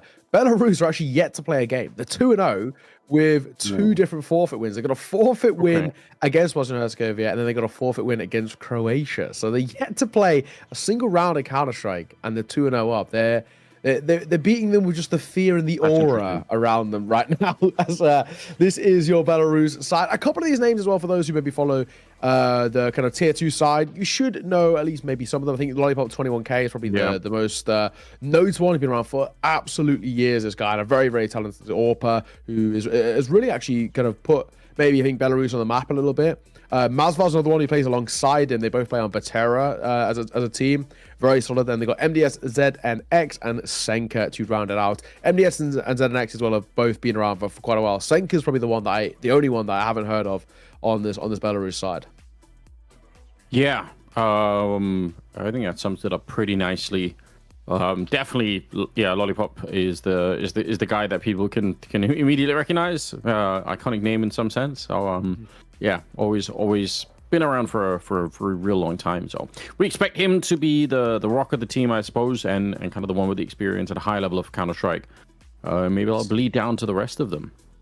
Yeah, exactly that. Exactly. I mean, this is a Belarus side who I think, even though we haven't seen them play, I think we can probably expect at least a decent game out of them, just in terms of name value alone. Over in this side, though, North Macedonia, and this for me is actually a super strong side. I really do like the names on paper. We've got Aid Kit, Stress On, Too High, Danny, and Zhikoz. This is a really cool team. Too High, young IGL, one of the cool IGLs coming through. He's actually just joined Ents Academy very, very recently. And Aid Kit, Stress On, Danny, and Aid Kit, Danny, Stress On, and Zhikoz all played together a while back. They were on teams like Alia for a while, which is kind of I think the team that really kind of made these guys kind of famous. They ended up beating a Ton of Fire in a best of 3, and then a ton of Fire fans were calling them cheaters for a while. It was wrong. They were just good. And then they made a name for themselves on the Blue Jays, which is really where they started to come forward. And a couple of them have kind of gone elsewhere. I know, for example, A-Kits went international, playing with teams like Gen 1, iNation before iNation shut down, and now finds herself on a team called Ghouls. So, yeah, these are all pretty big names. But of course, most of these guys are a bunch of times. Too High. He's actually a bit of a regular at UK lands as well. He's come to a few of the Insomnias recently, which is cool. He just comes with a mix of mates from North Macedonia, and they kind of come over, play, and they normally do pretty well. They're normally like top 4 at the very least. So very talented player. Fantastic. All right. It's funny how the UK scene is sort of like, it's got like the Insomnia land is like the big gathering point. I kind of admire that. I kind of want to go to one time just to hang out and see what it's like. We are in a best of 1, so we'll need the veto to get us through and make sure that we can find out what battleground we're going to be on ultimately. It's been a little bit of a mixed bag today. We'll see if we're going to be all right. I'm back on Ancient. Still, we're dodging Inferno, Nuke, and I guess that's mostly it for now. Vertigo was a little bit yesterday, but yeah, Ancient and Noob is still the most popular map so far in the European scene. Yes, it's kind of always coming down to these two. It really seems, for the most part. They're very puggy maps. I think they're just common maps that people are more than happy to play with. The interesting thing is how the mindset for me is changing, because I remember doing a lot of best of 1 qualifiers kind of way back when, and it was always kind of coming down to the Mirage Infernos, maybe even Dust 2 a little bit, but primarily Mirage Infernos as the common ground. And now that is kind of going the other way, especially Inferno. If people are not enjoying Inferno basically at all, I can understand them because I also despise that map. I still think many a change are needed, and by change I mean out of the map pool. But it's a map in which people are not seeming to like to play. You don't even see it get floated as much. I'm seeing, at least recently in the tier 2 scene, it's getting added more often these days to permabans as well, which is kind of interesting. Teams are just thinking, I don't even want to test this anymore. Retakes, they're impossible on. I mean, the B site retakes are so difficult. A site is actually just impossible. So I can kind of understand it. And the best of ones, not worth the risk. But Ancient Anubis, they are, they're the kind of the middle ground where everyone's like, yeah, I don't mind playing this. I'll float it. Well, I mean, again, we get to see a lot of Ancient. I don't really mind. I think it's a fun map. I like playing Ancient as well. Like, it just seems like you can throw most people onto the map and they're going to have a pretty decent time of it. So we'll see how it's going to turn out once we get into it. Do you have a favorite team, or you have a team that you think is going to be a little bit ahead of the competition? In this matchup specifically, or in this qualifier? It's in the matchup. I would lean in North Macedonia. I think for me, they on paper look like a really good side. I mean, all these guys, I think basically bar 2 high, have actually played alongside each other in full team environments. I mean, A-Kit, Danny, Stressor, and Zhikos all played alongside each other at some point in their career, whether it was a smaller stint or a longer stint. Especially A-Kit, Danny, and Zhikos all had quite large periods alongside each other. Stressor came in a little bit later on. 2 high is just this young IGL that they'll know. I think the North Macedonian side is the Steam SA is pretty small. So they all kind of know each other. It's one of those classic ones. I think it'll be able to slot in very, very nicely. So I'm actually a fan of this North Macedonian team, especially considering Belarus haven't actually played a game yet as well. It's kind of hard to make a judgment on them. They're 2-0 with 2 forfeits, so who knows? Yeah, it's hard to give any real context for that one. Yeah, I'm definitely curious about this. Like we said, you typically in these kind of environments, it's going to be hard for one player to sort of show up. So even if Lollipop 21K is going to be a well-known face and someone that can probably do a lot of damage, it's hard for one player to sort of carry their way through because there's going to be talent on the other side. You're not going to be running through the whole map, or at least it's unlikely. But best of one. If you feel like you're having the best day of your life, then it's still possible. So we're going to keep an eye on him and some of the other players that are a little bit more experienced over on the Belarus side once we get into it. What else can we really cover at this point? We're just waiting for the server to get started, for everyone to get on the way. Shout out to any of you guys in the chat. I suppose if you're coming in from one of these 2 countries, let us know. Always fun to see who's tuning in, and if there are some people who are there. A lot of people asking for what games are coming up later in the day. We do have quite a few more games for the rest of it, so you want to stick around, and we'll try and cover as many teams as we can. I can let you know. We've got, after this one, we've got Serbia taking on Azerbaijan, which should be cool. Our Serbia roster looks really, really solid as well. 4 to 5 of them play under Partizan Esports, so they're a bit of a team. We've got Ukraine taking on Greece. Again, should be a pretty spicy one. And then to finish off the day, Israel versus Romania is a banger. That Israel team, we called them yesterday, they were on fire. Shushan was nuts with the AWP, so I'm looking forward to that. Romania is the core of Nexus, kind of the premium organization in Romania, and of course they were there last year in Yash with us, the full Nexus side that was at that point, and they were really good. There's no two ways about it. They were a very, very solid team. Made it in towards the playoffs. Kind of won the crowd, of course, being in home territory, and they were a fun team to commentate. Sadly, they couldn't quite make it all the way, but a decent run at the very least in towards playoffs itself. Now, we are waiting for the players going to the server, and so far, they're not. So rather than us sit here and waffle, we're going to first one to a break. Sit tight. Hopefully, we'll see you soon.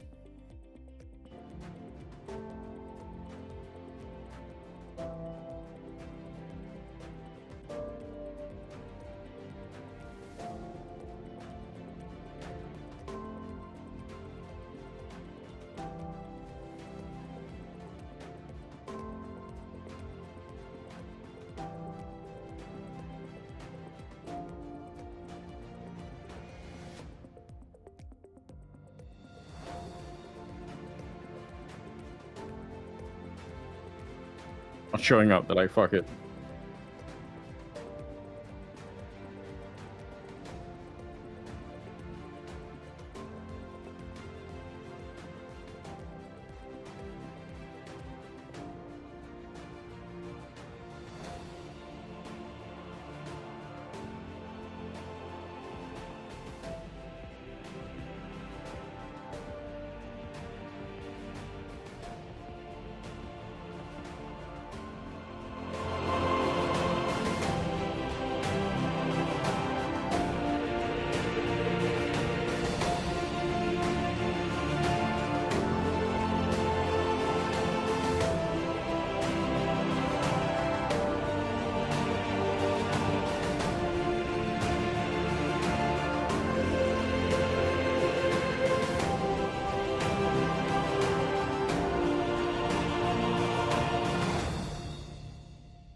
Well, here we go. We got everybody on the server. We're ready to go. It's Belarus versus North Macedonia here for IESF.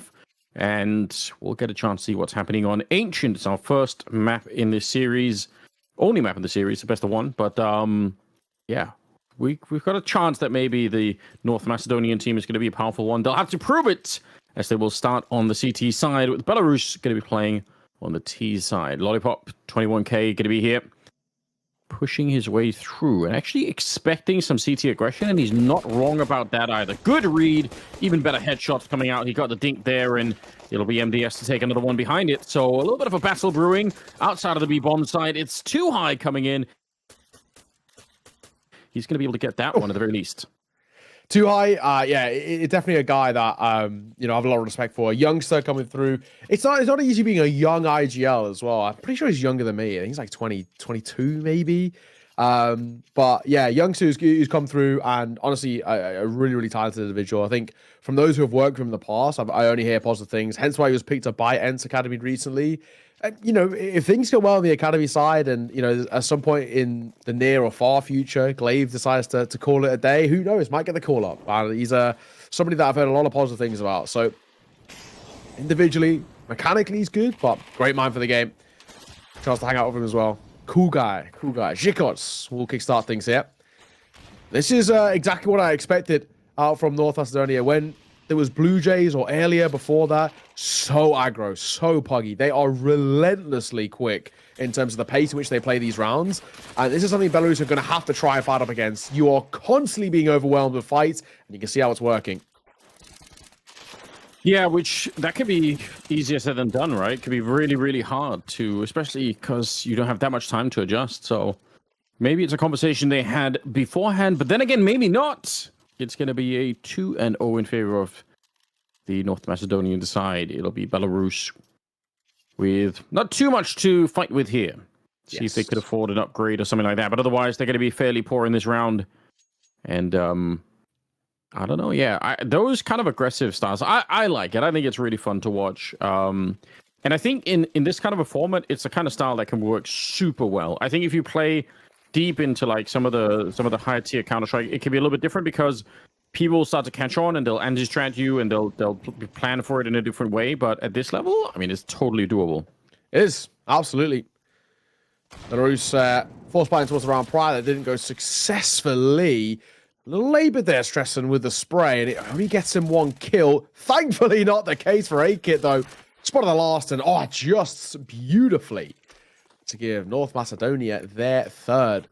Beautiful, beautiful work. No two ways about it. 3-0 starts for Belarus. First true buy, and this is where we can start kind of rolling through with it. This is where we can at least get a good inkling as to maybe what Belarus can bring to the table. If they can't find a buy here, though, against what is the kind of quote-unquote bonus over towards North Macedonia, I'm going to get maybe a little bit concerned. Yeah, that I think is pretty reasonable. Oh, 8-Kid at 7-1 already. That's wild. Belarusian team, they are looking for a bit of mid-control and outside of B. So again, fairly classic setup if you wanted to attack the B-bomb side eventually. Not as secret as he wanted to be there. The grenade will do a little bit, but they're going to make their way through. Good flick. That's 8-Kid.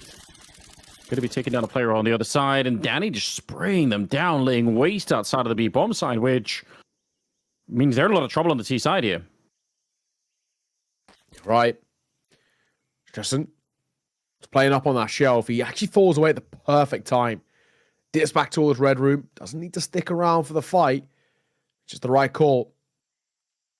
Big Control kind of give it up here, but it's not really the worst thing in the world for North Macedonia. They're more than happy to kind of dip away and play further back. AK's got to warp out. Low HP, 17 apiece for him and Danny. A move here, which doesn't go well for Stressen as he gets caught. And now it leaves 2i as the only healthy player over on that CT side. This still could be doable for Belarus. Yes. The clock is also working a little bit against them, though. There is a way, because you can see the bomb is basically next to T-spawn at the moment, going into the middle. So it means they're super dynamic. They can go wherever they want, but honestly, they need to make up their minds. I don't like this slowdown here. Just get the bomb to the site and try and plant it and figure out what's going on next. But yeah, this kind of a slow round here is so dangerous.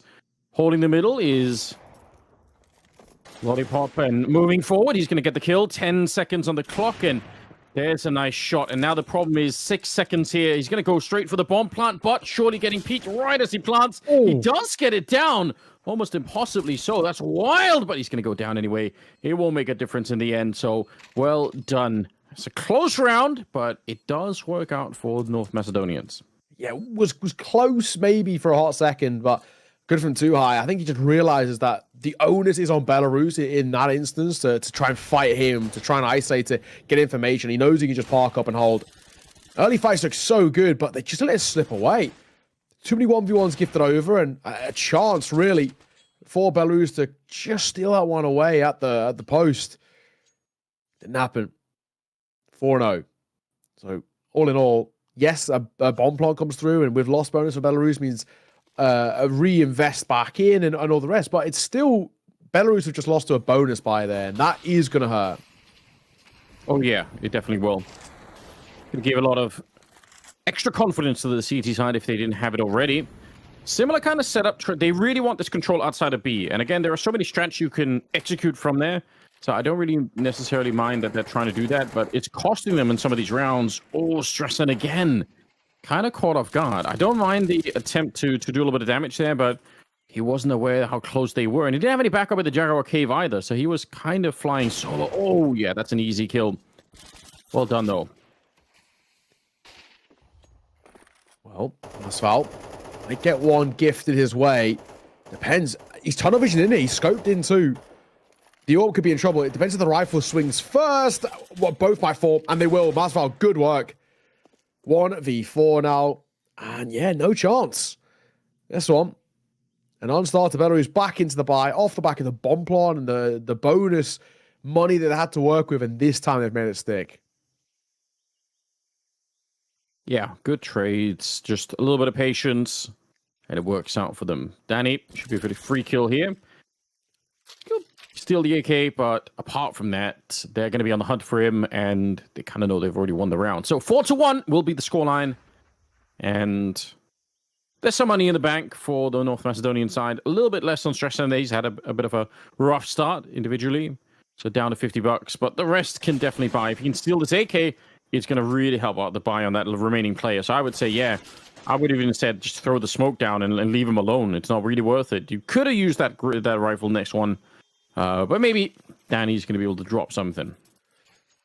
Well, yeah, that's right. That is right. 4-1. This is where for Belarus, they've got to try and build upon this now. Not a bad round either. And that round kind of comes not really from Belarus doing anything particularly too kind of fantastic. It's not a great execute. They actually just wait. They just pump the brakes. And they gifted the fights. North Macedonia, I said they're, at times quite relentlessly aggressive, but it can work against them. If you actually do play a little bit more passive, you can catch this side off guard, and that is what happens. Molotov goes backside, but there's a smoke there to extinguish it. Akitorp finds a nice opener.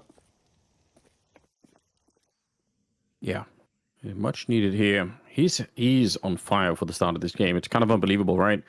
11-3 at the moment. They have let their eyes off the B ramp, which is my number one pet peeve on this particular map. Although they come swinging back into it. It's good. But I do think that's like the most criminal thing that CT sides do on this particular map is going away from the B ramp. If you are going to come back, at least they came back with a strong focus to take a look at it. But Truth is, sometimes the T's will just kind of slip right past when you're looking elsewhere, and it can be so devastating for the rounds here. This one should be in the bag for the CT side. I don't see them fighting back. This 2 versus 5. They're kind of split up as well, so yeah, if you're on the North Macedonian side here, the real trick is just to not fight them too much one at a time. With the MP9, probably doesn't matter, but the rest of them, try and keep it cool. Wow, they're really going to be keeping it cool. Cleaning up, and with the AK on board, they're going to be doing fine. Yeah, they are. It's a good lead, right? It's a nice buffer zone. This is a map in which, especially when it was put into the map pool originally, was it massively CT-sided. The most CT-sided map in the pool, kind of taking that crown away from the overpass and the nukes. But since they moved those T-side spawns, it's become pretty even. It's become a really, really solid map for T-siders to kind of work with. And it's just something that right now, Belarus can't find a way to get going. They may be 2-0 up, but with both of them being forfeit wins, we weren't really too sure actually what we were going to get out of them. And while name value is okay for this side, I mean, not as much as North Macedonia, but they've got a couple of decent players.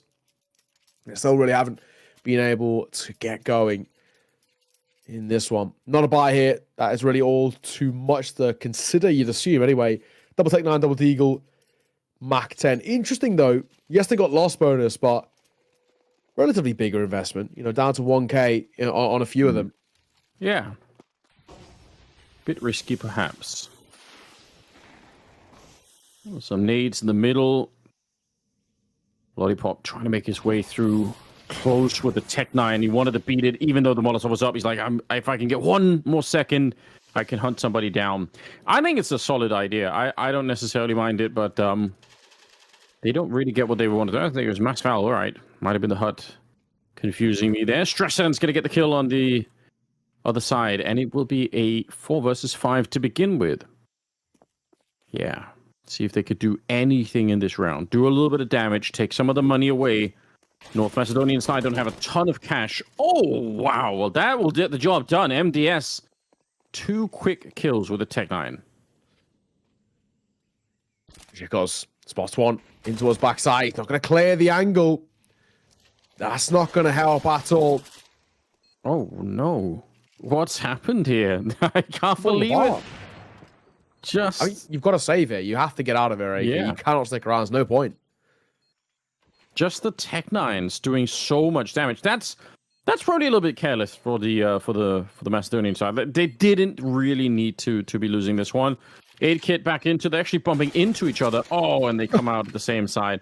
That would have been kind of sick if he could have made his way through. I don't know if he had a kit or not, but just imagine if he could have snuck in there for the defuse. That would have been good fun. But yeah, I think they need to refocus a little bit here on the CT side. That probably was not a round they needed to lose. It's not a great one. It's not a great one. They just don't clear anything. Every single fight that kind of went their way, it's just them not looking to the left or the right. I mean, literally those last 3 are all exact.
that means we're back. I'm going to go ahead and say we're are back. Let's pretend we're we're back. officially back. I feel like we're in the Hangover. Right. You know that scene. We're back. We are so back. So I reckon probably we had a PC crash, and that kind of took out the voice on our side. So the game went on, so we still got to see what was going on there. But obviously, a little bit of a hiccup. But we're back in action. Don't want to delay too much. A 6-3 scoreline here. So Belarus, I must say, started to get a little bit back into the game. It's good to see. North Macedonia before then were kind of running away with it, but we've got a more open game in our hands. Still 8-Kit kind of leading the charge with a 14-5 scoreline. That's really impressive. Doing great work with the AWP, but I don't know. This is an open game once again. It is. It really is. Danny. Oh, gets caught. That's quick. Not a second for Lollipop gets traded, but an instantly traded back. Chesson falls, going to pop on towards the site. Yeah, we were watching whilst our comms weren't coming through, and it was, another good round coming through from North Macedonia, but Belarus keeping this close. That's the main thing. They're starting to find real weaknesses, it seems, over towards A. Yeah, managing to exploit that nicely at the start here. There's no complaints about that. Just no chance for a retake. Doesn't even really look like they are considering it. At most, we're talking about a couple of exit kills here. It's going to be possible. 8-Kit certainly get one of them, and there's not much else to be said. Obviously, bomb radius on this map is huge, so the T's have to try and exit somehow. Zikos is going to be taking down one more kill, but ultimately it will be the round for the Belarusian side. So 6-4, and wow, it's getting to be quite a different game here. Yeah, we could actually get a little bit of a kind of a competitive push at the tail end now, where if Belarus can, even if they get towards just 5, I think that's fine, but get towards a tied game, a 6-all, and who knows, maybe more of a conversation that needs to be had about this tail end. The good thing is, with the saves that come through from North Macedonia, the rebuy comes back in, kind of no questions asked. And there is a little bit of a hit over towards Belarus, with Senka only picking up a Mach 10 as he prioritizes util rather than firepower here. Might not be the worst thing in the world, but we shall see. Up close, Zikos just gets completely caught off guard there. Yeah, blown up, in fact. Probably not what he was expecting. Nice little boost on over. I don't know if they can keep it long enough. That might not even be needed. 8-Kit shows up and just knocks down a player in the middle, and he's ready to rotate back into CT spawn here. Gets another one. He's lights out for this game. 18 kills. Where is it coming from? MDS and Masval, the only two that are left here. And just the one. 8-Kit finding a third kill. My God, he's having himself the game of his life here. This is sick. He is. Masval, what do you got for us? Consolations are nice. Is it going to make a difference? I don't think so, but it will not really even matter.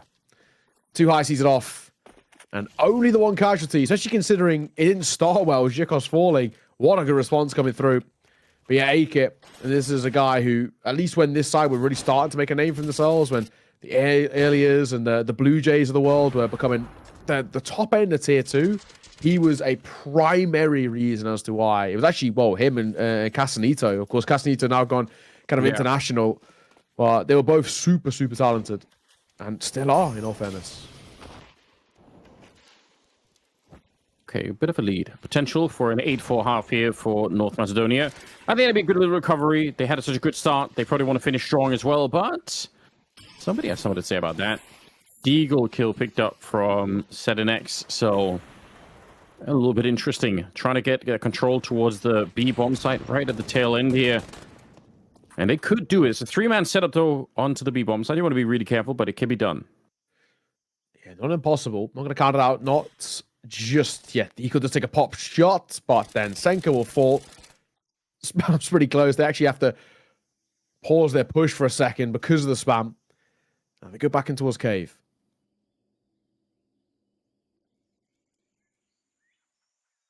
They've really slowed this down on all sides. Nobody from the CTs wants to go peek, and 3 people are going to be executing out. Oh, they lose.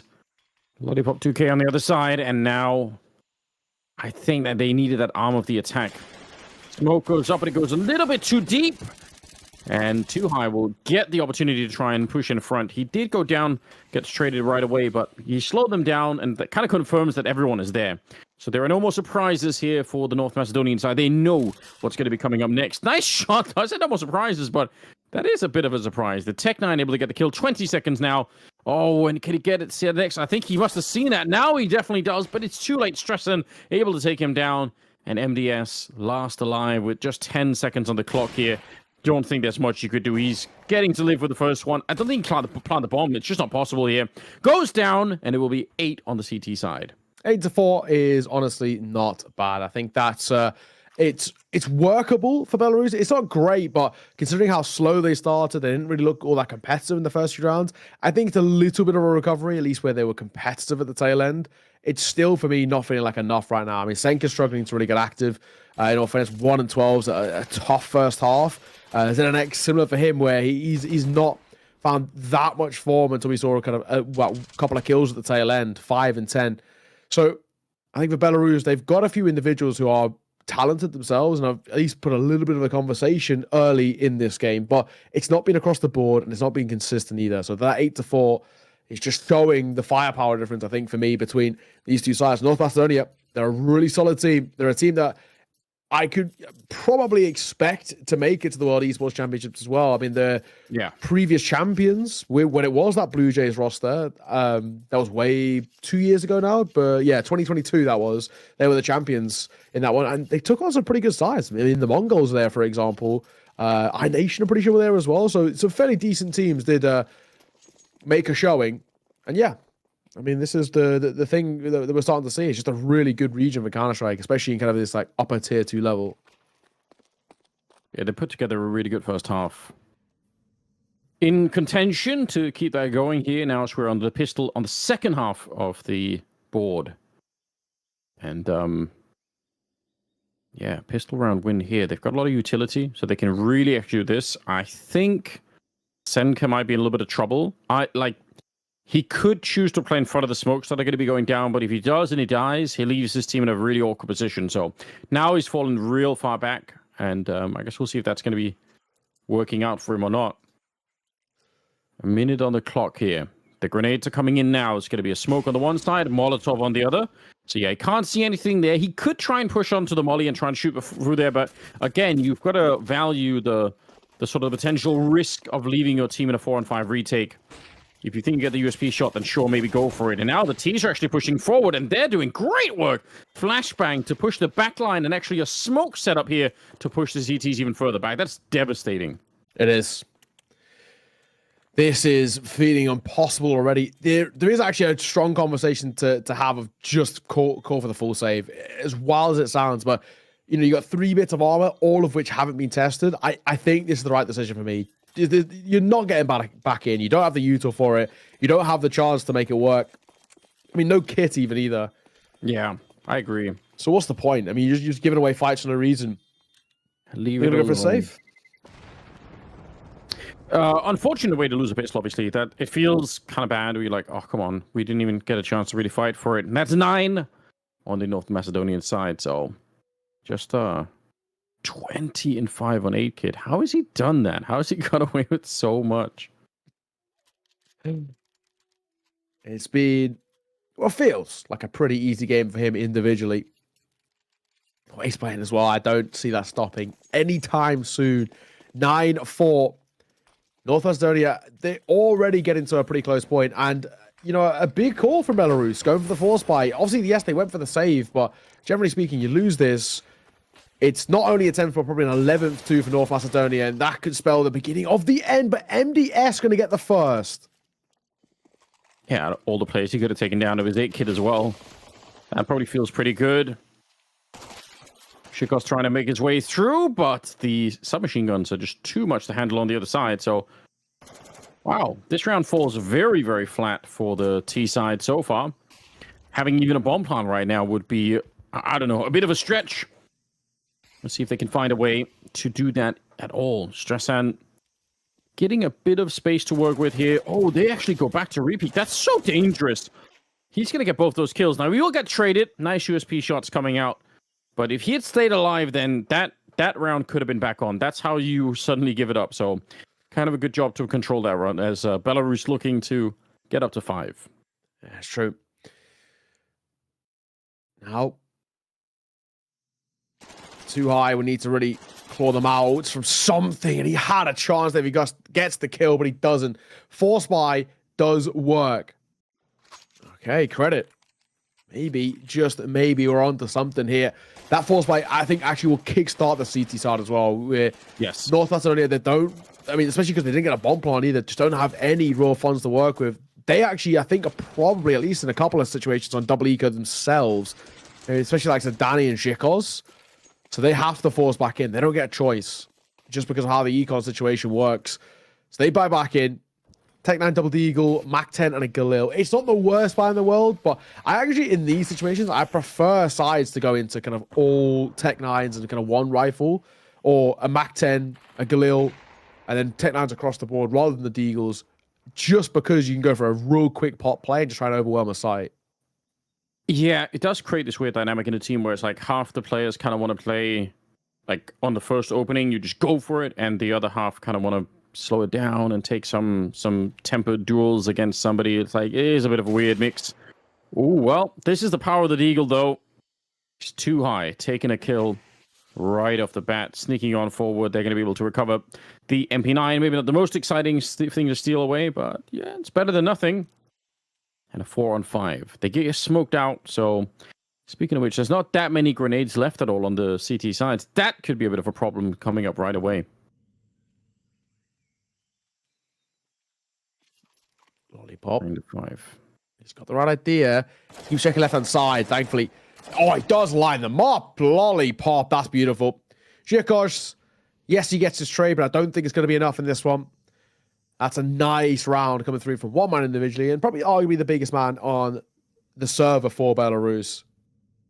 Being a little quiet, I think, by his standards, but that's a good way to try and find that form once again for him.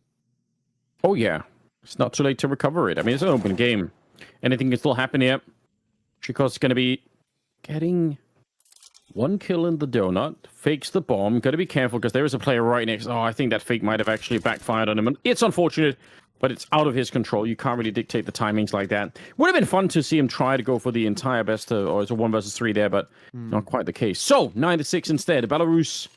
Okay, I mean, they're starting to get warmed up. They still have a couple of players that haven't done too much. We talked about Lollipop getting back into it, but also Senka with just 2 kills, right? That there's a lot that could be recovered there for him as well. It's true. 3 round the difference. This is game on a bit. Again, not the hugest buy to really work. It's only stressing on that Galil. There's any sort of investment or any sort of upgrade in this sort of situation. At a 9-6 half, he needs to do a little bit of individual prowess, and that's not a bad way to go about it. Nade is chunky as it hits both AK and Stress on, but an opening kill is good, and that might even be a recoverable rifle as well. They don't want to risk too much crossing cave entrance, but if they do, they should be able to get themselves a rifle. ZenX are going to make a move for that exact reason. Yeah, they put. Don't give them the chance here. And Sval, pretty good stuff. Just limited exposure. Not a big chance that he was going to lose anything in that round. Belarus going to be up to 7 rounds here. This is starting to look, I think, a lot more interesting. It is. It really is. Masval sees off Shikos with ease. Only the one casualty with Stress-On's Galil. And apart from that, pretty simple. 2 rounds of difference. It felt like, you know, basically the last time we saw a buy, it really did feel like we were going to say, yeah, this was more or less done. It's going to be seen off quite comfortably, and North Macedonia are going to take a clean map here. But now in this last few, and towards the tail end of this map, we are starting to see them really work for this, where there's a competition out of our hands. I still don't think, while there's a 2-round buffer for North Macedonia, you lose this one here, the game is tied up, Belarus, they can still steal us away, no 2 ways about it. Yeah, I mean, I guess maybe there's the other side of having somebody like AidKit who's playing as well as he is, but a couple of rounds where he goes down or he maybe just misses a shot or 2, and you could be in a bit of a different world all of a sudden. So I've got to say, Don't know if I'm panicking yet on the North Macedonian side, but certainly starting to get a bit worried about this. Just a 2-round gap between the two teams. Bomb is making its way over outside of the B bomb site. We've got ZNX towards the donut, and we've got MDS outside of the A bomb site. So when you're this far forward, if you're MDS, you should think they should be able to keep the 3-man stack at the B bomb side. You should be able to call it in and say, listen, I've heard or seen nobody on this side. So they are rotating a player towards the middle. I feel like they don't really need to do this, although they will get the opening kill with the AWP. So yeah, this is looking pretty decent for this round. They're going to be ready at the B bomb side. I don't think North Macedonia are going to make their way through here. This is tough. Masval holding at least in that corner to try and see if they swing out. It's not been given up to them just yet. I think North Macedonia were tempted to fight behind that smoke, but it's such an inherent risk. Now, as it fades, they've got a bit of leeway to work with. Zhikosh creep walking his way forward, especially with that smoke down. He might get a timing, especially on towards 2. There's the first. He expects the second. Swinging through the smoke. Lollipop's going to get 3 in total. Might even get a 4th as well. Lost is a kit. He is low. Lollipop, a great round out from him. 4 kills to his name. Yeah, super well done.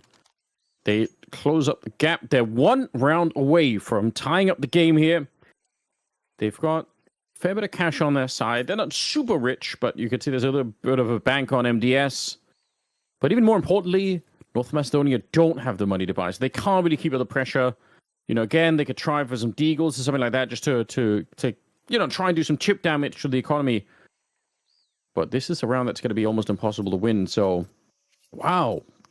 You know, just from a blazing hot start with 8 kit dropping multi-kills left and right into this way more questionable North Macedonia. Where have they gone? This is looking very positive that we could be talking about Belarus taking this map.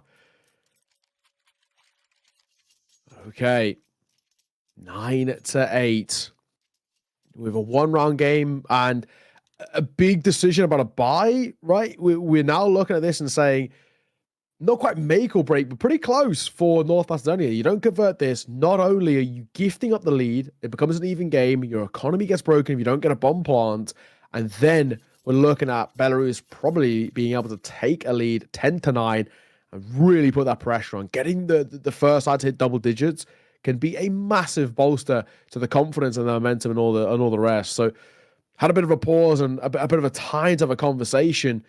And now it's something that North Macedonia have to see over the line. And for me, I'm looking at too high. The IGL, the caller, the guy with maybe not as much experience as the others, but the real mind for the game. He's got to try and find these gaps in the Belarus armor. And basically, they've got to stop feeding Lollipop because he's come alive in the second half. Yeah, you're right. I mean, that is who you're going to be looking for, right? If that's the kind of the downside of being the in-game leader, is people are going to be looking at you saying, what is the next move? How can we get out of this one? 1 minute and 40 seconds. They are quick, in other words, outside of the B-bomb site. ZNX setting up. He's ready in case. Not quite going to be hitting that shot. There's a little slightly wider peak than he was expecting, and there's no slowing this down. I love these. Fast to the B-bomb site. It usually is very effective, although Senka has been having such a rough game. This is a great time for him to pick up a double kill. Nicely done on him. I'm going to credit him with most of this round because, again, he had 3 kills before this round. Now he's up to 5, but it's so important to stick around mentally in a game all the way to the end because sometimes you can just have 1 or 2 rounds where you make the difference, and this was his. So, yeah. Well done. That's true. Another great hold coming through, and they kind of especially needed it as well. Masval falls early.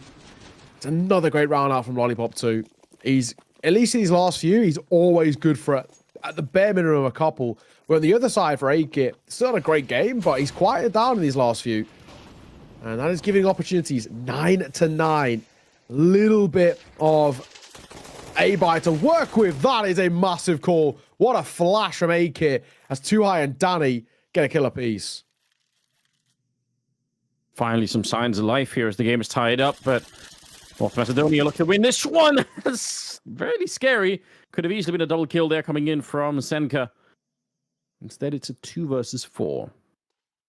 Masval in a potentially interesting position here. If he can sneak around, especially because the bomb is actually coming back. Oh, if he was a bit more patient, I think this is his round, but he was going to get traded no matter what then. So, ZNX alone, I think any chance for recovering the round is probably done. So, first sign of life, I think, in the second half here out of the North Macedonian side. And kind of about time. We've been waiting for it. It's true. It is true. I mean, it's a weird one to take. It's like, another decision to force, but this one was even worse than the prior. But, you had one rifle and a few upgraded pistols, but it's a beauty of a pop flash from Zhikosh.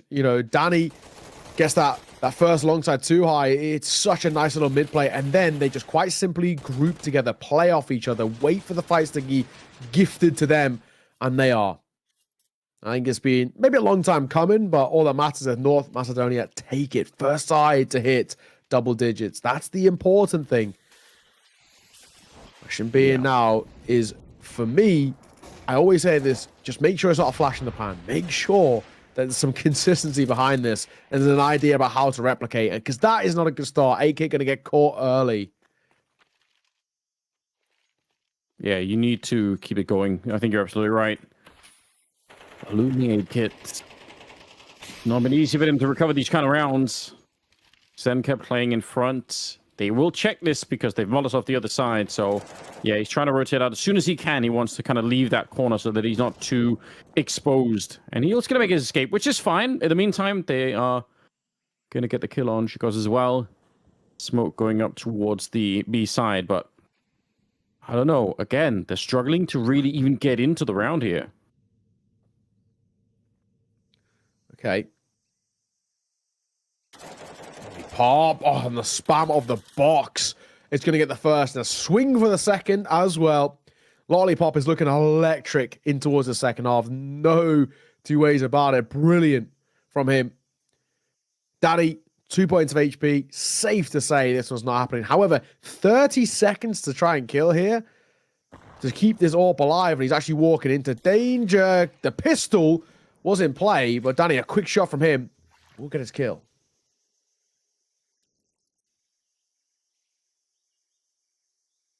Trying to hold on as much as you can. There is a chance, I think, that Senke can get here. If he kind of runs for it, he might be able to, but time is running out in the round, and either way, it will be Belarus tying the game up once again. So 10-10. They don't have a lot of money on the CT side. Maybe a little bit more on the North Macedonian side to play around with. So I don't know. It's impossible to tell who's going to be coming out on top. We're nearing the end of the map regardless. So yeah, it's a real open question at the moment. Who's going to be walking away with it? We were talking about Lollipop earlier, kind of coming back into it. He's up to 20 kills now. So he definitely is having another great game here. This is, I don't know, their chance to just make this a quick and easy one is definitely, it's been and gone. I'm glad we're getting a competitive one as well. We have a couple of close ones, and it's tough to kind of really build up a narrative about both of these two countries. But now, if this is us probably expecting both of these guys to make it to playoff, I think that's more or less guaranteed. They've got a forfeit actually in their group. I think Bosnia and Herzegovina haven't actually played most of their games. So, and they're in a group where it's a small group. Top 3 out of 4 make it out. So both of these should make it. And it'd be cool to see what they can do in playoffs. If this is the level they're putting up against each other here and now, numbers advantage. North Macedonia. Jakosh is low. Too high is dead. Instantly taken down. Easy enough there. Shikos is already tagged up quite a bit. Bombs being planted here. 8 kit. Can he do anything with the AWP? He's already being put under some pressure and dropped quite low. This is already good work. They don't have any more grenades to get rid of him. That's the only thing that sucks. But other than that, we'll see if they can find another couple of bullets against him. He's really fast on that one. Taking down Masval. Now he's ready to peek again. He lines up and takes down MDS, and they're going to be able to take the round. And again, it's aid kit that's really making the difference for them here. Yeah, big time. Needed a hero. Like I said, he's been a little bit quiet on towards this T side in the second half, but it wasn't that round. A nice double that comes through that bails them out of what looked like a pretty dire time. I mean, we were talking to Mazol get those 2 kills in quick succession, and it felt like it might have been done and dusted there and then. And a nice little see off by Danny tail end. 11-10. Only the one round in it, but the most damning thing about losing that for Belarus is what it's done to the recon. No buy here, really to work with. Interesting that Senka's buying half armor with the ESP. I don't know really why. Yeah. Unless they're opting for a force. That's what I was thinking. Yeah, if you are buying half armor, there's got to be some intent behind it. And the intent is a force buy. This is all chips to the middle of the felt. This is the all-in call on the poker table. You lose this, you are losing the match. Quite risky, I've got to say. Especially because they did such a good job of coming back into it. But if they don't win this one, then, yeah, they're kind of giving the game over to the North Macedonian side. So potentially quite risky. Got the 2 MP9s, the FAMAS, the M4A1, and the 5.7 on Senka. Mid control, not anywhere near to be seen here for Belarus. They just don't have the utility to that you normally need to fight for this. So no surprise. North Macedonia going to be able to pick this one up, and they will grenade everything they can in the middle. They just don't want to be shot in the back at any point here. So making their way towards the donuts with the bomb.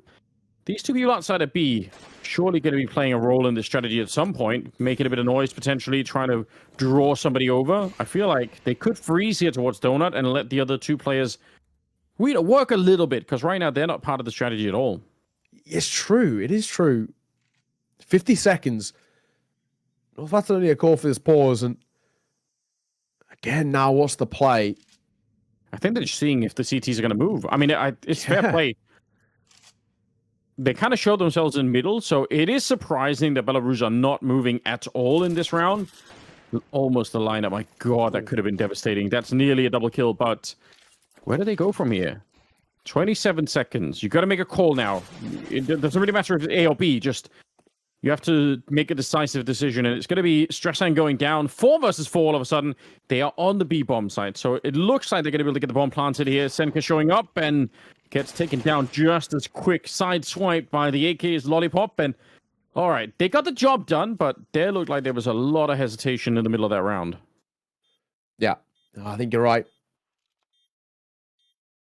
This one, a non-starter in the retake. AK's got to stay alive, but however, this is risky because you can lose your head like that in a rapid fashion. They absolutely needed that AK. They had to have that AK in towards the next round. The fact that they don't, that might spell the beginning of the end. That might spell what we could say is this being potentially done and dusted. 12. Yeah. Match point for North Macedonia. It's been a close game. It's been a great game. But I think this one is probably done here. Belarus, they upgrade to a FAMAS. As a small little stuff like, just keep your head tucked. Don't even need to fight here. Oh my God, he'll get it. If Zhirkosh is looking his way, though, that could have been risky. But yeah, all in all, 11 now turn 12. And while it's been a close one, I think that strong first half has just been the foundations enough for North Macedonia, even in their ruts and their slow periods, to still make this competitive. Scary scenario here. I don't know, like this was that buy from Belarus is potentially going to be one that they're going to be rethinking in the future, unless they can turn it around here. I guess if they force out this one, and they obviously have, then maybe they can still get this one into overtime. But all of the advantage is with North Macedonia in this one. Some damage coming on through as well. It's not bad at all. And again, they seem to be quite happy with just kind of waiting it out.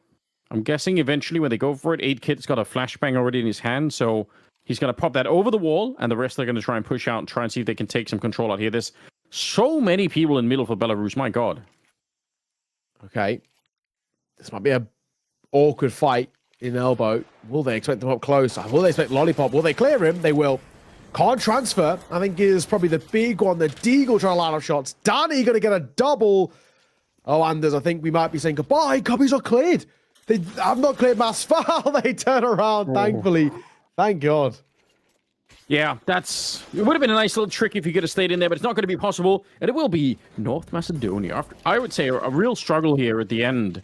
It started well, and it kind of ended well.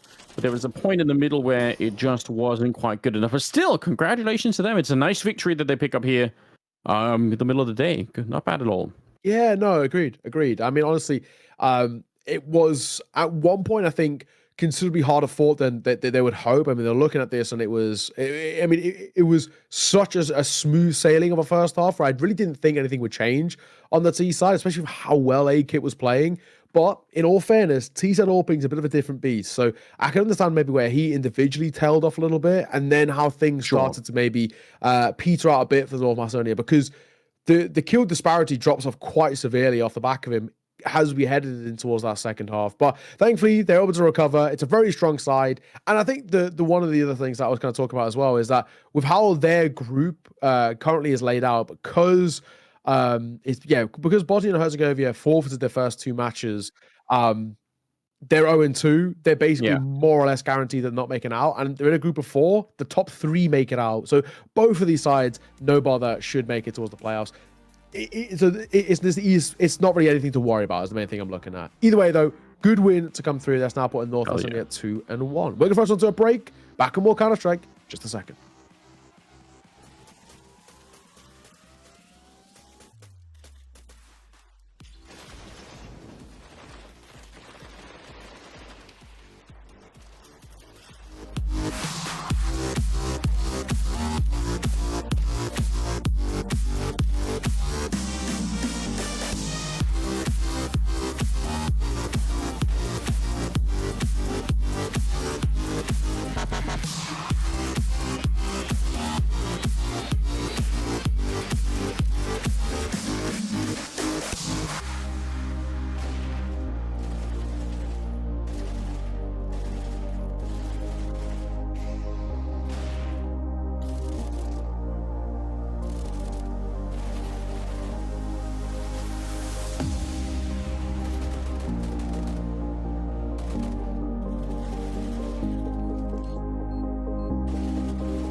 going on, my friends? Welcome back. No rest for the wicked here, as we got more Counter-Strike action on your screens. We just finished, honestly, a pretty close game, in all fairness, between North Macedonia, where they just at the tail end were able to beat out Belarus. But there was a bit of a comeback that was on the cards, at the very least, for a moment for Belarus. But in their first actual game, they got 2 forfeit wins.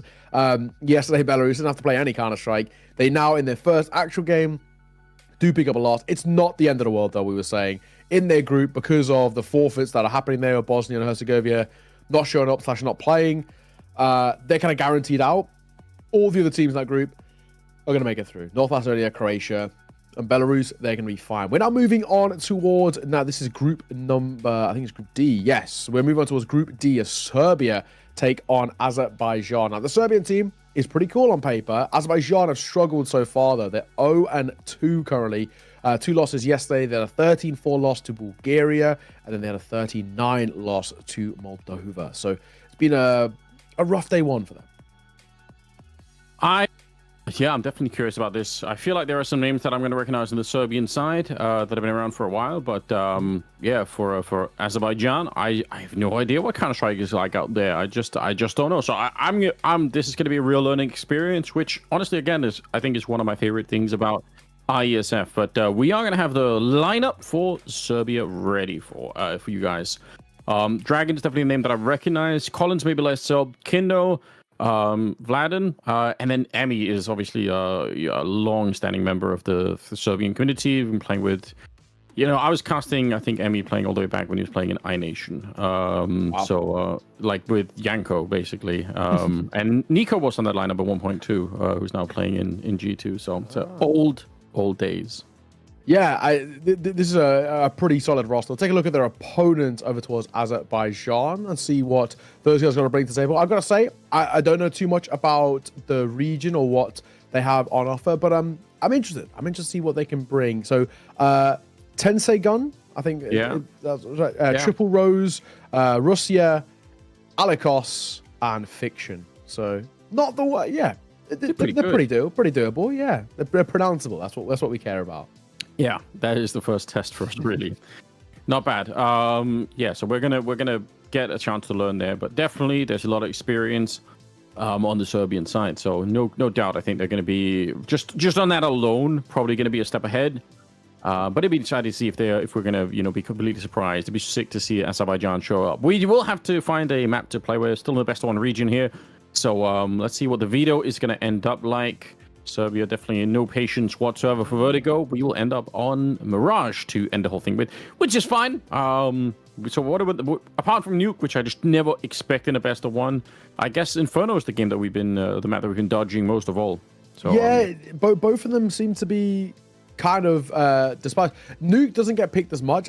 To a degree, though, I can kind of understand it. I think for me, I always say that Nuke's the best map, and I think, generally speaking, it's one of those maps that most people do like. The reason why it doesn't get picked is just because there is such a vast difference between playing this as a pug and playing this as a team.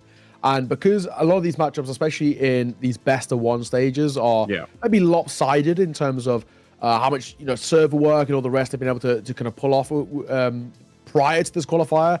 I think it's actually where the puggier teams or the teams with less experience or maybe less big-name players or the rest don't want to risk it. I'm so certain that when we get to the best of threes and when we see the playoffs and it's the big teams with the big players and the rest, I'm sure Nuke gets picked in just a little bit more. It's a map in which is at least floated, but a lot of teams actually like it as a bit of a perma pick. It's been at least recently getting a real resurgence in the vetoes and all of the rest. But touching on something you were talking about earlier, when I look at this, the Serbian side, very, very talented. 4 out of 5 of them play under the team called Partizan. Previously, before that, it was kind of like the iNation guys, basically. But Emmy, Collins, Kindo, and Dragon have played together for a while now. With basically them can be in here, there, and everywhere. And then, of course, the 5th on their team is Roger. Roger's from Croatia. And I'm not actually, I need to check. He might actually be on the Croatian team in offense. They've got Choiv coming in. Choiv is a real legend of that Serbian scene. He, in the same way you're kind of talking about Emmy being around for a long time, same with Choiv. He's been around for a while now, playing in a variety of different teams. He's only quite young, in all fairness, but I feel like I've been seeing this guy for at least the last kind of 4 years in and around kind of the tier 2 side of things. And he also at some point coached as well for a little bit too. But He was a bit of an Okay, I-Nation regular. Then he came over to UKCS, played for Team 7am for a little bit. So yeah, good player. Well, here we go, off to the races, and so far so good. A couple of good kills coming in on the Azerbaijan side. Fiction waited all day for the chance to get that shot. I love the trigger discipline. That's very hard to do. Now, you'll get traded, and Emmy is still alive here. 1 versus 2, but trying to put up a little of a grenade, trying to see if he can maybe just win this duel. Doesn't quite know necessarily where Alikos is, but he's going to find out right about now when it gets a bullet to the face. That's not how he wanted to find out at all. It will be Azerbaijan to pick up the pistol round. Nicely done. Yeah, nice. Honestly, they just play that perfectly. It's a little bit of an aggro play coming through from Serbia where they go for a nice, simple A-pop. They try and spit it out for a bit of a palace dive, and it just doesn't get any legs behind it. Azerbaijan win out their aim duels, make sure they keep the numbers in their favor, and quite simply, give themselves the perfect sort of start to what is a matchup where I think even they'll admit they're coming as the underdogs here. So for Azerbaijan, this is important. CT side, get a buy coming through with the double M4, the double MP9, and a FAMAS to round it out. Not the best util over towards the CT side, but it could still be a little concerning. Serbia opted for a force by on the T side without the bomb plant. They can only wield, at best, a MAC-10 and a few upgraded pistols. Not bad at all. Dragon going down from us, a little bit too much to handle. Bomb is being planted here, so it's kind of mission accomplished for Serbia. At least they get a little bit of extra cash on the side. If they could do a little more damage, I think it'd be even better. But the rest of them are Tech 9s here. In a 5 versus 3, it's hard to hold on to this round on the T side, no question about it. The smokes are fading, and the Tech 9s aren't really doing enough, not even close to it here. Collins inside of the smoke, but he would need to stay alive for a real long time to even start to become a problem. Not going to happen. They will lose nobody on the CT side. Honestly, I thought that was going to be a little bit of a better round. That's a little bit disappointing for Serbia. I think doing some damage in that round would have been important. Yeah, the bomb plant is nice, and it's good for silver lining kind of situation. But without the kills, I don't actually think they can actually properly buy into the next round regardless. If you get a bomb plant and a few kills, you can tempt a force buy because of kind of the kill bonus. But no, they're actually going to go back in, or at least Dragon is, as he's picked himself up a Galil. But he might be a bit of a hero Galil buy. This is something that's actually got a lot of popularity recently. With the Galil only be 1.8k, even if Serbia loses next round, he can actually just buy kind of back into it, that and half armor. So it's become quite popular now to have a few upgraded pistols and one slow, lower tier rifle, which basically just gets shuffled, traded hands, and the rest. A good 2-0 start. That's by Jean. They had what seems to be a pretty rough opening couple of games, but they don't look bad here so far. No, they definitely don't. Playing with some confidence is absolutely key. Collins will find a Deagle headshot. And we'll see what that can bring. Fiction has to be careful he doesn't go down because it would leave his teammate alone in the bomb site. So, doesn't look like it's going to be the problem here. Ladin going to be able to take 1 kill, but making a fair bit of noise, failing to jump on over. So, I think Fiction has a good read on what's going on down there. Just realizing, yeah, he's kind of escaped. Oh, and he's going to catch him right at the end. Good timing. Fiction, I think making some good choices. He had that trigger discipline in the pistol round, even though he got the 1 kill there. But it's the kind of thing where you think, okay, like here's somebody who understands how to play Counter-Strike. Good follow-up there with the FAMAS. And that's it. It'll be Azerbaijan on the board with 3-0. I am officially surprised. I am as well. Especially, and this is the thing where you can't always judge just things on paper. It's one of the things why I always value somebody who kind of maybe works in the scene in their eye test rather than maybe what stats on paper say, for example. I always think you can get a really good indication about what a team's actually like. You have to see it first. And yes, while the start of yesterday's qualifiers may not being good, they're looking pretty solid right now. And for Serbia, they're a side who they were there last year. They're a very competitive region. Have been for a long time, and so far not the easiest run of things. Spam just on the edge of window there. We'll get one through the smoke as Kindo kickstarts things in this round. The first gun round, the first true gun round for Serbia. Starts well. A little bit of a kill there. Oh, they keep going on. This is actually really interesting. Serbia struggling quite a bit here at the beginning. That should have been a shot with the AWP. Oh my god, the follow-up from Kindo. That is wild. The second shot was just out of this world. brings his team back into the round. Now, here's an awkward fact. The bomb is in the A apartment. They have B under control, which means it's a really long run for Emmy to get there. It doesn't seem like, obviously, we can tell he could pretty much knife out the whole way and won't be stopped, but he doesn't know that. So it's hard to run that long and just sort of confidently say, okay, we're going to be able to take it. If he dies, the round is probably over. So Alikos is nearby, and the only job Emmy has is to not get traded by him as he's trying to make his run through here. Gonna go and check it out. Vladin's on the other side. He's been waiting here the whole round. Okay, bomb is secure, and it's going to be planted. The Molotov might kill Emmy. Oh, they just get it, but the bomb is planted, so the round is back on again. Alikos trying to see if he can find Vladin out in the open, and he gets the headshot. And Azerbaijan, they will win the round. I just can't believe what I'm seeing. This is sick. And I can't believe as well, considering how it started. The opening parts of this round looked really good. They found one on the smoke here, which gives them space, and a second off the back of it too in this kind of initial push. Kindo looking great individually, and somehow, some way, they've made this round stick. It's a really good clutch as well. Crisp aim coming through, but all in all, a 4-0 start. Azerbaijan are really making us maybe, doubt Serbia to a degree, but have a lot more respect towards Azerbaijan. I really thought this was going to be one of those kind of matches where I come in is quite one-sided, especially name value-wise. The Serbian lineup have all played Counter-Strike for years, most of which together, in fact. And the fact that 4 out of 5 of them are on the same team currently, you always just think that they're going to be the most dominant force. But I'm pleasantly surprised. And this is what we want. We don't want every match to be just an absolute slaughter, because you don't really get anything fun to watch. Dragon. Oh, he'll deliver for the first, and Kindo will get a second as well. Not bad, as they're actually all combining now, Serbia. They're finally, taking the foot off the brake, and they're flying into fights. Yeah, it's really about time. I mean, zoom out a little bit, and it's still kind of early on in this game, so I don't want to get too panicked on behalf of Serbia, but still, yeah, it's about time they started to step it up just a little bit here. Bomb being carried on over. Again, the A-bomb site's in full lockdown from the Serbian side. They have all the control they need. They're going to re-smoke towards the jungle. Or towards connector, I guess. But Molotov in there. And Kindo has a player locked in the corner. I don't know if there is anything that's going to lose them this round. Flashed into the corner. Yeah, they're so sure that he's going to be there.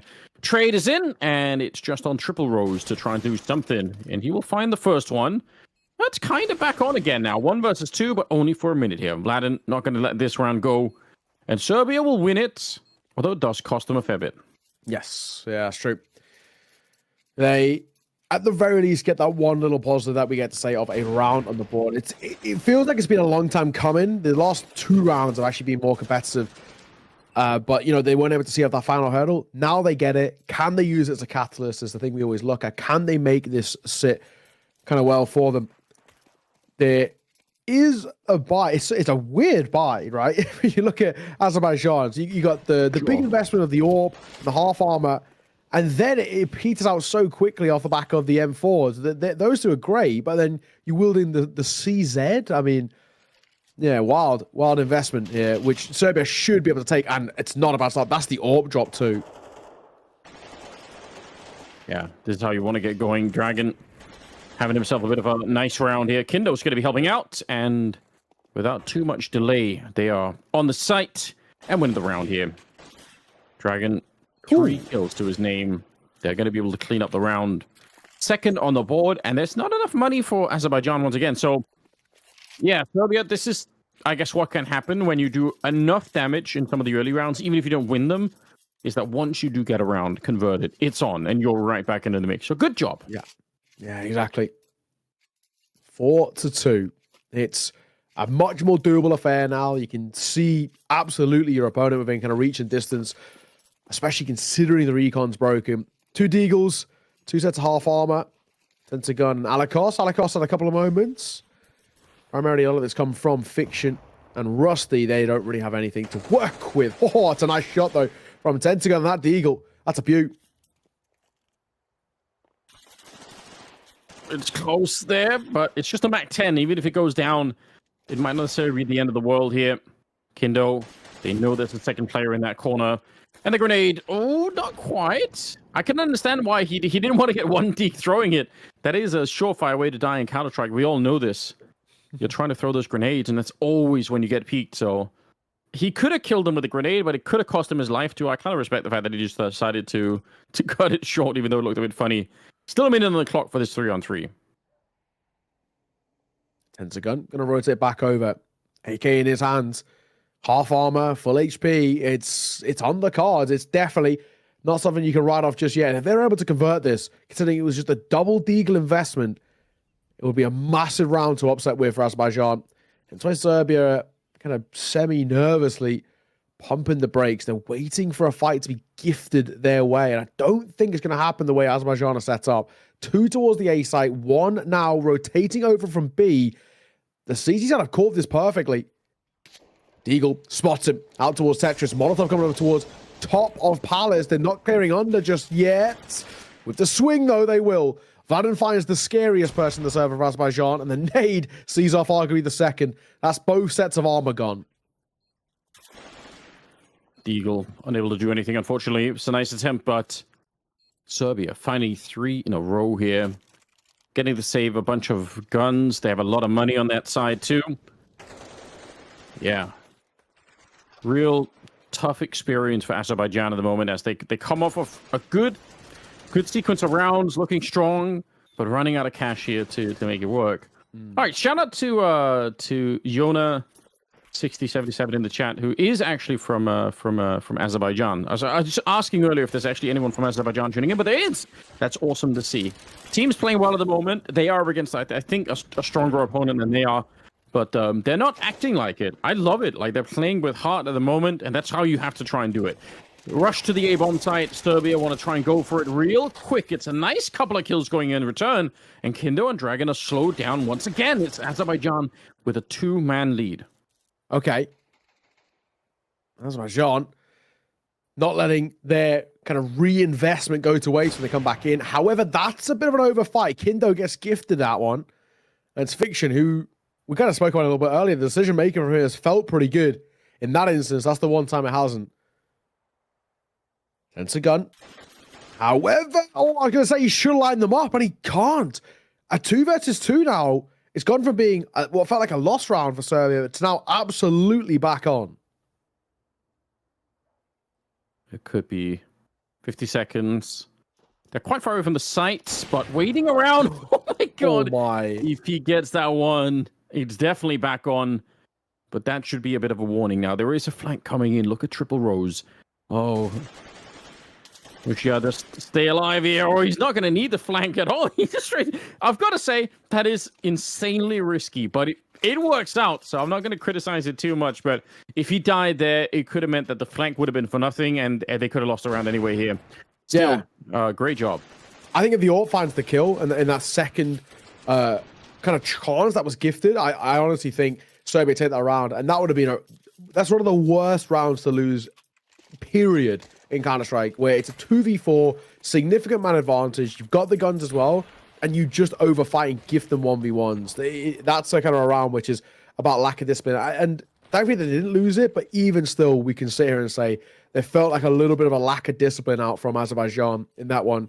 Very, very janky in some sense. Collins and Kindo, oh, beautiful. What an entry on towards the A site.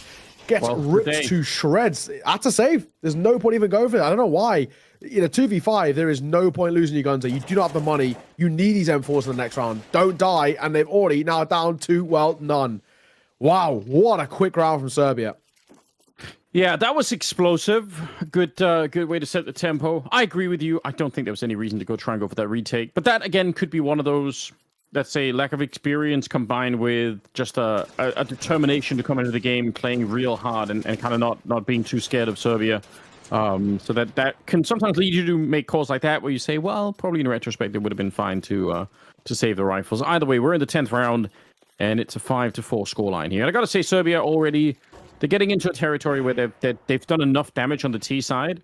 Yes. If they win this round, which they should, then it's kind of on. Collins not going to get punished for holding the grenade for that long.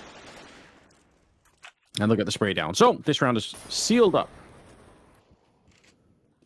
Collins holding for a swing to come his way. He won't get it. It's not going to happen. None of this one.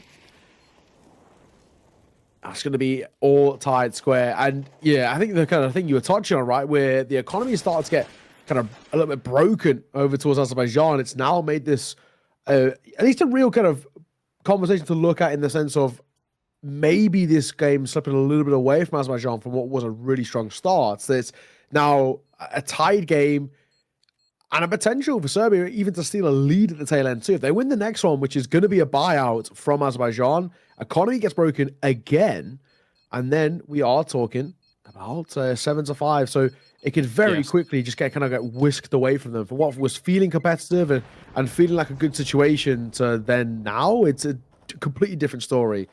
So yeah, 5-all. I think honestly, as recoveries go, that's not bad from Serbia either. They were looking out of this for a while. Yeah, it is a good recovery, and I agree. There is a straightforward path here for Serbia to kind of recover the game in a big way.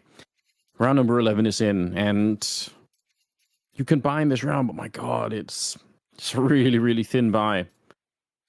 Still, they've been playing kind of fearless Counter-Strike on the CT side right now, so yeah. I respect that quite a lot from the Azerbaijan side. It's so hard when you're up against a tough opponent to kind of forget about that fact and just kind of just go for it.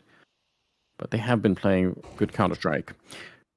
Bit of a different strategy coming out this time for the Serbian side as they are looking to hit the B-bomb site. Triple rows, that is an almost unwinnable position. Oh, but actually, he's going to get to stay alive. I don't know how. Normally, if you jump like that and they're already rushing in, you're going to be dead. Kindo waiting around. Colin's going to get blown up, and somehow Triple Rose is still alive in this round. No idea what's going on. That should have never worked. I swear, if you're the truck player and you're not ready as they are that deep in, you probably are going to be dead every single time. But this time wasn't one of them, and Azerbaijan win the round. I'm shocked. This is, honestly, this is not going the way I definitely had in my mind. I mean, I honestly thought Serbia were going to come in towards this one and make it look quite easy. They are being made to work for this considerably harder than I think even probably they expected. They maybe even came in a little lackadaisical, and they're getting punished. There's the guarantee of the barrier of a tie. There is a reinvestment back in for Serbia, which is fine, but Azerbaijan are playing good Counter-Strike on the CT side. They're playing off each other well. They're trading well. There's a good support for each other. And just quite simply as well, when it comes to some of these 50-50, head-to-head Angels, they are the crisper side in a couple of these occasions. Rusty in particular, as somebody who's kind of impressed me this last year, when he's been called upon, he's delivering. Yeah, good work. Even 6 isn't bad. You get up towards 7, worst thing in the world. However, the opening 2 fights go the way of Serbia. A little bit of a jump over there from Dragon. Ready to fight. What a spin around. Nearly a 180 to take down the player at the ticket booth. That was some stunning precision. Nice triple for him. And obviously this round is on lockdown as Dragon will take the 4th one. Quad kill for him at the end of it. Tied up 6-6. And again, impressive work for Azerbaijan, but I think Serbia, they did plenty enough in the first half. 6 rounds is pretty good on the T side of Mirage. I don't think they're going to be too worried. Yeah, this shot here, that's so sickening. Well done. Yeah. But that 180 towards ticket is kind of ridiculous. 6-all, though. Definitely not what I assumed we were going to get here. Definitely not my expectation. Like I said, I genuinely thought this was going to be a pretty one-sided one, and I'm thoroughly pleased to see Azerbaijan coming towards this and kind of show how good they can be. With yesterday's games not going in their favor, I thought this might even potentially be more of the same, but it's not. And this is now where, at least to a degree, things can change a little bit. 0-2. All they need is one win, and for maybe a loss to go the way of Moldova, and you never know. They can maybe on round difference make it work in their favor. Not a bad find. Rusty will get caught by Emmy. Triple Rose trying to move forward here. Kindo started to get in position with a USP, but unable to land on anyone. They just kind of all dove in towards the jungle, so they're hanging around there and in the middle. They've been slowed down and already tagged up a fair bit. I think it's very hard to get out of this round again. Ducking on through. That is one hell of a shot. That's the one way they can get out, kind of. Stealing the USP. 10 bullets left. Not going to get to fire a single one. As Kindo, very, very confident. He's been lights out as well with the mechanics, yeah. And you're right, that is the bomb there. Triple Rose will keep it alive for his team. Fiction can't do much. He's kind of in an awkward position here. And he's moving forward into it. The dualies! How did they not win that fight? Now it's just Collins left. And they're going to go to the B-bomb side, which is exactly the opposite side of where he's at. If he runs, he might just get caught here. Oh, I can't believe they got back into this. Triple Rose, an absolute hero. Look how low they both are. But they could get a fight. Oh my God, Collins, he's not looking. He's surely dead. Surely. Spotted and dropped. I cannot believe Azerbaijan have taken this round. How? Crazy. How have they done it? With 18 HP as well, combined between the final two at the end. I mean, that is a ridiculous, ridiculous round to be taking. I mean, some of these shots are just miraculous. Triple Rose kind of putting Azerbaijan on his back in that one. And wow, they've now got that round taken. They didn't even need a bomb blob. They can come back into a bye. And it's for Serbia. Well, Serbia have chosen to go for a force. Not even that. They've been forced into it. They've chosen to do it. And it's quite risky. Lose it. And Azerbaijan could even go all the way up towards 9, which is a 3-round buffer. That's a good start, though. Going 1 for 1 isn't bad. No, it's definitely not. I can't believe it. I really can't believe what I just saw in the pistol round there. That was a lockdown. That was Serbia just walking away with it. No problems. A chill round for them right up until the point where it wasn't. Bombs planted. And Azerbaijan looking to take round number 8 here. And they will. I don't think there's any point in Serbia throwing away what little they have. Just keep it into the next one. So a 2-round lead, Azerbaijan. I mean, again, we can only say it so many times. They've really impressed me today. And the force bite, unsuccessful, will, like I said, mean there's something now to work with for Azerbaijan with a buffer zone, but also on the other side as well. For Serbia, with 3 saved, they might be tempted to kind of once again force buy. It's something that I've seen happen in the past, especially sometimes you see it within kind of the tier 2 EU scene where they go, right, we're going to force buy again in towards this and try and, utilize what we've just saved and go for something more. They could also just low buy and hope that armor is enough and just shuffle the weapons across to somebody that's full. And that seems to be where they're going with this one. But Azerbaijan, 8-6, coming towards this next round here, round number 15, again, they're expected to win it. So if they get up to 9, that is a really comfy little lead to kickstart on towards this T side, and where we have to once again question what is going on towards Serbia. Yeah, here we go. No brakes on this one. Straight into the B-bomb site. He's actually jumping and shooting with the Galil. They're so crazy, but it's working out for them. They're on the site. Up close as the 5-7, and Collins will at least get 1 kill there. Bomb is planted right away. Relentless aggression coming out here from the Azerbaijan side, and they are cleaning up this round. Emmy's the last man standing. Now he's going to get that one and pick up an AK, but they're right on top. He sprays down a second player. Does he know where Alikos is? I don't think so. So Emmy maybe a little bit of a disadvantage. Shot in the back of the head, and it will be Azerbaijan with a 3-round lead. My God. 3, I really, again, like I didn't expect this. And if Azerbaijan are to take a win here, it then starts to really change the narrative of Group D. Bulgaria 2-0, they're a lock-in, a shoe-in to finish first.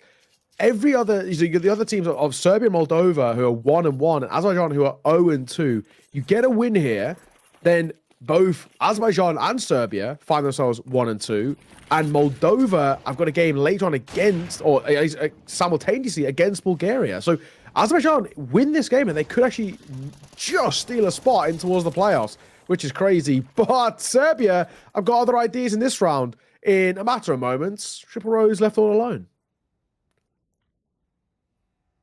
It's about time here. Serbia gotta bounce back. Gotta find a way to do it. Triple Rose. I mean, it's a long time to be waiting. I feel like a minute and 20 seconds to try and linger around the map just to save an AK. Doesn't look like Serbia are hunting him too badly at the moment, but I'm sure they're going to get bored eventually. To be honest, I don't know. Around like this one, if you can get a couple of kills here, you can do some damage to the CT economy. Just might be worth it. I doubt you're going to be allowed to save the AK anyway, so we'll give them the benefit of the doubt. He's walking around up on the scaffolding there. It's going to be Dragon just out in the open, absolutely fearless. It'll be the op to take him down. And it's Serbia to win another round. Okay. So Serbia, far from dead and done in this one. They've still got at least something to offer. I mean, granted, it's still a bit of a recovery needed. 2 more rounds in the hole, but Azerbaijan, I think losing that one in that fashion, they might have a little bit of an awkward investment situation. They are going to hero AK this, though. And they're actually going to go for a, force. I was going to say, they all actually join it. So it's just a one rifle to work with, but it's a force across the team. Not a full force if you're Rusty and Tentagun, but then a full force if you are the other 3. Maybe a little bit of a weird decision in terms of the econ. But Azerbaijan, big risk and a lot of pressure on Alakos to kind of try and dig them out of the hole of this one. Vladden already realizes one of them is down. Indo helping out his teammate. Nice shots coming out from the Serbian sniper. He'll be Fiction alone. Tech9 and already found out. So some very, very decisive back-to-back rounds here for the Serbian squad. It's going to help them so much with the money. A question of time now before they find Fiction. But yeah, they're going to be filthy rich on that CT side. They are. And they're going to have all the choices now about how they're going to try and not only get back into this, which they have making it kind of that one-round game, but actually more about how do we take this lead, how do we build upon it, and how do we actually close out this map in our favor. Because for Serbia too, I think if they are to lose this, they go 1 and 2, which would join Azerbaijan, in all fairness, and then also most likely Moldova too, who are currently losing to Bulgaria. And you just don't want to risk it. You don't want it to come down to round differential or head-to-head or anything of the sort. You just want to confirm things in your favor. Kindo, shot for the smoke, a little bit of a fortunate one, and it does deliver. Tentagon gets caught. So already a bad start here for Azerbaijan. This low buy round, I don't think it's going to count to too much. But yeah, for me in that previous one, though, it felt like quite a wild decision to go for a force anyway. It's something I'm not a huge fan of when it's just a hero AK. A Dragon, beautiful 2 kills to his name. That's it. God damn. Yeah, he's out hunting. To be fair, he's got 17 kills, so it's like a competition between him and Kindo at the moment, who's at 20, who can reach the top. They're going to tie the game, and we're looking at 9-9, with, again, a disgusting amount of money on the Serbian side. So they're still up really, really nicely to finish the game strong here. They're on the CT side. I don't know, it's looking very good. It is. It is. It's a nice shot here as well. Collins, it's an open angle and kind of an exposed one, so you have to be pretty confident to be playing there. And his shot say he was. We are even. 9-all. 2, games in a row with pretty even, where both sides are making a good little push to try and take it. I think maybe this side of the bracket or this side of the qualifier, the East Europe qualifier, might be a little bit more evenly matched and spread in terms of the teams. A slow hold. Actually, I say slow, but Fiction is pretty aggro trying to play up close towards apartments. That is a very decent grenade. Smoke on top. Fiction kind of had the right idea. It looked to me like he wanted to stick around and try and get that done. Even though he was low from the grenade, he's still able to win the fight. Oh, and he gets the headshot on Vladden. That's so sick.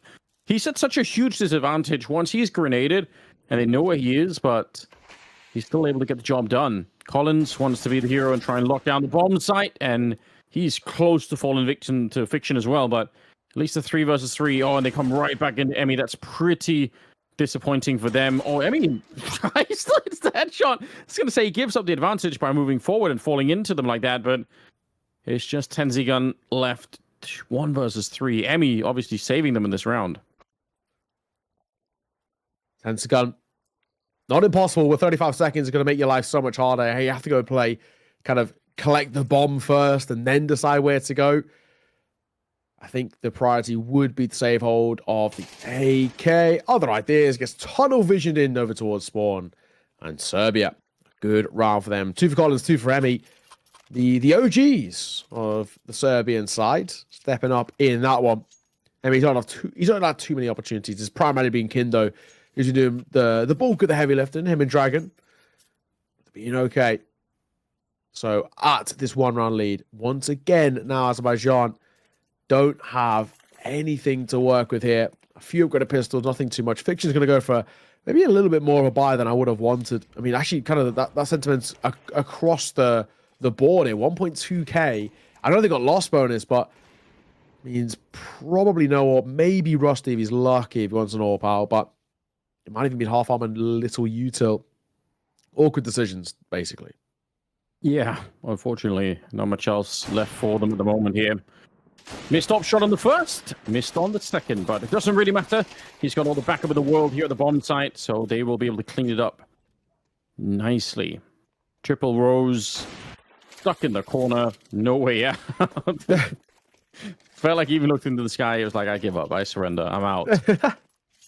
I think he was expecting him to like jump off wood, but yeah, he's looking to the heavens where he was very quickly going to go and join in the sky. Obviously, 6 feet under, 11-9, 2 rounds ahead, 2 rounds away. Serbia. It's been much harder than I think they would have assumed going in towards this game. But oh yeah, the main thing I think, and this is kind of how it always comes down to, is just making sure that it goes across the line. It doesn't matter how we get there, just the fact that we do get there. We reach the final destination. The journey, who gives a damn? I know that's sort of against what all the prophets say. It's not about the destination, it's about the journey. Not in Counter-Strike. It is about how you get there. If you get the result, for the most part, especially in these kind of best of one quals, who cares? Yeah, and probably also they had no they had no way to know if Azerbaijan were going to be a rollover, so they might have been caught off guard. It kind of takes them a while to wake up here. So 11-9, 21st round. Dragon spots one of them trying to jump in, throws a little bit of a nade. Collins wants to see if he can put on some pressure on the other side. It's still Dragon getting the kills here. Collins going to die, and a third kill for Dragon. He just will finally get shut down, but I've got to say, he's been having himself a really sick game as they are looking to take round number 12 for themselves. It's just 2 versus 3. There is enough time for Azerbaijan to win this round, but not going to be easy to find a bomb site. Yeah. I think it's safe to say, at least in my opinion, this one feels already kind of done. This is a tough 2v3. They have no information about what the CT side setup is. And they got 40 seconds to first of all try and figure it out, then get a bomb down, then get a post bomb. With no smoke or molly, it's going to make their life so difficult, Azerbaijan. And me playing passive, gifting them jungle space if they want it. Then where? 25 seconds. The problem is Vladen back here just had to take a peek around the corner. He was also going to be able to stop the bomb side or the bomb plant from one side there. Alikos, he is going to give it his best in this one. Starts, unfortunately, with a grenade that lands right smack on top of him, so puts him at half health. That's so unfortunate, and he's completely locked in. He can't escape this position. Nowhere to run. Another grenade rains down, and he's all the way down to 18. He will get the headshot on the first one, but we need 2 more of those, and that's not going to be possible. So, 12 on the side of Serbia. Yeah, it's a tough one. I mean, honestly, getting the bomb down there is not bad, but they didn't have the numbers, they didn't have the util, and they didn't have the information about how to play that one. I don't really see there be anywhere that Azerbaijan could have won that. It would have to be a massive overfight coming through from Serbia. It doesn't happen. And it means they are 1 round away now. Azerbaijan, they've been competitive. They've actually been pretty good throughout this game, but a loss here actually does confirm that they will not be making it out of the group, where a win could have given them a chance. Bulgaria currently 12-7 up against Moldova, and round difference could have been the difference there if Azerbaijan were able to do it, but doesn't seem to be the case unless they can drag it all the way to overtime. It's not impossible, but it just feels maybe slightly improbable. That's how I put it. Nade, he doesn't expect one to close. Oh my god, he does! He swings in and finds the kill. That's ridiculous.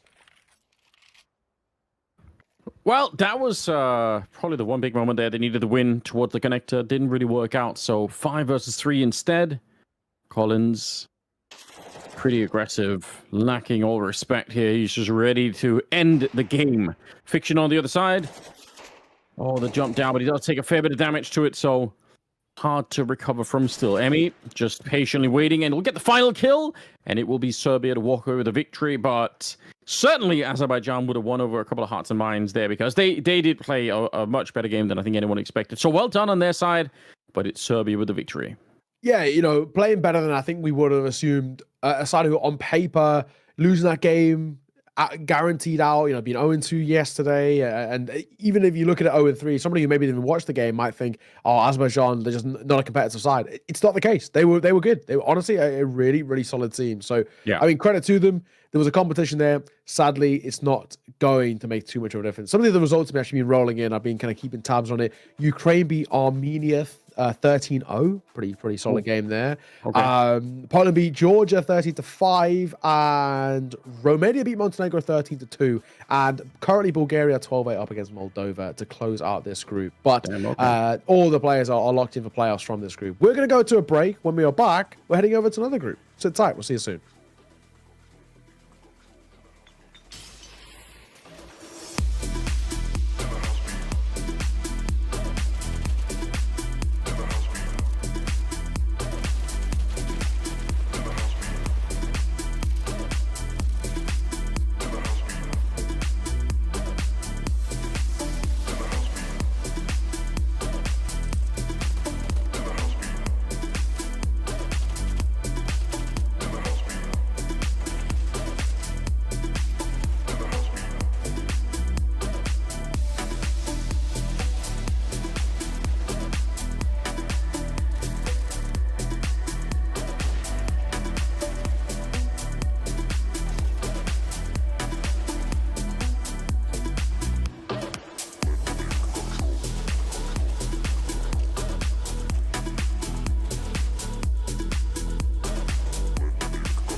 All right, ready and welcome, ladies and gentlemen. We're into another game. This time we do have, is it Turkey versus Albania? Is that right? Yes, that's correct. Okay, right. All right. Yes. I was doubted myself halfway through that sentence, but we're good to go. It's been a rather long day, but we have another couple of games coming up for you guys. So, what can we expect from this one? I mean, the Turkish squad last time around looked really good. Yeah, that's the big thing. I mean, Turkey looked so solid, and I think for me, this is another one of those games where they can just basically just showcase their individual prowess. This Turkish side, I don't think it's all kind of deep playoffs where they may already have actually a spot locked in. I don't actually even think they're going to have to really dig too deep into the strat book. I think they're, for me, such a solid team. They're a side who can kind of just fall back on individuals so more often than not. I don't think they really need to call too heavy in towards this one. And, you know, for Albania, it's a region as a whole, which has always been quite puggy. They're more than happy to play super aggro type of Counter-Strike, the same way Turkey like to as well. I think this is going to be a real clash of quick Counter-Strike, and it will come down to the raw factors of individuals and 50-50s and who's going to win the aim duels. Surely you've got to back Turkey in this one. Let's take a look at the rosters. We'll start with Albania on the other side. And I have to say, I don't actually know any of the people on this team. So I'm interested to see kind of how they compare up. We've got Faceman, Alki, Org, Zig, and... Take a label. I don't know. Take a label? Take a loud? Loud, yeah. That was a little harder, but... Call them Tigger, Tiger, I don't know which one we want to go Tiger with. kind of works. I guess Tiger's like a short one, and then I mean, we'll go with that until somebody else says something different. That's where we're going for. So, anyone in chat, if you're from Albania, let us know if there's like a better way to pronounce that. Yeah, easy.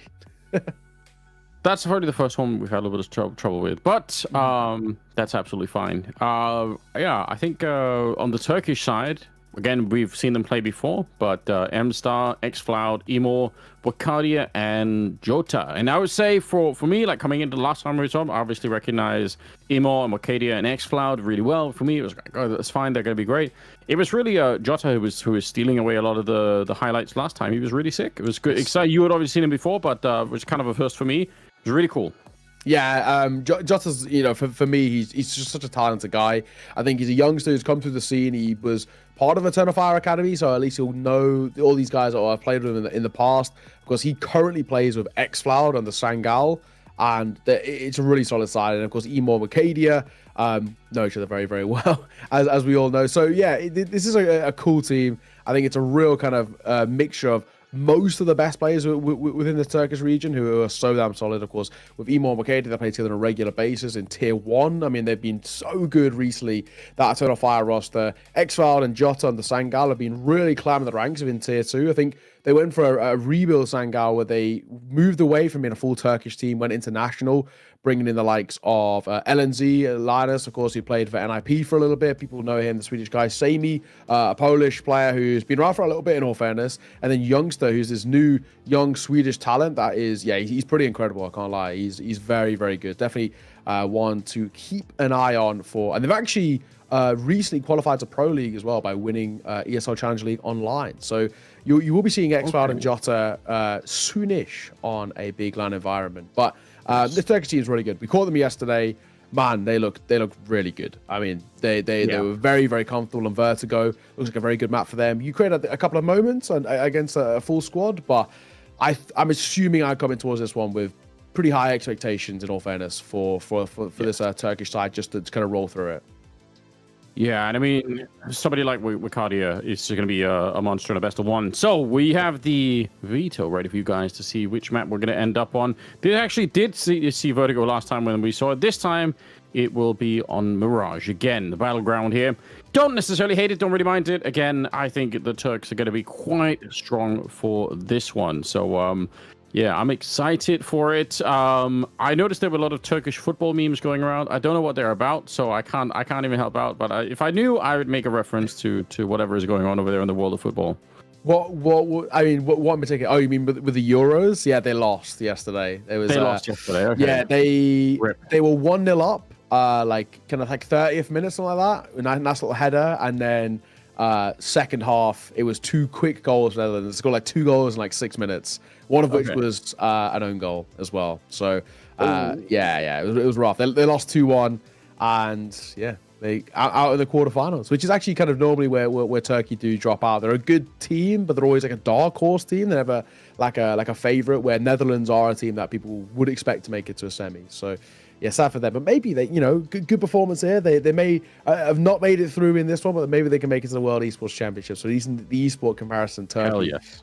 they can shine on the big stage. Like you saw, Mirage is our map. I think this is just going to be one of those ones where it is, like I say, going to be very buggy. My expectations is going to be a very quick game of Counter-Strike, where the Turkish side are going to be more than happy to take aim draws. I'm expecting Albania to be this very loose, quick style of play, which is just something that is kind of akin to the region.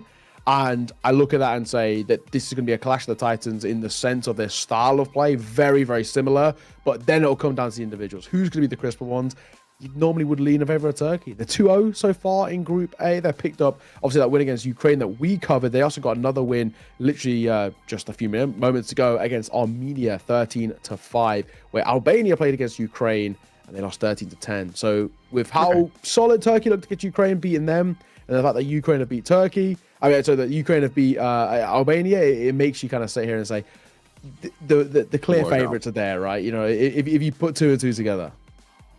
Yes, I think Turkey could go pretty far this particular season at IESF. Like, they look like they have a solid lineup. I guess the big worrying factor could be if it goes to LAN. Can they actually bring Bacardi, or is he going to be? I don't think they can. I think he's going to be at Pro League. Do you know what? Think about this. Well. I think 3 out of 5 of these guys aren't going to be here. I don't think. xCloud and Jota are also going to be at Pro League as well. So it might actually be a bit of a weird one. I'm pretty sure it really depends. If they get fortunate at what group they're in, they don't know what group they're in yet. I don't actually know how Pro League works. I don't know if you can request a group either, because there's a genuine world in which they could go to Malta for Pro League if they play group like A or B to the first set, and then fly to the World Esports Championships and come back for the 3rd week of Pro League.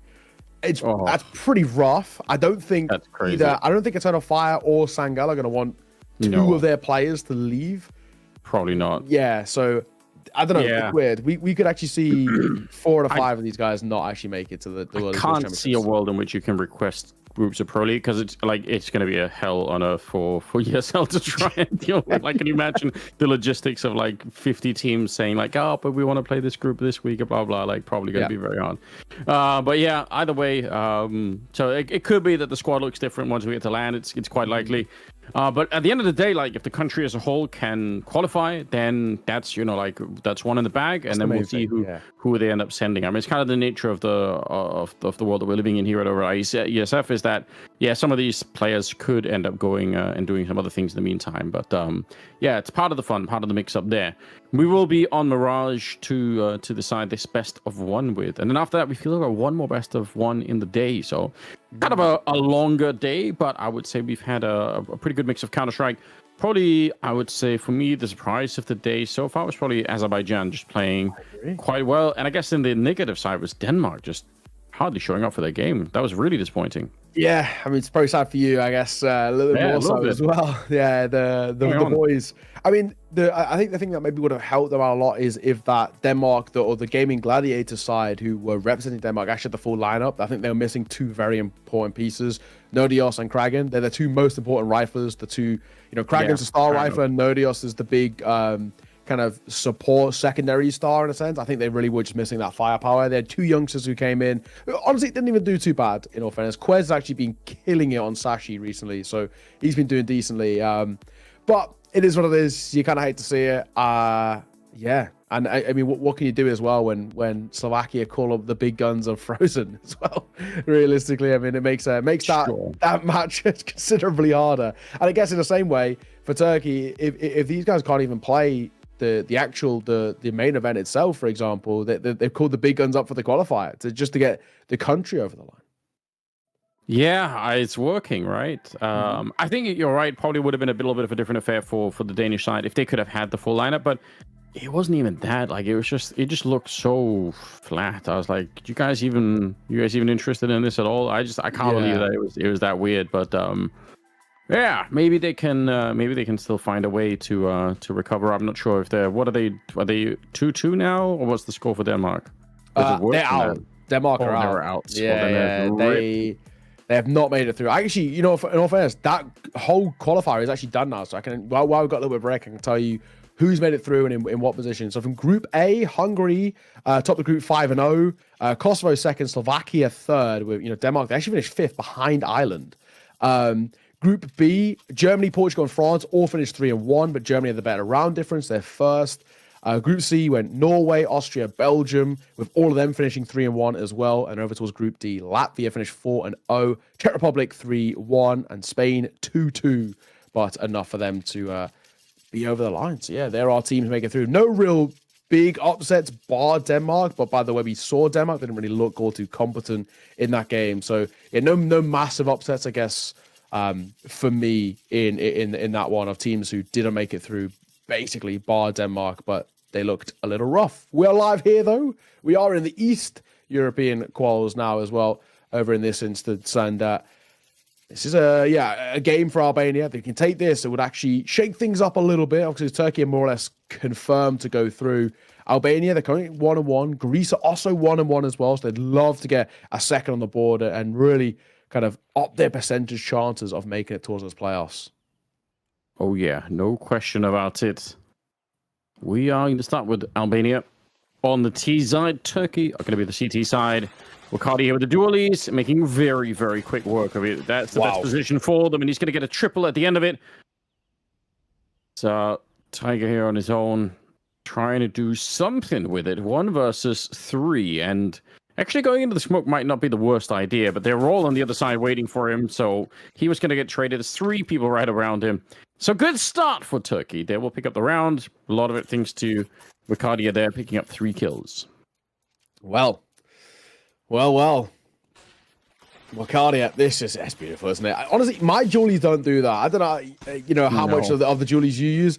Especially yesterday, we covered the games yesterday, and I saw Wakadia even on the Vertigo, same thing. He got 2 kills with them, and I was like, right, I've got to try this. There's no way I'm just this bad with them. I think I'm pretty good at Counter-Strike. I'm not like a bad player. I can't use them. I actually cannot. I don't know how people are so crisp with it. It's a baffling thing to me. Speaking of crisp, Xfloud gets his head ripped off by the Deagle, but a quick response. Wakadia for 1 and a second, and it's actually pretty quickly being put to bed here this round. Wow, this could be a sign of things to come, man. I mean, this is 2 rounds done in a minute. Yeah, not bad at all. I mean, sometimes it's good to have those rounds out of the way. They tend to drag on someone with a Glock sneaking around, hoping for another kill. This one was over and done with right away. Turkey looking to see if they can continue this through the first rifle round. Albania, they've picked up AKs, and we'll see what they decide to do. Some early grenades are coming out from T-spawn just to put a little bit of pressure on, smoking the window, smoking that top mid position. It looks like it could be ending at the A-bomb site with the early setup here. That's a lot of vision coming through. That's a 6 spray for Faceman. I like it, but the return is powerful. Another deep Molotov landing here. And Tiger in a little bit of trouble. Do they know where he is? I feel like they do, and they're going to be able to find him. Wakadia, he'll take the kill, wants to keep pushing. It's just 1 player left, and he's trapped in the corner. They know where he is. No question about it. The jump around. Oh, my God. Relentless aggression coming out here from the Turks. Oh, wow. This is something, isn't it? I mean, this is a beautiful, beautiful early start where for Turkey, they're making it look so clean. So clean.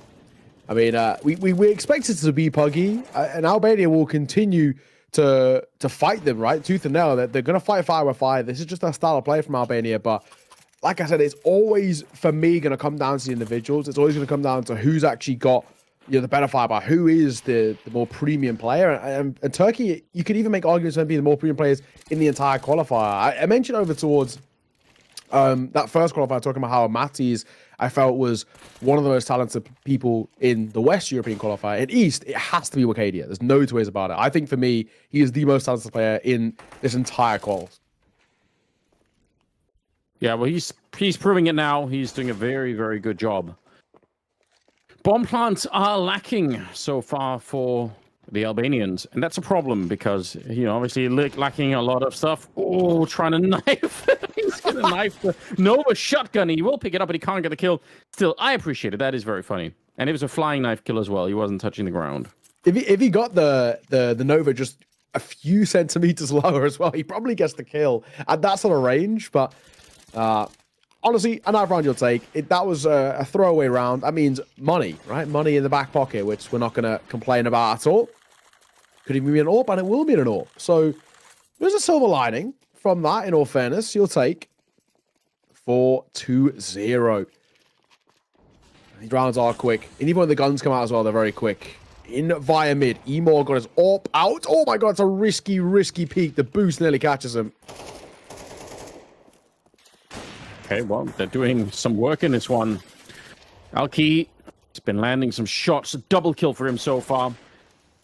Emor and Jota left. Don't underestimate them, though. I mean, Emor was sick with the AWP last time. He's very quick. He hasn't really had a chance to say anything so far. I think Ricardia and Jota has been stealing most of the kills, so had a bit of a quiet start. But Albania, if they slow this down, pick up the bomb, go to the B bomb site, they should be okay. But if they run into any of these players, I won't count them out just yet. Gotta be careful still. Bomb has been picked up, and they are taking it through towards the connector, or towards the catwalk position. That smoke probably is a very, very nice thing to put up. Could have been so dangerous if you try to go there without it and suddenly lost the bomb. But the bomb is going to get planted for sure, and I think once it does, I don't see Turkey really trying to run for this round. So, agreed. Good job on the Albanian squad. Yeah, I don't see a lot happening. I'll tell you, it's not worth it, in my opinion. You've got an AWP, you've got an AK. I just think it's worth just keeping all of those and seeing if you can kind of build upon them in towards the next. Nothing worth kind of losing or risking here. So, yeah, easy round, all in all. AK and an AWP saved, or at least for now saved. Faceman is a little bit tempted to have a look in, see if there's anything for him to work with. If he can get a kill at the tail end, that'll be nice, just to really add a little bit more misery to this round. But sure, yeah, but you definitely want to save the last couple of rifles here on the Turkish side. I do like that. Just winning the fight in the middle goes a really long way. Not much else to say about it, but they're on the T side, so I think, 4-1, not the best start for Albania, but definitely recoverable. We'll give them the benefit of the doubt and see if they can turn this around.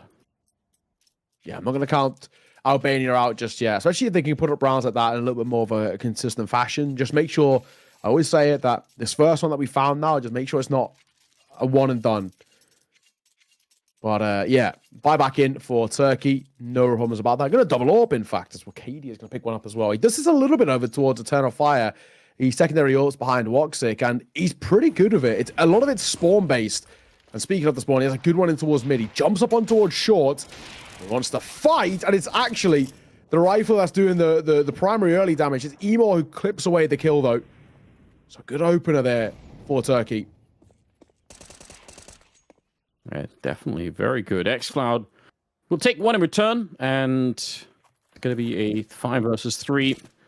So a lot of the potential distractions for the speed push are kind of gone at the start of the round. And now can you find a way through? M-Star is right here, and they are going slowly. If he just holds the line and doesn't get too distracted, might have nearly a free kill. Trying to make their way through. Smoke to try and help them out a little bit.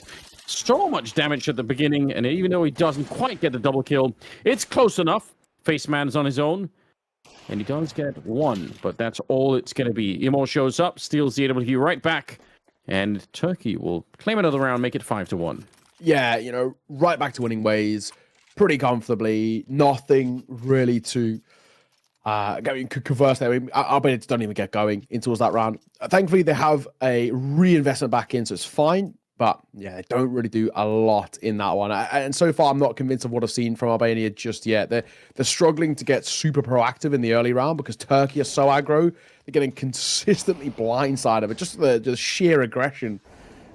Turkey are taking fights at kind of the pace of a freight train right now as they brute force their way into every round, despite being on that CT side. Yeah, why not? I mean, if you're winning them and you feel confident, they certainly do at the moment, you might as well keep it going. Smokes up, and Exflow, I don't know, hesitate a little bit there. Some awkward fights at the beginning of this round for Turkey, and it's backfiring on them. Emo missing a shot, and he'll pick up the next one here. And this round is not done with. Look at the damage that's been output here. They will miss another shot, and the bomb, it's interrupted, but just the amount of health that's lost on the Albanian side, I thought maybe there was a chance they were still going to lose it. I think they might be okay now. Although, I say that as M-Star picks up 2 kills and leaves. Faceman and Zig left. And they are, again, very, very low. The bomb, not planted yet. Still a possibility, despite kind of the way in which this round looked initially. I thought it was kind of done already, that Albania were going to take it. But now into this 2 versus 2, Emo's rapping. He's just not going to be... Oh, he's not going to be expected. What is last shot? Oh, my God. That is so fast. Absurd from Emo. And Faceman thrust into a 1v2 that feels unwinnable. Bomb is dropped in no man's land towards Sandwich there. I mean, what do you even do? And he's actually sandwiched in terms of his positions. He knows the last guy was somewhere in the region of jungle. Granted, that was about 30, 40 seconds ago now, but this isn't doable. He'll pick up the bomb. On the cross, he should get caught here. And he will. Emo, that's a miraculous round from him. That first shot is just absurd. Yeah, well and truly, and also devastating, no question about it, on the side of Albania here. That's just it's the kind of round you want back, because they had built it very nicely. It was a good opening, and they end up losing this huge lead. So unfortunate. And they might not get many chances like that to bring it back. That's kind of the issue, right? It's 6-1 scoreline now. Only upside is it was an expensive round for the Turks. So if you're Albania, maybe that's what you're thinking. You think, all right, if we win this round and the next, then probably they're going to be saving and we could be back into it. Faceman, he's been playing okay. He's up to 4 kills with that one. And it's a good start for Albania. Shot is nice. Okay, yeah. As he falls, this round does open up. Oh, one through the smoke's going to make matters worse. Jota getting aggro. I don't blame him. Jota is such a confident player that when he's starting to feel it, he knows he's fine for him. He's tagged down low. This round is still absolutely doable in the 3 versus 3. Only one towards the B side itself. All going to be done here by Emster. And he can't even get one. That actually might even tempt a save. Yeah, they should be. Shot rings out, but he wants to go for it. I think that might just be a sign of how much the Turkish squad feels like they're the better team here. Otherwise, I don't think you'd necessarily try and peak that with the AWP, especially if you don't have the money in the bank either to lose it. But whatever, I mean, I guess they are just feeling that confident. It will be T-side to pick up a second round, so 6-2, and Jota will be able to save the gun here. Oh, wait a minute. They're actually executing. I thought they were looking the other way, but they're going to run into him. Gets the one. Can't find another headshot. It's a fairly expensive round on all fronts, but yeah, it's the Albanian squad that needs to make a bit of a comeback here. Wow. Yeah, that's tough. That's tough. At this sort of position now for Albania, you can probably say what has been a little bit of a rough start. If they can get 4 rounds on T-side, I don't think it's terrible. I don't think it's an awful spot to be in. It's still at least workable for me. I think anything less is still where things get a little bit problematic. And still the big thing for Albania for me is, yes, they're finding the rounds here, but I still need that consistency. Wakada up close, doesn't get cleared, doesn't play tricky this alone. He wants to fight, and I don't blame him. Goes 2 for 2. Oh, hold the phone. Jota, he was close to getting that kill, but he got interrupted in the middle of it. So nice speed behind this one. Not slowing it down. And like we said, if they could win some back-to-back rounds here, then they're going to blow up the economy on the Turkish side. It's on M-Star to try and see the clutch it. He already got 1 remarkable kill right through the smoke. Question is, can he find another 2 like that? Not at all. He's going to get caught jumping. And it will be a 6-3 scoreline. But more importantly, it will be the money that is lacking now on the Turkish side. So great opportunity right now for Albania to bring this one back. This is doable. I mean, the money now a bit broken. Wakada, nice couple of shots, just couldn't fall away to get the third. And it's that shot for the smoke. A bit of fortune, but you take them all the same. And granted, Turkey got one of their own. It just wasn't as impactful. 6-3. Should be made 4 as well. Like I said, 4 rounds is doable for me. It might be where Albania find it now. This one surely is a bit of a non-starter. Deagle, a couple of pop shots from Arcadia. There is a Zeus in play. That's what I'm more keeping an eye on. Yeah, we all love those. Although, when we rarely do see them, it doesn't feel like ever there's that much excitement happening with them. But, you know, still, it's fun to imagine that something's going to happen with it. Smoke up towards the middle. Deagle rings out. There is another Deagle in play on Arcadia. That's one way to lose a round for sure if you're battling the Deagle for a long time in the middle here. Careful now, Org. He will go down. So Deagle headshot from M-Star. Good return, though. Missed shots. That's it, really, isn't it? I mean, just keep the AK alive, I think, if you Jota. I mean, actually, I say that. It's Jota. If they go A, he could actually win this. I know he hasn't got armor to work with, but his headshot accuracy is kind of insane. I'm not actually going to count him out here. But it was only if they went A, and sadly they're not. If they went A, I'm sure he fights until he dies, but he actually still could be hunted here, to be fair. One sticking around Con. Emo, sadly, I don't think he's going to have too much impact here. Oh, doesn't really look like it. It's got the Zeus out, though. So it could be a moment of real hilarity. They jump down. He picks it up, but he can't get the weapon out in time. Still, that would have been sick if it actually had worked out for him. Jota's going to go down as well. And another good round. Okay. We can now start to look at this with a little bit more of a kind of a level-headed view, in the sense of there's no side in complete control. It was feeling with the early start that Turkey was going to kind of run away with this. That at least was my kind of inkling. Now it's not. I mean, we're sitting there 6-4. Buy and reinvest back in, which is good. And it's when the rifles are out, Turkey are always scary. But at least for Albania, they are starting to show up. Everybody's starting to have a little bit of a look in, where at the start it wasn't the case. Emo gets caught. Oh, and the AWP goes off for 1. Messi fights in via mid. It's the flashbangs that gift Turkey 2 in response. And it's left down to 2 for Albania. Yeah, it's a real open game once again. A little bit of money here for Turkey to put together this round. It wasn't amazing, as you can kind of tell. They've already out of grenades at 1 minute and 15 seconds, so they don't have a lot to work with. But if they're winning the fights, then it won't really make a big difference. Ricardo going to be showing up here, trying to make the jump around. It's just Faceman left alive alone, and pretty good. Getting a couple of more kills in here. He is being hunted and kind of trying to be boxed in. Smoke on the one side.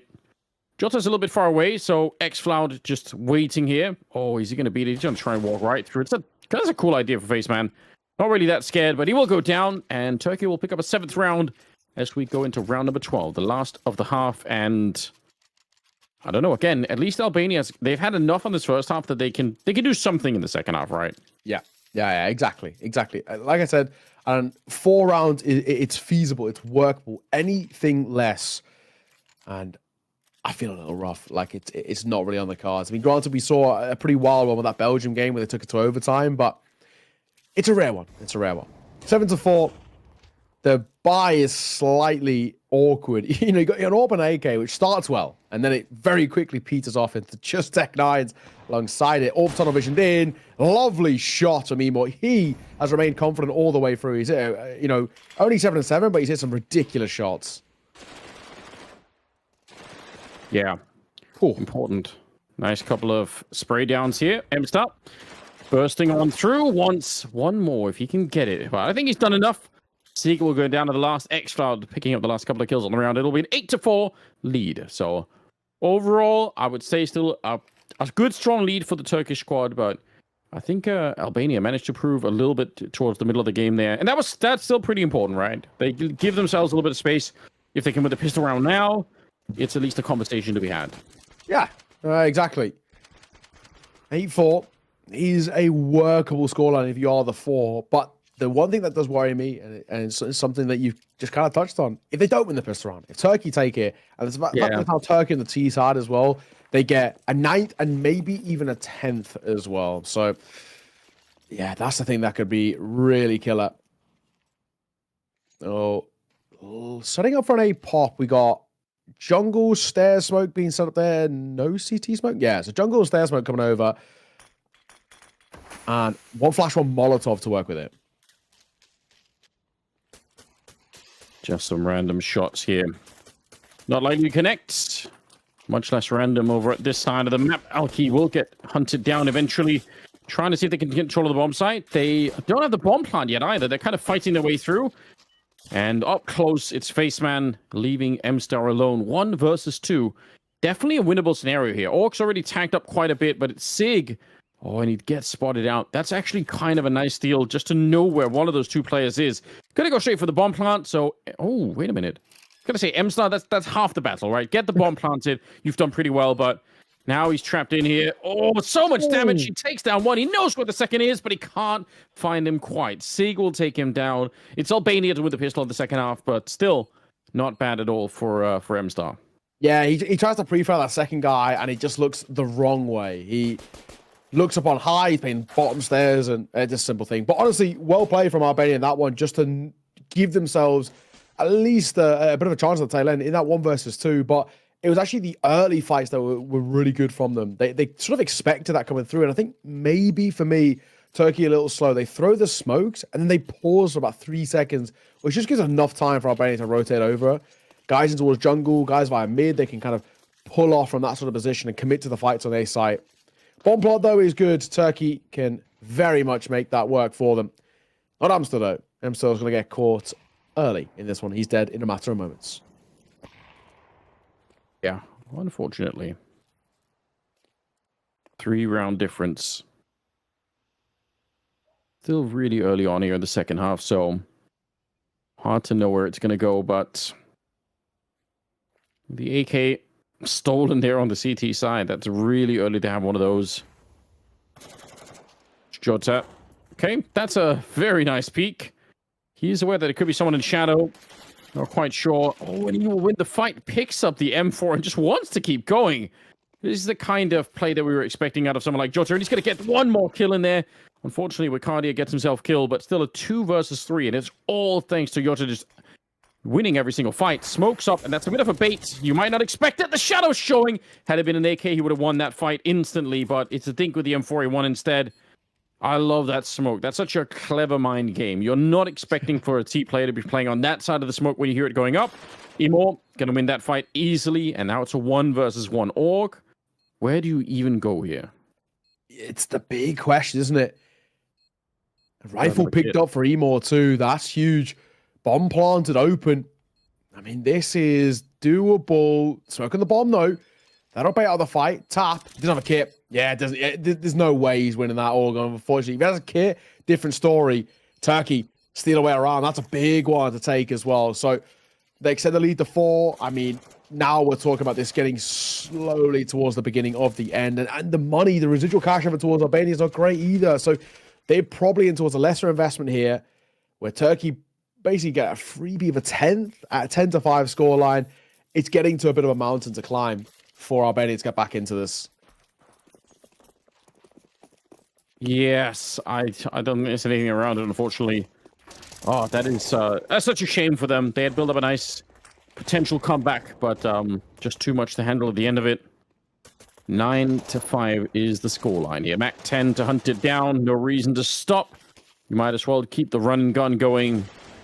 Tiger in a little bit of trouble. He's going to be going down. They will plant the bomb over at the B bomb site. Even if there is a player still in the hallways back there for Zig, he's kind of Molotov'd out. So by the time that he gets here, I don't think it's going to be any kind of a difference maker. Might be able to steal away a shot, but no, not even that. Flawless round here from the Turkish side. They will keep it going. They are now doubling the amount of rounds that Albania has. And there's still not a lot of money on the CT side. My God. Yeah, this is, tough. 10-5. I think for Albania, like you said, when they come back into a bye, it's just not fleshed out enough. So you got a scout to work with, which is maybe pretty scary, but then WMP9, the FAMAS comes through. I know plenty of people are haters of the FAMAS. Semi-understandably, in all fairness. It's a rough one. You lose this. We're talking about Turkey getting towards match point at 12, more or less, because the econ shattered once again for Albania. It's a brutal cycle you can be stuck on this CT side. Lose a couple of rounds and you're in serious trouble. Bounding out of the window. Emsa's caught by his own team flash, and Org will get one. But thankfully the trade's there. Jota will somehow survive. How has he not died there? Nobody knows. Wakati going to get a kill. Jota will finally go down, but now Wakati has been unleashed, and it means Alki on his own back here. What do you do? Trying to get out and beat the flames to walk in front. The bomb is already making its way somewhere else. As Emo will stick around to the B-bomb side to get the kill. Even if he'd gone down, the bomb would have been planted at A before anyone would have found out. So 11-5. Turkey well on their way. 16 kills on Jota, 16 I think on Wakadia. So, or is that M-Star at 16 too? Yeah, and Wakadia at 16. So wow, they've all got it going on at the moment. This is good. This is really good. Albania, little bit of a buy. Nothing that is all too much to consider in all fairness. And yeah, I feel like we're very rapidly approaching the end of this map here. Zig. Oh, does get 3 body shots off in all fairness. The flash is good, but they don't swing off the back of the flash.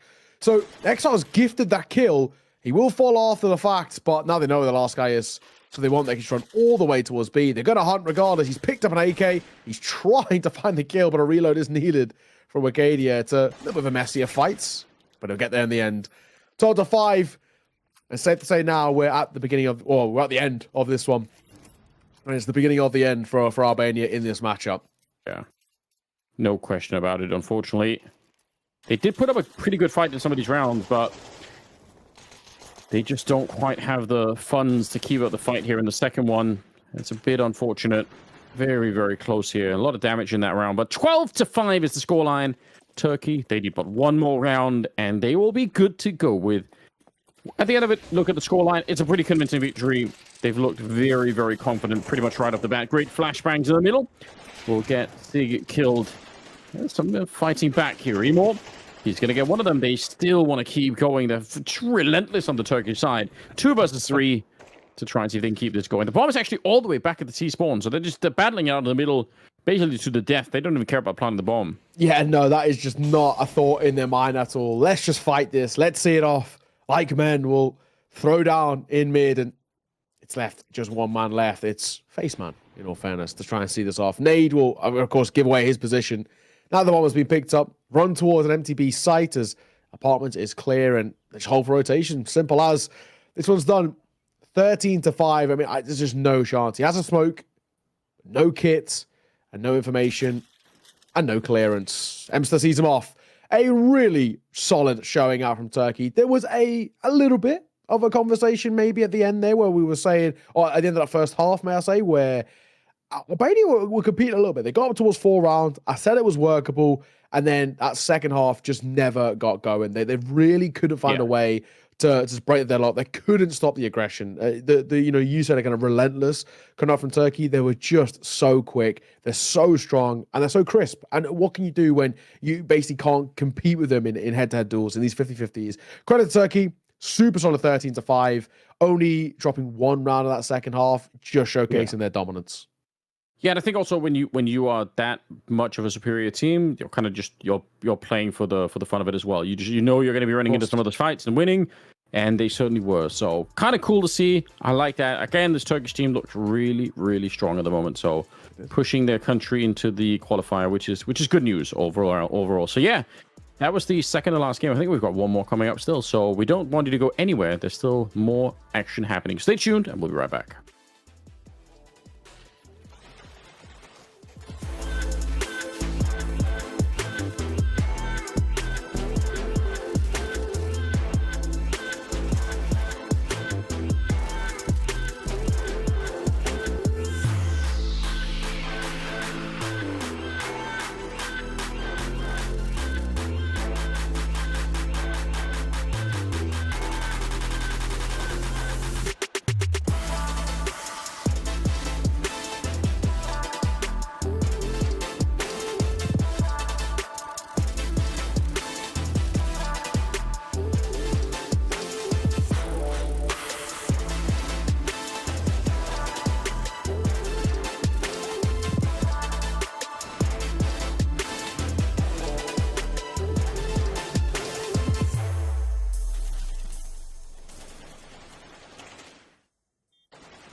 What's going on? Welcome back. We had a bit of an extended break, and you may be thinking, what took so long? Well, blame Romania. They were into overtime in their previous game. They were able to win, which is pretty sick for them, but it went 16-13 against Poland. So it went the distance. It was very back and forth. The rounds were pretty long as well. So they had to really work for that one. But all that matters is they got the win. And in doing so, of course, now coming probably to the final game of the day with a bit of confidence. And they're going to need it because Israel on the other side are no joke of a team. We saw them the other day, and my God, Anders, they were scary.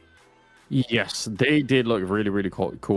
Exciting lineup, and I definitely want to see more of them here. Couple of different players that maybe surprised. I think Shushan was kind of one of the standout players. He looked really sick with the AWP. Yeah, Shushan, he's somebody who's been around for a while. He's played within kind of a variety of tier 2 teams. Somebody who made a bit of a name for himself as basically an FPL streamer. He was just a god. I think it's probably the simple way to put it. He's very, very quickly kind of rose up to stardom, I think, locally, and which is, tough to say considering kind of how good the region is. There's so many good players coming from there. The one for me that really is the only player on this Israeli side that I didn't know is Amsalem, and he was incredible with the rifle as well. He kept up with Shushan the entire time. So I'm really looking forward to seeing what he can bring again. And the rest of that Israel team is really solid, of course. Blue Phoenix, Mestal, Shushan, Zaxal, and Amsalem round it out. Over on the other side, though, it is Romania. Now, a few of these guys two of these guys were with us in Yash last year when they were under Nexus. Then they come back. That's BTN and Zello. BTN, the IGL. Zello, the all-round kind of the primary, the fragger, the guy who's going to bring the kills, whether it's the rifle and all of the rest. Then it starts to kind of develop out a little bit. We've got Kia Cardal, who is very, very talented. Somebody I caught at Pro League, and for me looks super impressive. And I'm glad that he got to join up with Nexus now in this Romanian lineup. I think he can do quite a lot here. The other two, however, are new to me. 7 Kick and Welnik. I think that's Welnik, Welnik. Okay, we've had confirmed. Our production are Romanian. Chircado. Okay, we've had confirmation, of course. Production here is Romanian, so there we go. Beautiful. It's good to get the inside scoop. Yeah. I mean, last time we were in Yash in Romania. By the way, beautiful city. First awesome time ever going, but it was a really cool place. Got to say, underrated. Otherwise, I mean, in Romania, obviously, I think Bucharest is a place that everyone has to go and visit at some point. If you've never been, you've missed out, basically. Especially during the summer months. So worth going. Like a really, really awesome city. One of my favorites in Europe. But Selo was he was a hometown hero. It was really cool to see. Like I really enjoyed watching him on stage. You could just tell that he was feeling good, and the crowd really loved him. So it was a pleasurable experience all around. Yes, absolutely. We're gonna take a look at the veto to see where we're going to be heading in towards this one, and it's going to be another Mirage to see it off. I don't hate this at all. I think Mirage is a kind of a pretty good map for both of these two sides. For Nexus, as two of the guys in this team, it's a good map for them. It's one in which they've always kind of felt quite comfortable on. Over this one as well, for the Israel side, a lot of these guys, two of them play together under NOM, which is that of Zaxal, Mestal, Shushan plays for EXO, Blue Phoenix plays for NIP Academy. The big thing here, though, is it's just a puggy map, right? It's a map in which I think leans very favorably towards the style of play of Israel. So you've got kind of two different mindsets here. You've got Romania, who can actually break this down with Nexus, with BT Angelo and Chicado. There for those three, they'll play together. They'll understand how to play Mirage off each other quite well. And also, the other two can kind of slot in quite nicely. The big thing is just this battle of mindsets. BTN's going to want to call a proper game here, where on the other side, Israel more than happy to pug this, and this is probably the best map to pug. So I'm interested. This could be a cool game. I have no doubt that it will be. Let's get it on the way. Israel going to be starting on the T side. Romania, they will be on the CT side. To begin with, it's a best of one game with a lot on the line. And looks like we're going to be heading for a straight B execute, no breaks on this one. I'm assuming once they get going, typically, you just try and follow through, but they are just making sure that there's nobody sneaking through down below. So they're just going to double checking that. A little bit of a peek towards top and underpass. And actually, they get a couple of kills to begin with here. Blue Phoenix going to be taking down 7 Kick, and now it's a 5 versus 3. And they're going to get the bomb planted as well. Wow, they actually win that fight too. BTN goes down. Romania without much to say so far in the round. Yeah, this is tough. This is really tough. Zaxal will fall. Shushan answers back. This is just so crisp from Israel. These shots are beautiful, but Chicago going to hit a pretty nice one himself. Shushan gets caught, but still a 1v4 turn 1v3. There's no legs behind this, no chance in hell, and he's going to be caught on the rotate away. Amsterdam will drop it. First round for Israel. Honestly, super, super nice Counter-Strike being played there.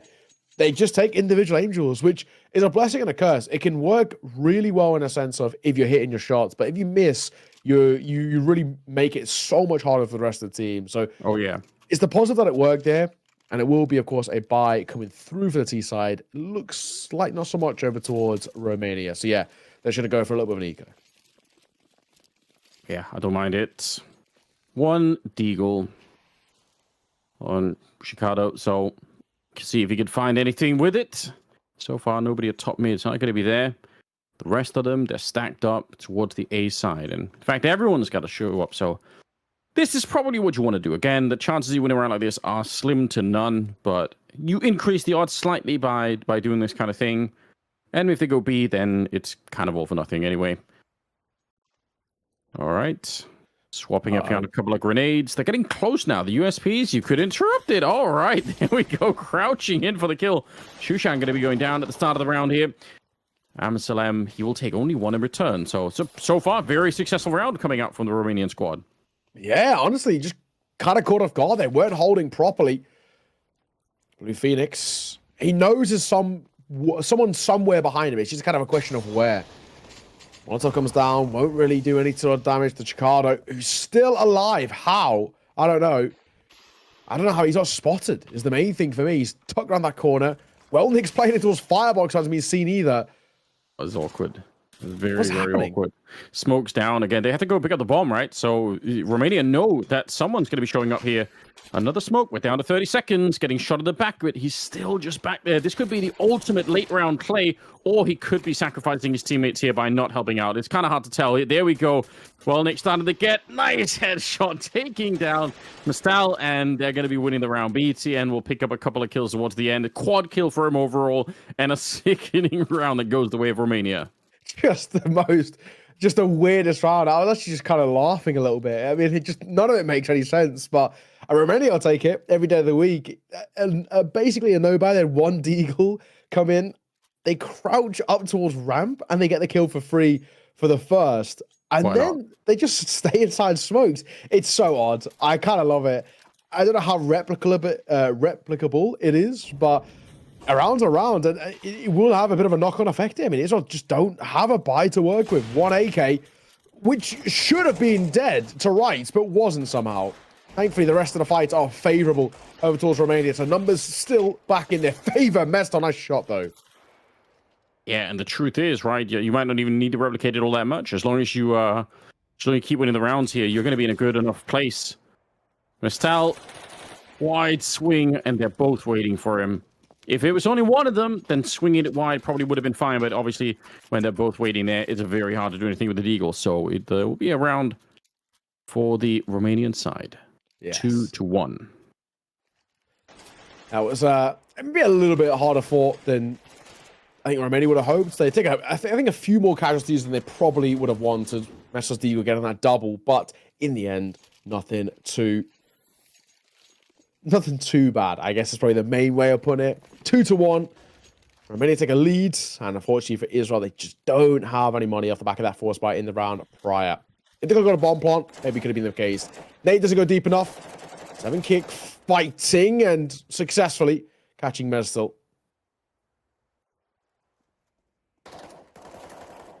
Oh, some spam coming out. They're getting wall banged down a fair bit there. Saxy's not what he is looking for. So, Israel forced to take a bit of a break. Again, any bomb planting around like this is obviously a massive advantage. And on a map like a Mirage, it can kind of be done, right? If you get down to the B bomb site, you can sometimes jump in and just plant the bomb in the middle of the chaos. But you have to get past this first player. And Chicago not going to be allowing that to happen. So, clean up and a third round. 3-1. Romania starting to look like it's a bit of a good start for them here. It's early days, so we don't want to get too ahead of ourselves, but you love this. I mean, there's a really good conversation that both of these sides actually should be present in Rio, right? Because, you know, Romania, they were there last year, got in towards playoffs. We got to kind of cast them in front of the crowds in the outdoor. I mean, it was sick. I mean, for those who didn't see it, you should go and kind of watch the highlights of Yash last year. It was pretty awesome, kind of casting outside. Don't get too many opportunities like that.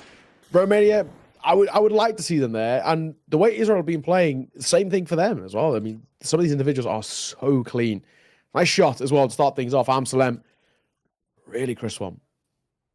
Yeah, taking down Cello. You'll definitely be opening up this A side here, BTN. He could have been dead already. The grenade is pretty good. The flashbang lands behind them, and they're going to be able to trade him. Mestal, he goes down afterward. He was already tagged up quite a bit. 7 kick will take him to it. The trade just continues back and forth. Relentless action at the A bomb site. The bomb is here. Oh, Blue Phoenix. He's stuck around. I was going to say, that's kind of an all or nothing play. If he dies there instead, he probably condemns his teammates to a very tough 1 versus 2, but he stuck around, got the kill, and now they're going to get the bomb planted as well. Although, well, he maybe could have had it. Amsalem back again. Thick round from him. A triple, and Israel back on the board. Okay. Yeah, that's a good one. It comes down quite basically towards this opening fight, which gives them the early kind of numbers to work with, and that changes the way in which Israel approach it, which is just off the back of numbers. They know that they can basically trade in here. They know they can rely off the back of just this pack mentality, and it works. They take a lot of damage. They take maybe a few more casualties than they would once, but all in all, a round taken, A site opened up, and a second for them. Buy back in for Romania. Zello pick was AWP. Now, something that you have to keep an eye out for. Zello is a very, very good AWP because he gets shots like that. Amsalem gets caught. Nade could do some decent damage too, and it does. As Shushan gets caught by it, and by a second as well off the back of it. So him and Mestel find themselves low. Don't underestimate Cello. You're right. He's a real fiend. Second kill taking down Shushan, and 3 versus 5 here. Yeah, I agree. Both these teams really should be able to make their way through. From what we can see so far, I guess we only had the one glimpse of Israel. It's kind of hard to say exactly how they're going to be playing, but yeah, they did look fierce in the other game. This one is going to be 4-2 in favor of the Romanian side because they're picking up this round rather easily, and they're not even taking any casualties, so it's a brilliant start. Yeah, it is. Oh, and it will be seen off by a nice shot from Zello. Starts that round and will close it himself. Beautiful, beautiful stuff for him. But yeah, I mean, like I said, this is, for me, that real kind of battle of kind of the mindsets in a way where it's Romania who have the strats and the way to approach this, right? They will call properly, they'll play the right positions, they don't have to play off each other because they've got that synergy, where for Israel, it's a little bit more puggy in its nature, which is not inherently a bad thing. But right now, the approach of Romania just seems to be a little better. You know, flashing for each other, fighting for each other. They know how to kind of control the tempo of this map as well. It's working. Nade comes over. BTN. That's a chunky one. Oh my god, how much damage dealt there. I don't know why, but it's surprisingly rare in Counter-Strike to hit 5 people with an HE. Like, that is just, it's always someone that you're missing, but well played. That is like 200 damage from a grenade spread across 5 people, maybe more than 200, to be honest. That's pretty sickening. Clean up, and it's another flawless round. This is a real problem. There's going to be so much money on the Romanian side here. Apart from the fact that they have the round lead, it's a lot of rounds for Israel to try and chew through now before they can have, you know, an easier time. Because that's always that's what you're playing for in the middle of the game, right? You're sort of hoping that we can do so much damage to the enemy economy that they can only play with pistols, and then we get something for free, and everyone feels a little bit better. But that's being postponed a little bit here because of the money on the Romanian side. Yes, that is right. That is right. 3 rounds is this pretty nice little buffer that the seed side have got at the moment. Israel, they've got to find a rifle round in at least the next 2 attempts of it. And actually, it doesn't start off well for them. Shushan gets caught. He's boosted up. And actually, just a little bit too elevated above that smoke. Ends up getting dropped. Had a tough start to this game for him. He's 2-8 at the moment. So he's still playing like he's out there, you know, looking for the fights. And I appreciate that because, you know, if you're going to be one of those forward players, you kind of can't really lose patience at the start of it. But obviously when it backfires like this, it could get a little bit rough. Some damage. onto Welnik, but also Stal taking just as much in return, pretty much. So under a minute on the clock, they're going to pick the bomb back up towards T-spawn and see if they can find a way to get towards this B side of the map. So, goes quiet with 45 seconds. Gonna go towards B. Kicks it waiting. Zaxel finds a big kill as well. In rotation, that will level things out now. This is tough. They're not giving us a hell of a lot of time. It's a real issue. I have to work with this. Molotov comes down. It doesn't spread on towards King. I can't believe it. It's so close to him, but it doesn't. And actually, the crossfire might be enough anyway. 7K, I don't think he's shown his position. He'll swing and he'll find. Okay, that is another really solid round out from Romania. And now they've got a 4-round buffer too. Pretty beautiful stuff. Yeah, and it's a funny thing, isn't it? Sometimes when you Molotov a corner like that, but you don't clear the Molotov just doesn't spread quite enough, it can really backfire on you because you in your mind you just kind of assign it to a part of the map that isn't even in contention anymore. Like that's fine, you know, no one's going to be there, and then it turns out they are anyway. So it can get a bit rough, but this time it's fine. It's going to be a 6-2 scoreline. Romania, they are starting to take a bit of a significant lead. Israel, no bomb plant, no money. Yeah, this is basically a non-starter from the get-go, isn't it, really? For Romania, I'm really enjoying what I'm seeing. They're playing well off each other. Individuals are looking pretty solid too. I had my kind of reservations, I guess, to a degree about what kind of 7Kick and Welnik look like, because I've never heard of them. But so far, they haven't been called upon too much, but when they have, look good. 7Kick, that final kill at 10 of that round. It's a pretty easy one, but all the same, just confirming those is all you really have to do is Nanka. It's a pretty solid job. If you're gifted a kill like that, take it. And they are. And the big names are making their name known. Chicado at Pro League was a joy to watch. Very, very fun player. Looked individually very talented. Glad he's been able to work with his side. Zello, that's a lovely shot from him too. As Zaxal gets caught. And BTN, just as that smoke breaks open, is a little gap for him to utilize. And he does. Not bad. Not bad at all. Couple of kills coming through. It's Cello getting a chance to flick with that AWP. Mastal gets a headshot, but is really swiftly avenged. So it will be a 7-2 scoreline now. Wow, this first half is kind of over and done by a little bit quicker than I was expecting. Yeah, this is just they're speed running at Romania. These rounds are really quick, and I guess it's also because Israel aren't really playing slow Counter-Strike. They're powering through. They're saying we're gonna come try and find you. They're just not winning the fights early on. Yeah, no, you're right. I mean, Israel are trying to really take the fight to them. It's actually coming back to bite them in basically more or less every situation. Spam is really good. BTN knows his lineups. He'll take that one every day of the week. Zaxal gets caught early, and he's not even done anything wrong. Not even a little bit here, but they've lost the first fight. Ooh, and that's through the smoke. Cello gets one, and the spray is so good. Chicado coming in with the kill. Blue Phoenix going down last, and what a monstrous round from him. He's 18-4. How has that happened? My God. Yeah, he was pretty sick. As at Pro League, he was playing with Pera, which is the core, I guess, now of Hungary. They're led by Aaron. Aaron was out there in Yashvas last year. That kind of Pera core. But yeah, they were at Pro League. The performance as a whole for Pera wasn't exactly great, but Chicado in particular really impressed me. I thought he looked very, very solid, very reliable when he was called upon. And I'm glad after he got dropped from that Pera team, not sure why, in all fairness, because performance looked good. But once he got dropped, I'm glad he got pretty quickly scooped up by the domestic scene of him, because yeah, he's been really good. He's been really good. I'm impressed with him, and I'm glad that he's kind of bringing it to the table here too. This is some really, really solid work coming out. Romania stepping up. They delayed the stream a little bit by playing overtime in their last game, but they're making up for it in winning this one very, very fast. 8-2. We're moving into round number 11 here, and it looks like it's going to be more of a waterfall type strategy. You just, run out of apartments with enough players and hope that you can overwhelm the defense. They do not have a Molotov for Welnik here, which is otherwise a very common way to get rid of that sandwich, or get right position. If you've been watching the game for a long time, you might call it that. AWP is going to be taking some of the attention away, but Celo does go down. Welnick still here. Again, not Molotov'd out. He's only good for the one, so still very good trades. 2 versus 3. Bomb being planted here, and maybe a chance for Israel to steal around. Maybe.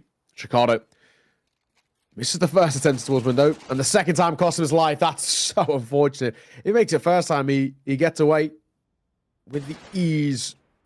Checking back in towards the jungle, and I think for kicking out, this one's done, isn't it? I mean, what can you really do? 1v3 in the penultimate round of the half. Any exit frags are good for him. There's plenty of cash over to work with. But honestly, I think just keep on to the AK. Or actually, the AWP isn't too bad. Surely we're not giving this a go, though. In an Ninja Fuse. It wasn't the default plant that he thought it was. I actually don't hate the idea. You've got so much money. Why not? Hell yes. I would love for him to, like, if he was right in that corner, you're right, if he was the default plant, how much fun would that have been? Doesn't work out, but still. Nice attempt. Makes it fun, makes it more interesting. Let's see how this plays out. 8-3. Round number 12, last of the half. Get a fourth for Israel. It's doable. It's workable. Go 9-3 down? I don't know. I'm not going to be too convinced. Very aggro here towards mid. ET ends up. I think they know he's there. Yeah, Molotov going to come over. And a second one to stop him escaping. 2. The flash doesn't actually give him the kill first time of asking. And he will get traded out as Mezdal adds to the tally as well. Yeah, I definitely think 9-3 is a tough scoreline to make it back from. Mezdal, got to be careful here. You don't get peeked. Even if you have a teammate behind you, that's the AWP. Chicago might have a chance to actually change this around. He doesn't quite get the spray down, but still a 2 versus 2 now. And 7 kick. Oh, is he going to get peeked? I don't think they realize. Yeah, Blue Phoenix has no idea. So the smoke that he threw kind of gave it away. And it's going to be Romania winning the 9th round. Wow, they made quick work of this first half. And it's a very, very convincing scoreline for them. It is. It is. Pretty sick. 9-3. It's way more one-sided than I think we both would have expected, just because of how good Israel looked yesterday. I mean, against Ukraine, they were a very, very solid side. Took the fight to them. The individuals looked crisp, and that's, I think, probably one of the bigger issues. Is one of the main men who was firing on all cylinders yesterday in Shushan's been a little quiet here. 4-12. He's not exactly as impactful as he was. CT size might be where he finds his form, in all fairness. But yeah, for Israel, that was pretty rough off. 9-3 is a tough one to come back from. A pistol round is a necessity. Even then, a big... but that's a great fire from Shushan. Confidence has not changed at all, despite maybe what the scoreline says. I mean, if you want a chance here, you have to win this round here if you're on the Israeli side. So it's a good start. Shushan gets 1. The bomb is over by B. So that's a big indication for those with a minimap to see what's going on. We'll see if they can create enough of a distraction. I think B10 is a smoke and a flashbang, so he's over at the A Palace at the moment. There's a chance he can try and set that up, flash in. Maybe he puts the smoke down so he can create a bit of space to play around it. Oh, they're coming back with the bomb. Okay. They kind of give up on that. That's interesting. But then they can turn it into an A split instead. Don't hate it, but I think the first kill here is going to be very, very important. If it doesn't go the way of Romania, I don't think they can recover the round easily.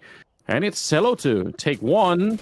Amsterdam messes up the USB headshot a little bit, but Blue Phoenix, what is he baiting his teammate for? All right, there we go. He absolutely sold Amsterdam. He could have saved him, but he didn't. Oh, no. That's quite funny. He actually used him as, like bait. It was, that's pretty rough. But in the end, I guess thankfully they won. If they had lost the round, that would have been hilarious. He's like, wriggle more, try and make it look like you're really in trouble. Oh, no. Thankfully, he gets 2 there as well. Even if he'd gone 1 for 1, I don't even think that bait would have been worth it. Thankfully, it's not the case. So, 9-4, a much-needed pistol coming through for Israel. Not really a buy here for Romania. They didn't get a bomb plant, so they can't facilitate it. It's the Glock, though, that gets the first kill. That is so funny. Great. I love that. Romania, they still have a giant lead. They probably will lose this round, even if they get the first one. But even after that, right? 9-5, you're going to have money. There's no cash at all on the Israel side at the moment.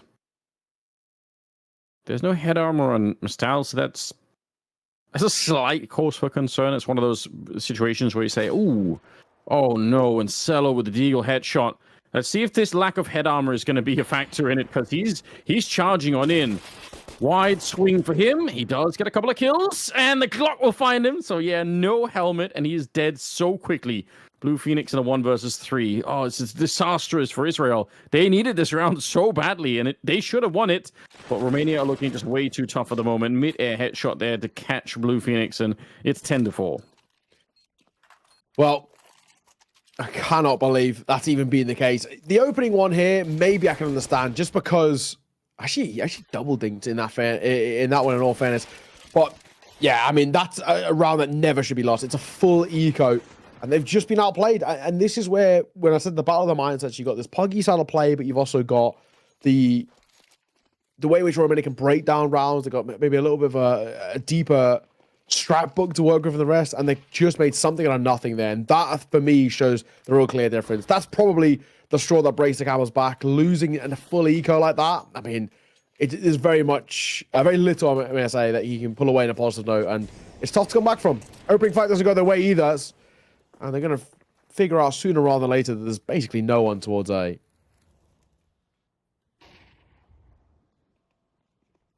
I don't know how you make a comeback from this line here. They are really, really quite far behind. Bomb is going to be planted. Obviously, this round is already a loss, and no surprises there. It's not about that. It's about when they have money again on the Israeli side. I mean, when will they even have money? Even here, like, this force-up isn't doing anything. So they've used their entire bank. They're going to lose it. They're trying to save Deagles. It's just... Yeah, that's how bad it is. Yeah, it really is.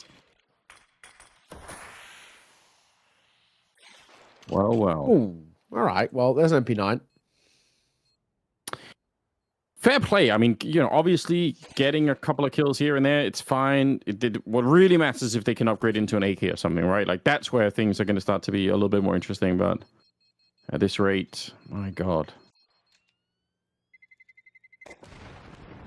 It's not great, is it? It isn't. 11-4. And yeah, from where we've kind of put ourselves, it's feeling like a done affair already. Romania, super solid first half. A poor start with the pistol, but to win it on a full eco and then chain that one pretty cleanly too against a full buy back in response. This feels like it's kind of all she wrote in this one. There's an AK, an MP9, and that's basically it for Israel. If they cannot convert this one, Romania get themselves towards match points. Yeah. And yeah, there's probably going to be a buy to come through, which is good, but is it going to be enough? It feels like it's too late to slow down the Romanian squad. They must be feeling very good about themselves. Good trade. Saxi got one. Ooh, the Deagles are ringing true. Shushan, that's actually just back-to-back Deagle headshots. Might give them the round. Bomb is making its way over. There's going to be a smoke landing right on top of Amsterdam, but I think, yeah, he's already pushed in front of it, so not going to be worried too much. Wellnick goes down. Cello, I don't know. He's the kind of player that if you run at him, he can win this 1 versus 4. But if you play it, for the bomb plant, then probably it's going to be too much to handle. So I'd say if they know who they're up against, probably better just leave it alone and wait until the clock runs down. But they are getting closer ever so slowly. There's one. See if anyone else wants to step it up. There's a second. This is why you don't want to challenge him, because he is a demon. 17 kills on him. There's still 45 seconds. If he wanted to, he could run for B. He actually doesn't have to stick around. There is an AK he could have taken, but he's like, nah, I'm hitting the shots with this one. Oh my God. This is the power of Cello. It's doable. And he's actually going to opt for the short play. I don't hate this because in itself, it's not a bad position to isolate fights from. Back triple, the spam isn't good enough for the kill. Look how low both are. 20 seconds, so he's got to make a move. Yeah, he doesn't realize there's someone already here. I think you could tell from the way that he moves, he's just got no idea. So it's a real shame. Nicely done from Mistal at the end. He kind of read it and already rotated all the way over to the B-bomb side quite a while ago. But yeah, you see Cello nearly winning a 1 versus 4. Still, this is how it starts with Shushan getting a couple of good Deagle shots. They almost threw it around here, but they lived. That was close. I think, if he had maybe just off the back of that initial fight towards triple committed to the fight towards A, who knows? But it's easy to say, of course, with the benefit of hindsight, there is a round that Israel can fall back on in a positive note. But the main thing for me is that Romania come back into a bye. Zelo's still got an AWP, so it's still a scary prospect. And we kind of find ourselves in Chicago. Got the AK-47 too. 11-5. This, for me, still feels like a long road to recovery if Israel want any sort of chance into this. But this would be a good first start. They get this. Shisha's got an AWP to work with now. There is a chance. It's just not the easiest. And the pause, of course, called to have a little conversation before we get underway until round number 17. Israel need, I would probably say, at least 4 rounds in a row before I even remotely I'm going to entertain that conversation. I think I agree. It's something in that scale. Cello boosted up and blows up Shushan in the middle. 4 versus 5. And yeah, like at a 9-11 kind of scoreline, that's when you start to feel like, okay, there's a real chance here for the comeback. Bomb being brought on over to the A side. There is probably going to be a late flank through the underpass here, so I wonder if the rest of Romania kind of want to wait around for that to be put into play. You might as well. You're not under any real stress to try and go for this. And when that flank comes in, you could see even, on the Israeli side, good understanding of the game. They kind of recognize, wait a minute, why are they slowing down so much? That's suspicious on its own. Maybe there is a flank, and there is, but now they have to go back and worry about that. They run into the Molotov and the HE, and the rest of the team should be pushing in. Double to take down 7 kick, but the bomb's being planted on the other side. So even if it wasn't the best flank, it kind of did create a little bit of space. Not an easy retake, but one that I think, honestly, you've got to give a go. You can't allow Romania to get up towards match point. There's, a chance we could talk about saving here and go again towards the next, but at that point, what is the point? You've got to gamble. You've got to risk. And it might actually pay off. Mestal for 2, Blue Phoenix for 1, BTN all that's left, and he will be seen off as well. Great retake coming through from Israel, and that will keep them alive. Let's not get off the bomb, though. I think let's just make sure that one gets defused, thankfully. There we go. So, 6 for Israel. Romania, who started well. Nice shot from Zelo, but it very quickly petered out. It did. Okay, we're seeing some glimpses of the Israel that we saw yesterday that really impressed us. So, happy to see them make a bit of a return. Again, it's a long ways off, but it has to start somewhere. Some deagles being picked up on the T side for this round. Romania was stuck in a bit of a holding pattern, just trying to see if they get 2 more rounds at the end of it. I don't know. I mean, at this stage, just more of the same. Mestal's playing very well. I guess Shushan would be nice if they could get him back to yesterday's level of AWPing, but it has been very tricky because, again, Cello is there's a bit of a scary player on the server at the moment. It's spot on. I mean, Zelo has just been so difficult to deal with. Well, this one, nothing really behind it. No legs behind this one, really, at all. Few good pistols. However, I've only done it once. I'm not going to count them out. That's a nice shot. Zacto gets caught on the cross. That's a beaut.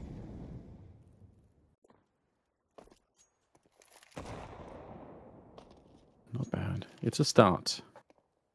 Still, no reason to panic here for the CT side. You lost 1 player. You still have all the firepower on your side. Next one, though, and it could be time to panic. They're going to catch Cello, I think, jumping mid-air, so... He was a little bit ahead of the pack. What do they do from here? Thought they would have tried for just an all-in on the B-bomb site, but Cello was a little bit ahead of everybody else, and he just jumped for it. They go back through the underpass. Looks like they want to try and see if they could find something in the middle. Bit of a boost. Looks like they're going to get interrupted. Mistal definitely sees it coming. Spots a second player in the window. So he's going to be able to call that out to his teammates, saying, there is definitely somebody here. Everything's been spotted all along the way. So no surprises. Cicado and Welnik, 2 versus 4.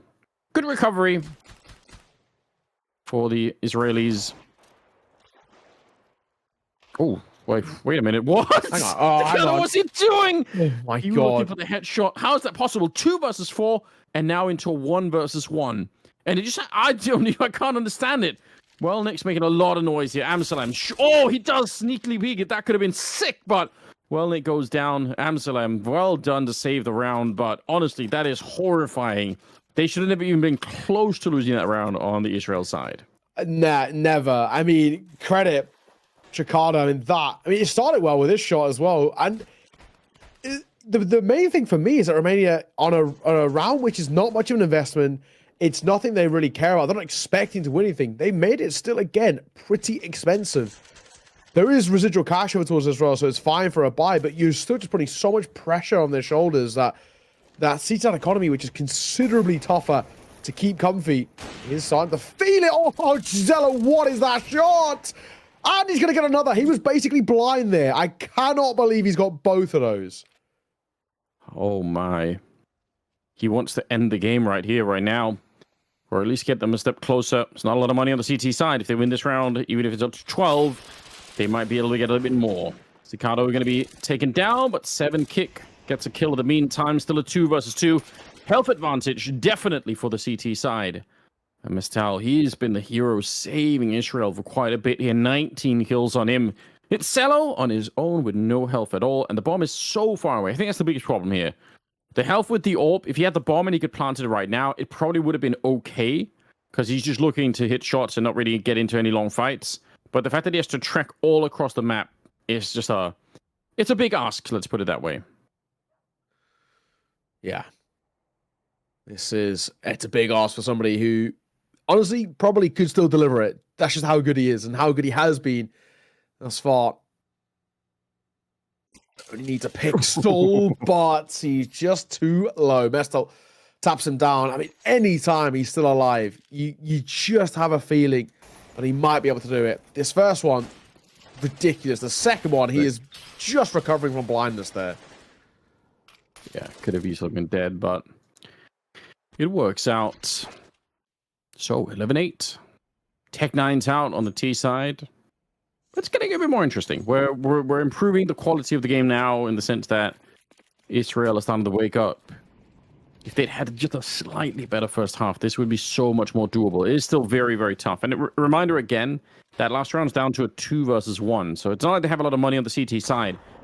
So they don't have the luxury of losing a round and then playing for overtime. They probably are in a position here where if they lose a round, it's going to be some really awkward force-ups to just try and stay in the game. Yeah.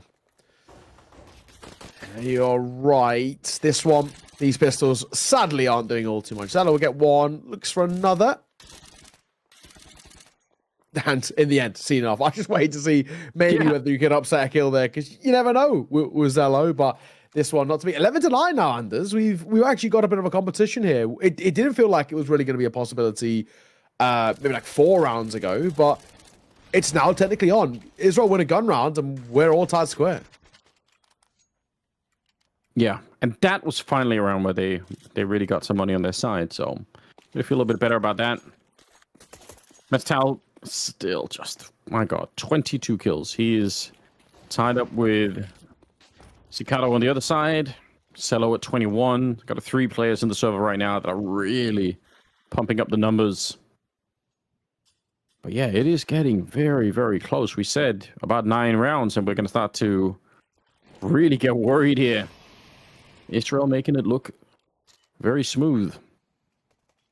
All it takes is one slip up, though. Not a lot of mistakes can be made here. So it's about focus, and typically that's where teams, even decent teams, start to make just a couple of mistakes. You can sort of feel the victory, and then it all crumbles. So let's see if they've got the depth of experience to follow this comeback all the way through. That'd be a really, really sick comeback. That really, really upset things here. Saxy hanging around looking for the window. BTN has already made his way in towards the ladder room, so there could be a bit of a fight brewing there. They're bringing the bomb, looks like, back for a split, and you can understand why. Look at how deep in towards the map they are. If they can allow Welnick to hang around here, this is a killer position for any attack. It is. Shushan. He's got a bit of a spidey sense telling him to hold card, and he will be right. BTN, he's going to have to make noise here. That'll give away his spot. Actually, no, he's gone down silently. Zaxau going to fall away. He's drawn back into the rotation. Chicago and Welnick go one apiece. It might not be good enough for Amsterdam as well, who's desperately trying to stay alive. Deep grenade lands on him. He's very, very low. It's a scary position of being back there, but he does get another kill. Still, it's a 2 versus 4, and the bomb's surely going to get planted here. Cello lands a shot, and Saxley, I don't think you could do anything. Yeah, it's being covered by Cello, and it will be 12 on the side of Romania. So, very well done. And I think if you had to criticize that round from Israel's point of view, you would have to say, once the T's get that deep into connector and nobody's peeking them, they have connector, they have window by the time the attack happens. That is way too much map control for the T side. They're gonna make use of that. No, absolutely. It's one of those where I think you've got to get proactive on that C side once you know they're so far forward. You cannot allow them to dictate basically all the rotations, the tempo of the game, and have so much map control. They've got the triple threat. The only thing left is the kills themselves. Okay. BTN back turn. He could have been caught there. Thankfully, he was being held, but that will mean Zaxel takes big control, but he takes a chunky tag. Romania find this 12th round when the pressure's really on, and now we have to look towards the other side about Israel. Can they respond in kind? Well, that's the question, isn't it? No more mistakes could be made. They've got the backs to the wall. Leading into round number 22. Fight looking to break out towards top of mid. Wide swing, good spray, but BTN still able to crouch in and just barely get the headshot off. So 1-for-1 trade is going to be just fine. There is a Molotov here on Cicado, so he could burn out Shushan, which is a powerful way to get that kill. I don't think there's much he could do. If he has to run out of the flames there, he could be in some trouble. So he doesn't have a smoke or anything. He can't really keep himself alive. Blue Phoenix. Oh, does he spot that? I don't know if Welding saw him either. They could have maybe battled each other in that moment. Going to be crouched in. He won't get the kill. And that's actually going to allow him to get in. This is really scary. Again, same position as last time. When you get that deep towards connector, this A bomb site is so vulnerable. It is. Salem. Oh, he doesn't actually spot him enough. The Molotov, I don't think it's going to spread. So he should get one here, and he will. And the crossfire is pretty damn good. Orp misses. That's the round. He actually drops the Orp as well. Israel, stay alive. Not done just yet. That is, I don't know. That's a very, very powerful position that Romania are in as they start to attack. I guess one thing, again, like you said, the Molotov doesn't spread up onto the high ground there up on the box. And the other thing is, if they throw the Molotov to a sandwich, I think they just win the round outright. But they can't know that. It's a bit of a gamble. So not really criticizing them, just saying that that's one of those like coin tosses that you just end up coming out on the wrong side of here. So 12-10. Oh! I don't know how he knew, but he did. That's pretty sick. Okay, that's not a bad one. This round might not get off the ground here, and we could be talking about another overtime for Romania. Seems to be something they're attracted to in this one. They had a 16-13 win over Poland in their previous matchup, and this one's getting very close to potentially being the same.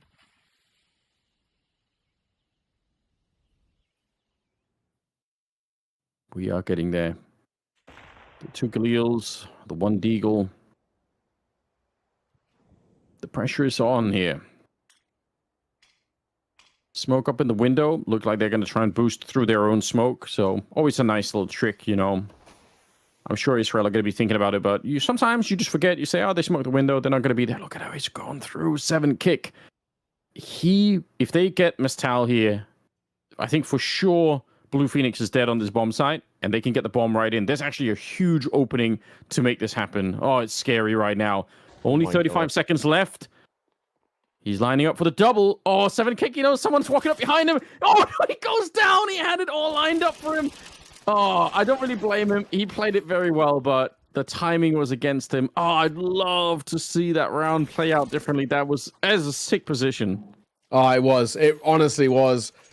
I mean, how actually they're even kind of aware for him to be backside like that. It's probably the comms, especially now in hindsight, probably laughing. You know what I mean? Just saying, like, how is he even there? But thankfully, it doesn't come back to bite them. And now we are looking at this final round and saying that this is the kind of the do or die to a degree for Romania. I don't think they want to take it in towards overtime. Don't want to allow Israel to have kind of quite positively spiraled. They're such a momentum-heavy side. Once they've built a momentum, once they get that confidence saying, yes, look what we've just done. What a resurgence, what a comeback. That might be killer for them. They have the other bye, which is good. Zelo's got his AWP, and they've got mid control. This is it. The last round of regulation. Otherwise, we're going to face overtime. Think of the lead that Romania had, and now all of a sudden it's just down to this one round. Honestly, again, credit to Israel. It's a miserable first half that they had going on. They got almost nothing done. But they were able to stuck into it and really make the second half work for themselves. And it's despite the fact that they had very low money for a lot of it. It's not like they had a lot of cash to play around with. So they've just been playing really good Counter-Strike. Now execute into the B-bomb site. Flashbangs, Molotovs are in there. And Mestal just waiting back here. Again, the Molotov didn't quite spread to him. So he's going to live through the first stage of it. 4 versus 3 now. Mestal is going down finally. Cello able to find him, and Cicado surely going to be getting this kill on Blue Phoenix. If he backs up even for an inch here, he is going to be dead immediately. Oh, but no, he does get the kill. I don't believe it. Blue Phoenix, it's good work, and now sneaking on through. He's going to get caught BTN. It's overtime. Israel coming back into the game, and in large part thanks to Mestal picking up 25 kills. Yeah, I mean, a ridiculous individual showing from him, but a credit to Israel as a whole. I mean, when we got towards the halfway point, it felt like for the most part it was done. I really just hadn't seen enough coming out from Romania, which looked, sorry, from Israel, when I say, which looked like they had it in them. It just felt like they were getting pulled apart. They lost that eco as well. I mean, it makes you even think now in hindsight, if they hadn't lost that eco, we could have even been talking about them taking that second half. That's just how good they were. Romania, this T side, it's struggling. Yes, Chicano, Jello, both looking good on an individual basis, and even BTN, to be perfectly honest, but they're not seeing the rounds over in their favor. But they're going to get the opening too. And there's nothing more classic than kind of choking, losing towards overtime, and then winning the first round. That would just be the age-old classic. Yeah, unfortunately, that can definitely happen. I think another bonus for Israel here is the fact that now they have a little bit of money to work with. Cello still going to be out dueling Shushan. I think between the two AWPers here, Cello has just come out leagues ahead of Shushan in this particular matchup. He's got 26 kills, Cello. That kind of speaks for itself. Bomb is going to be picked up towards T-spawn by Cello, and they can rotate it into B because that's already under control here of 7kick. So everything pointing towards this being a Romanian round, which is another classic. You can't get it over the line in regulation. It goes into overtime, and you get that one round. We talked about this yesterday. Happens all the time. Yeah, it's such a weird thing, isn't it? I feel like it happens every single time. It's like one of the most predictable things going is, you just cannot seem to get that final round to close it out. You choke and you go to overtime, and the first round you come in, you take it pretty cleanly. It always seems to be the case. There's a hunt, which won't get the kill. The nade might, though. Goodbye. Actually, been a team damage there from Mestal as well. Mestal got the assist on his teammate. That's unfortunate, but yeah. Trying to see if they get the last M4 here. I think losing the AWP is probably the worst thing for the Israeli side. Could be a tough bit of overtime if they lose everything here and they lose the next round too. That's kind of where you start to get a little bit low on funds. They will lose every single rifle. I like that from Romania. They kind of understand how this money could be important. So they get rid of that. Israel going to be able to buy no problem. It's more in the next round. If they buy too much in this one, if they're too aggressive on the AWPs, it could backfire. It's true. I think double AWPing T-side is something that can only be utilized as one sort of pocket round. I think even single AWPing T-side at times is something that obviously it's something that you definitely should be doing on a map like Mirage, but depending on your style of play, it can actually come back to bite you. I think in Zelo's case specifically, it's something you have to bring out. It has to be that priority for them. BTN, oh my, just gets barraged there. The flash, the spam, the nades. He will fall. Good start for Shushan as well as he catches one brilliantly and absolutely gets another. Oh my. Through the smoke. That was rapid. What even happened? Just a slaughter, wasn't it? Oh, it's too quick for anyone on the Romanian side to get any kind of thing going, really. One at a time they go, trying to get out. Amsalam down here once again. He impressed us yesterday, and he's been pretty serviceable today. So they trade the first couple of rounds in overtime, going into the third round. before they swap sides. This game is on. Nobody's getting away with anything. It started out being so one-sided. But, yeah, Israel were just a bit slow to start. Yeah, and it looks like a pause of a technical nature, sadly. Hopefully a brief one. It seems, for the most part, like people are moving. And people are alive and kicking in the server at the very least. No one's crashed, or at least at the moment. But we are in a tech pause. What can you do? You hate to see it. But it's been a good game so far. 13 all. Still a super difficult one to call. I really don't know what to expect. The only thing I could say is Romania's first half was pretty good. Maybe that's where they feel a little bit more comfortable. Maybe if they can go 2 for 1 in this first half, I think a chance potentially. I don't know. I'm trying to justify here. Romania's C side was considerably stronger than the T side. If they can go 2 for 1 on the T side of OT, maybe they've got a chance. I heard a little bit of typing, so hopefully we get back underway in a moment. Yeah, typing is always a sign that something is wrong, you know? Yeah. But hopefully they'll figure it out and get everything back online. It's been relatively smooth today, to be honest. A little bit of a delay here and there, but ultimately, I think we've made good time. For what did we end up with? Like 8 best of ones, I think, in the day? Yes, 8, yeah. Honestly, not even too bad. Not even too bad. You know, as some quick ones means we get like a 20, 30-minute break. Get to kind of chill out, step away from the PC for a minute. So, it's, yeah, not too shabby. Definitely not. We'll take those.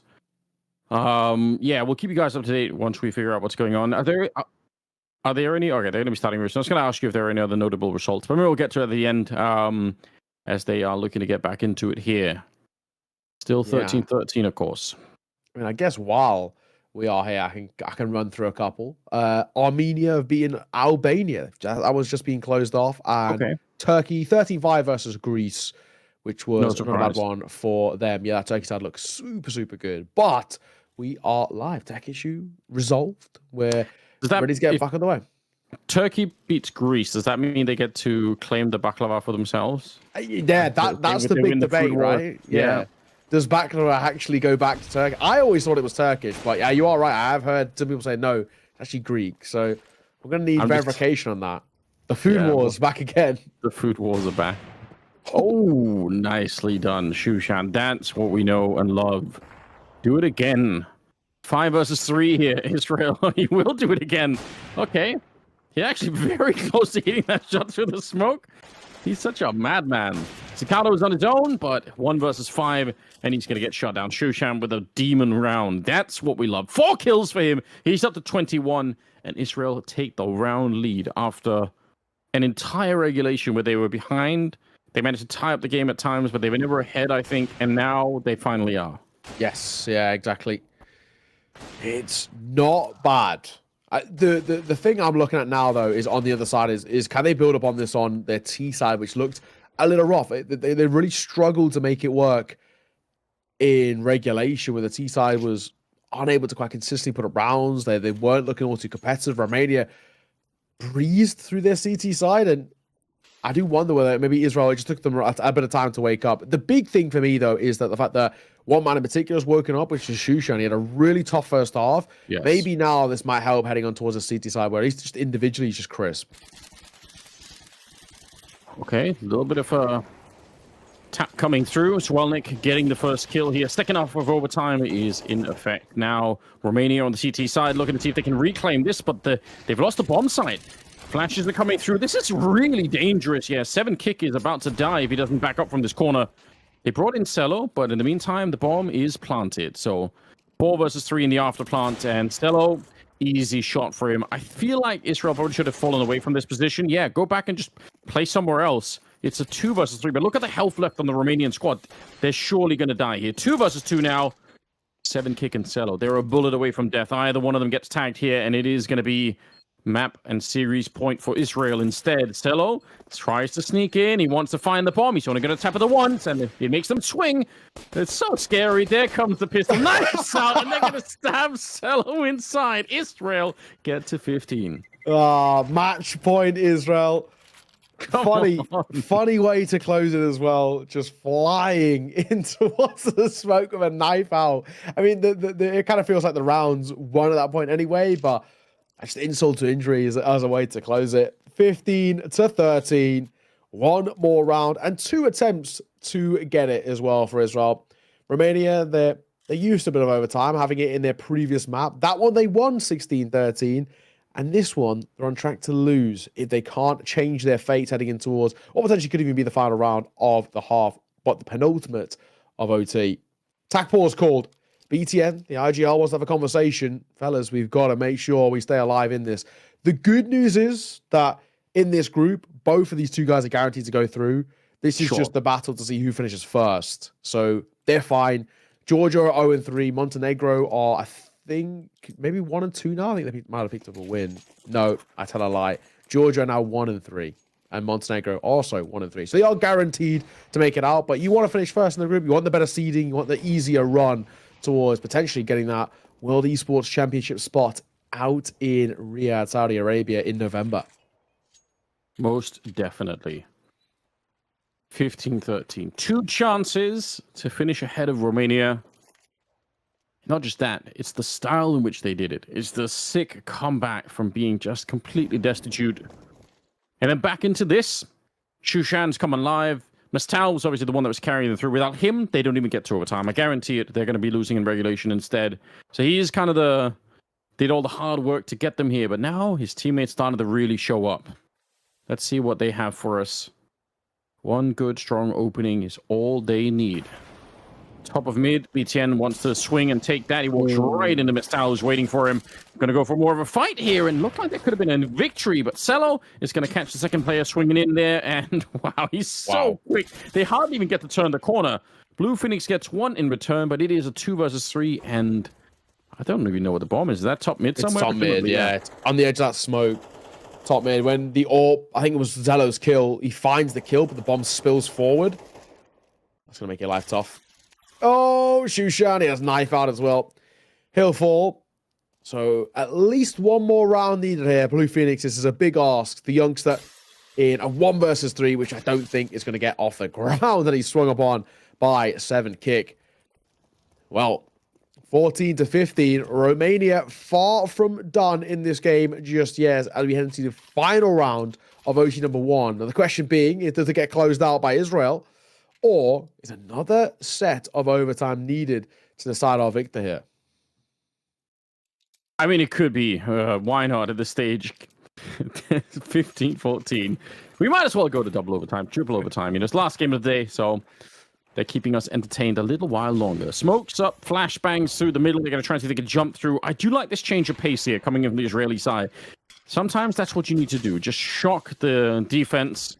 They got 4 people here. They've dropped them on a bit further back, so I guess they're not going to go all in, but Amsalem, strong position. Cello, though, he'll take down Saxy way on the other side. Amsalem could open up this whole bomb site. There's a chance for the 1. He wants to see if he can make it a double, but that's not quite possible. Still, Zicado is here. He should get traded, and he will. So this is worth it right now. 3 versus 3. Flank is coming in from 7 kick all the way through T-spawn. They've got the bomb, and they can actually go to the B bomb site. Okay. Yeah, this is a workable thing for them. There's still 2 towards A. 1 go for the big rotate. I mean, it's a big call from Romania. It's off wrong information. The B site's barren.